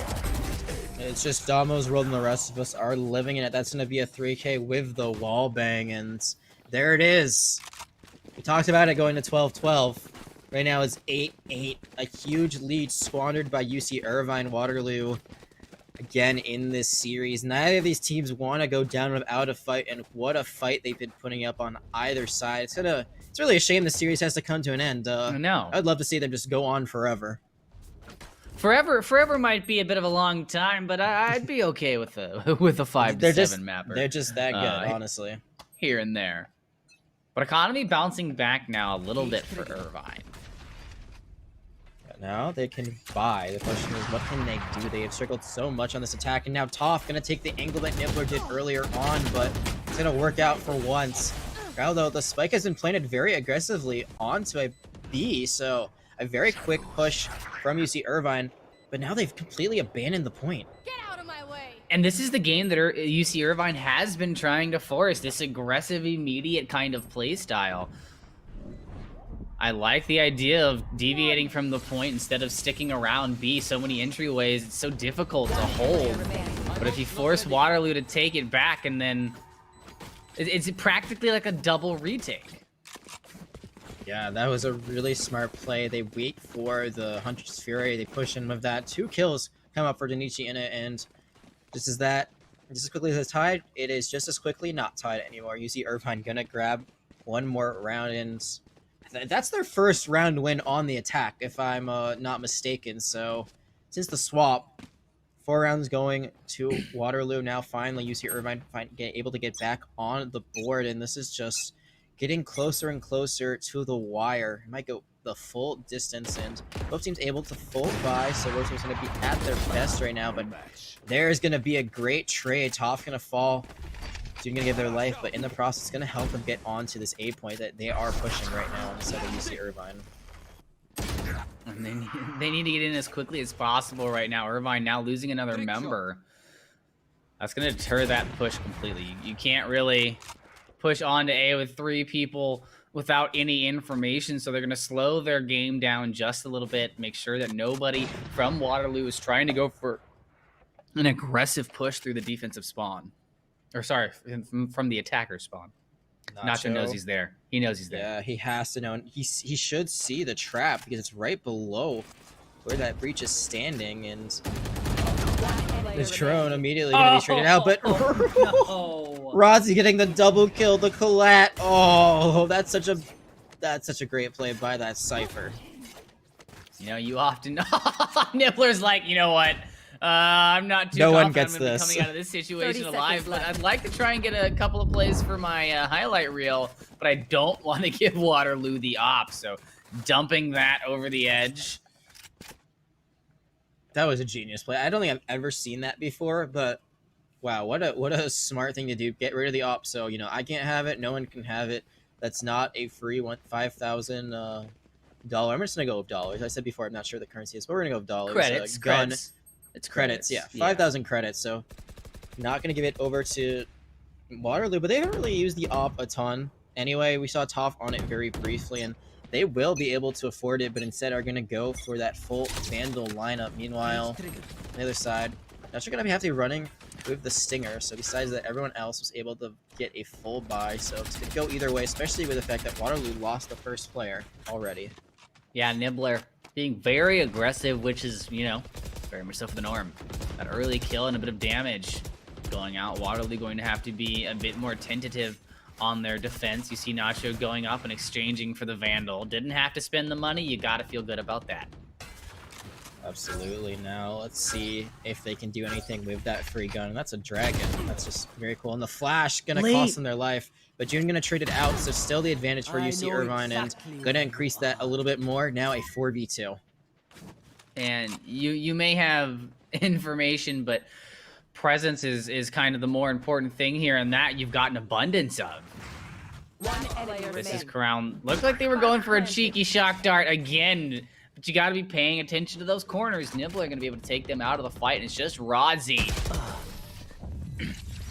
It's not going to be able to take it out. 10-9 now in favor of Irvine, as they're now 3 maps away from walking away from this tournament with $4,000. As our good friend and mentor once said to me, Booposaurus, you got to check those corners, friends.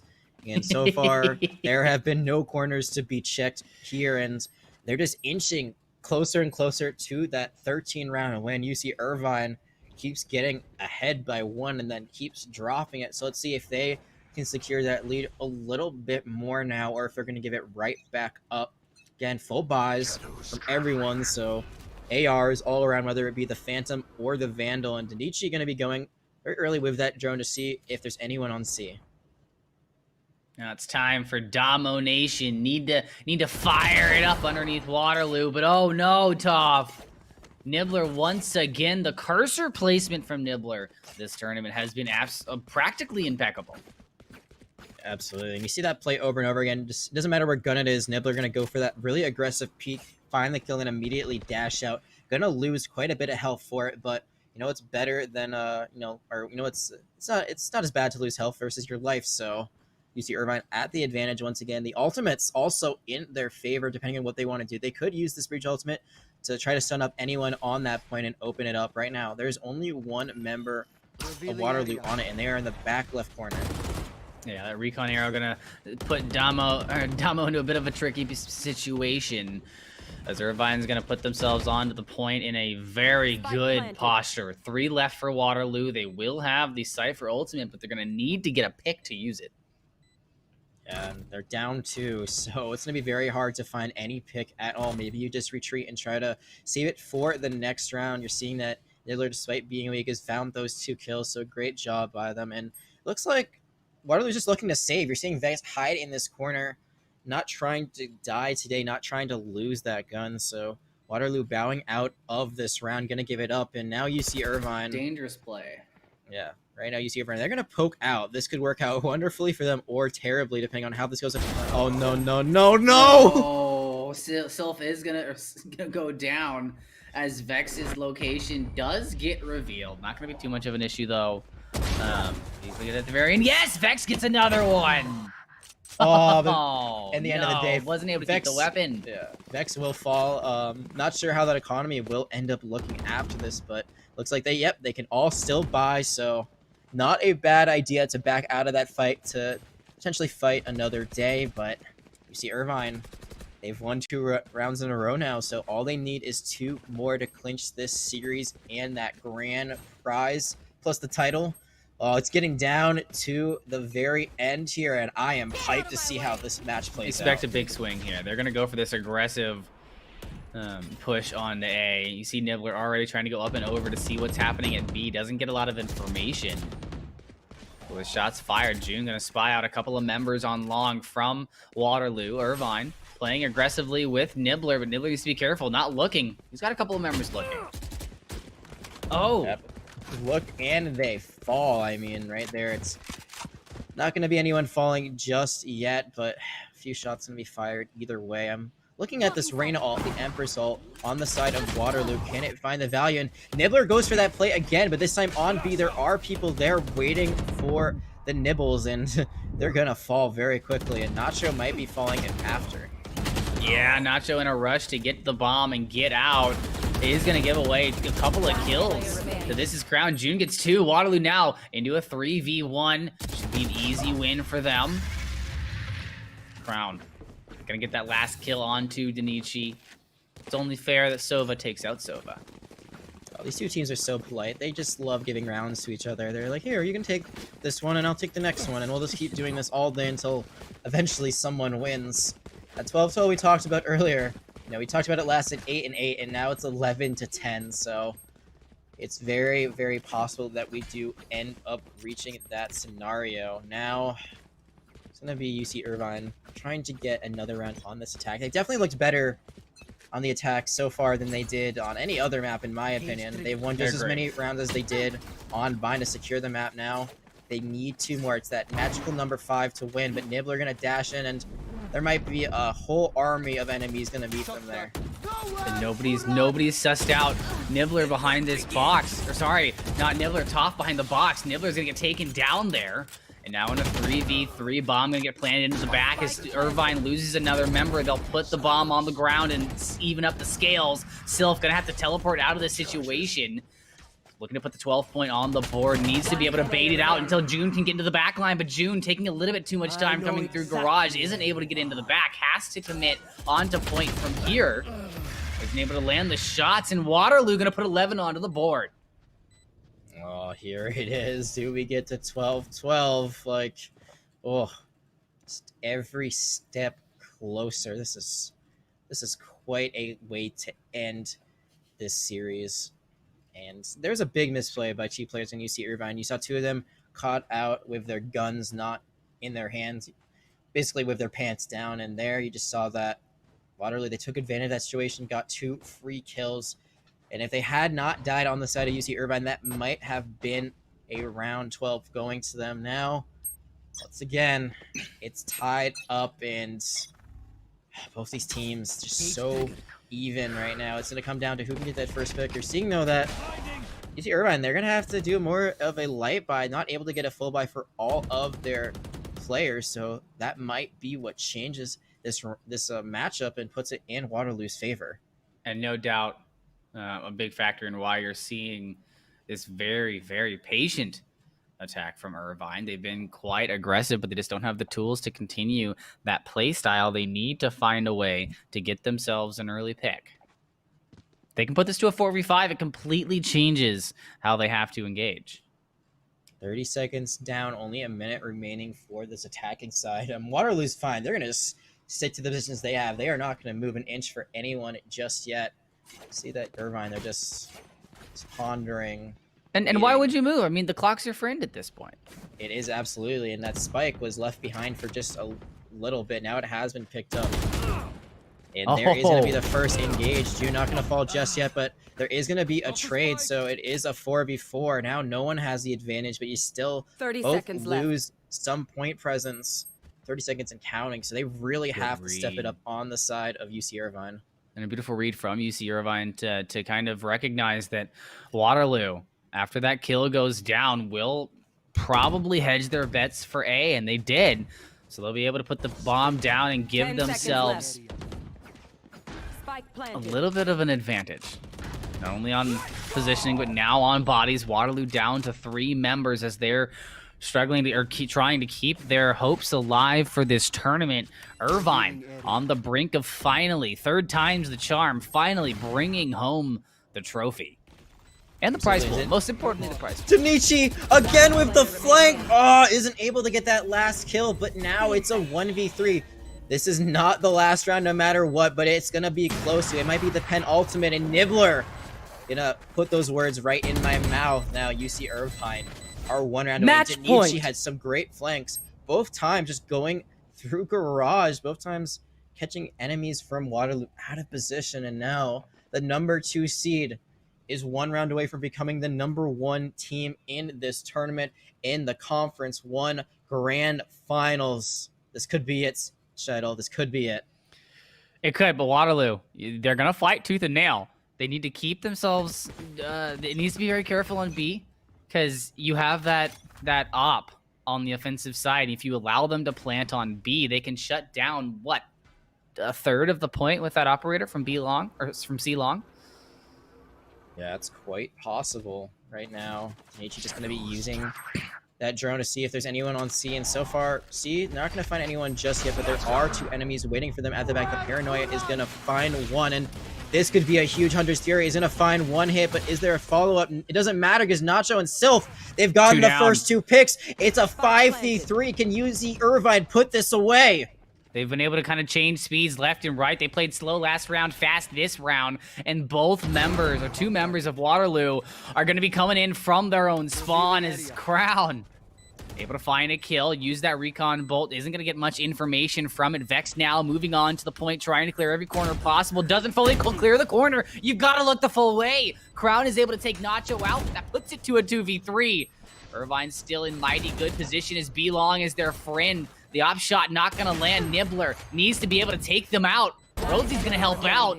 One enemy remaining. And now it's just Nibbler And one final opponent, the bomb. In perfect view, but he's not able to find it. Crown! Oh no! He doesn't have time! Irvine wins because of the clock. It's the 6th player. Oh, that clock in the end. Oh, Shadow, we've seen some of the best Valorant I have ever seen in my life. Wow. That's crazy. I really thought we were going to go to overtime there, and that clock just working in UCI's favor. And there they are, the story that we've been talking about. That first quarterfinal in the first tournament, the second tournament, they make it all the way to semis, and now finally they have cemented themselves on the top of the mountain here in Conference 1. And what a way to do it. Definitely a flair for the dramatic. I mean, honestly, if we're gonna be completely honest, you have to feel really strong for both sides. I mean, for UCI, you're coming in, you're finally getting your win, and for Waterloo, this is your first time in the tournament. You know, you're proving yourself here, and you did it darn good. You know, you took a team that is seasoned in this tournament, took them to the fences. You almost got that out. I mean, to lose, it's got to be rough like that though. To lose on the timer for the bomb. Yeah. If you just moved a little bit quicker, you might still be playing right now. You don't see it coming, but there it is at the end of the day. The spike is just going to be the end all beyond. Let's take another look at our bracket, see how exactly we got to this championship for UC Irvine. And there it is. It wasn't easy.